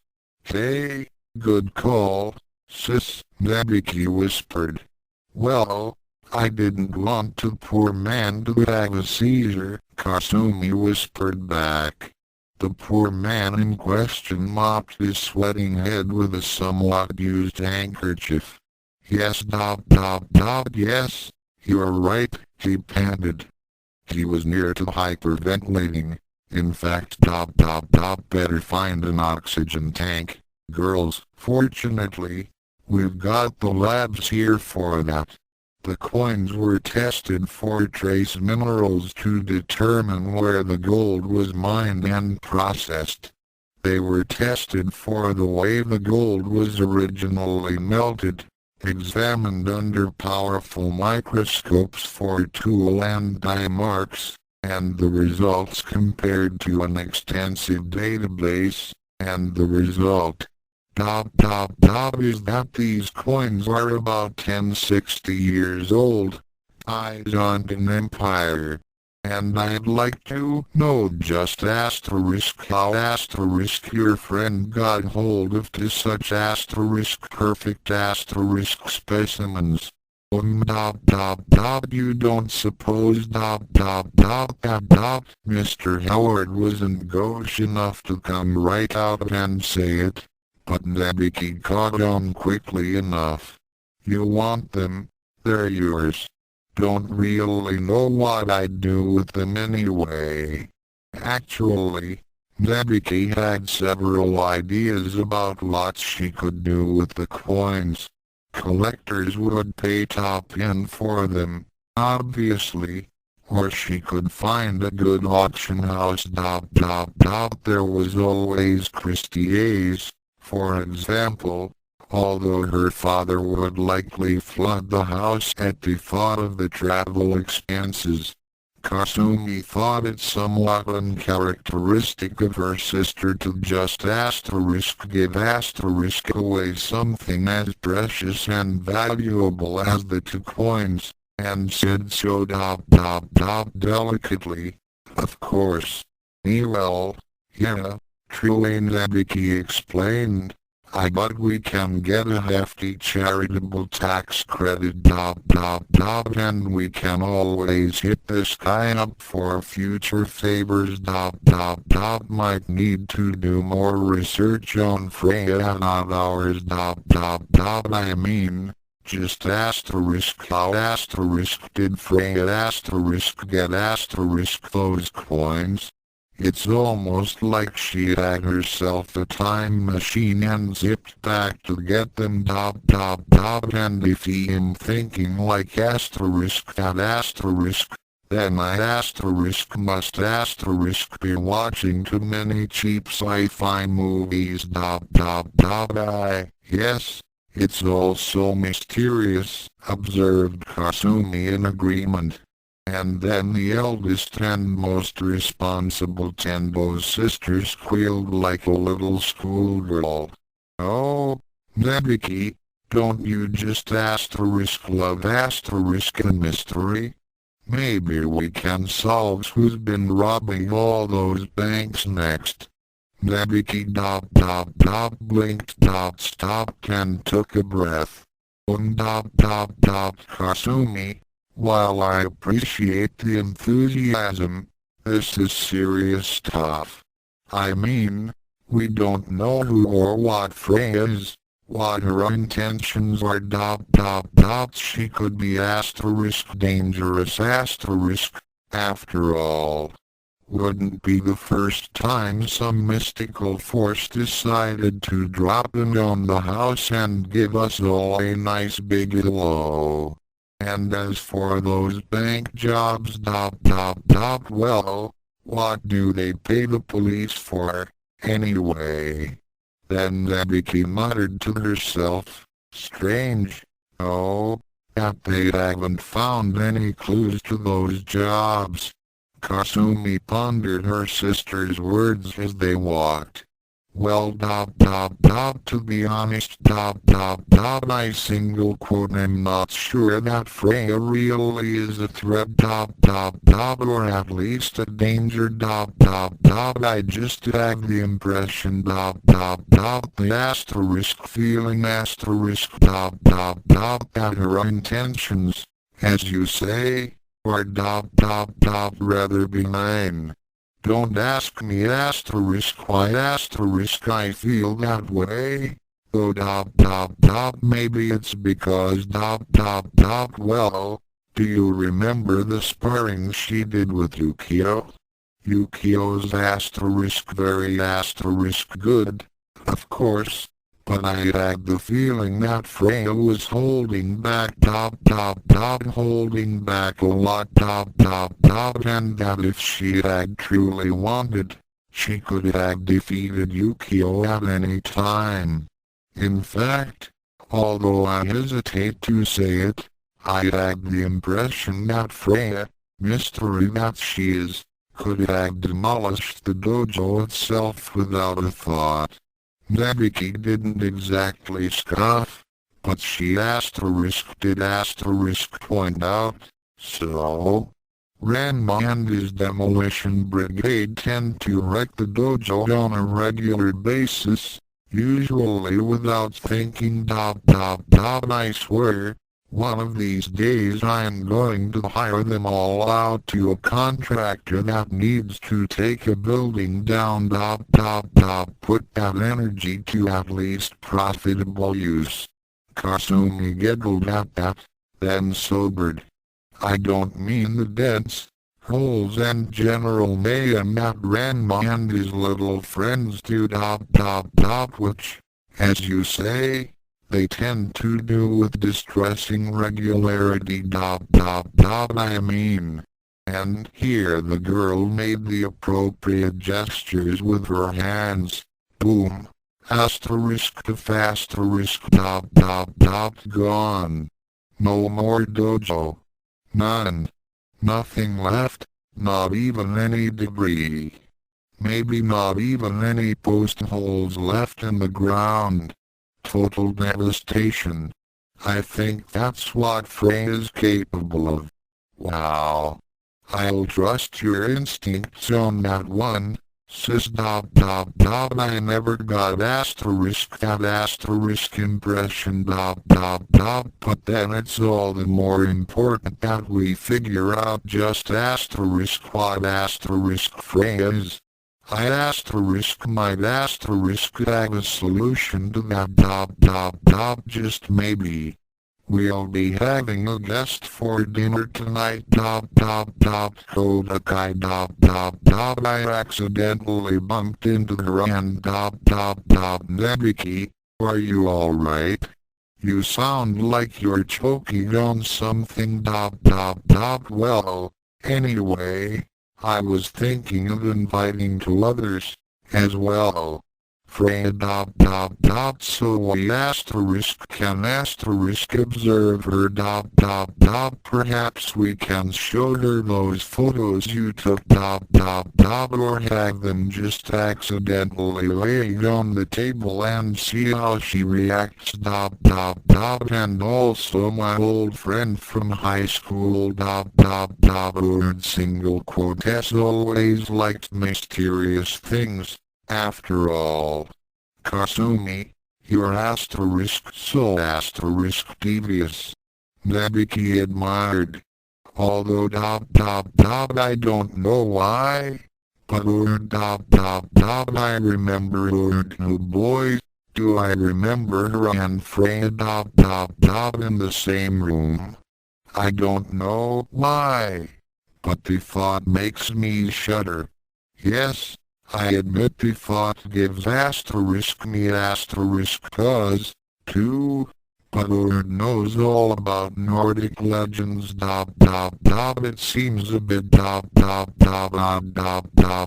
with her being as dusky as she is she almost looks like that one girl from an American comic book I can't remember the name of it right now. But surely words in Scandinavia just the call will be expensive, let alone travel costs. Nebiki pointed out. Nebiki, with our family at potential risk, can money be so important? Kasumi scolded. Well, it was scolding for Kasumi. Anyway, Nebiki looked suitably ashamed. Kasumi went on. Besides, I've heard that Ord was living with her sister here in Japan and they told me. In fact, the strange thing is, I heard they were living in some abandoned temple with a college boy that doesn't really sound very proper. Let alone comfortable. Nebiki just shrugged. Takes all kinds. And thus the two young women made their uneventful way home, untroubled by any perverted attention.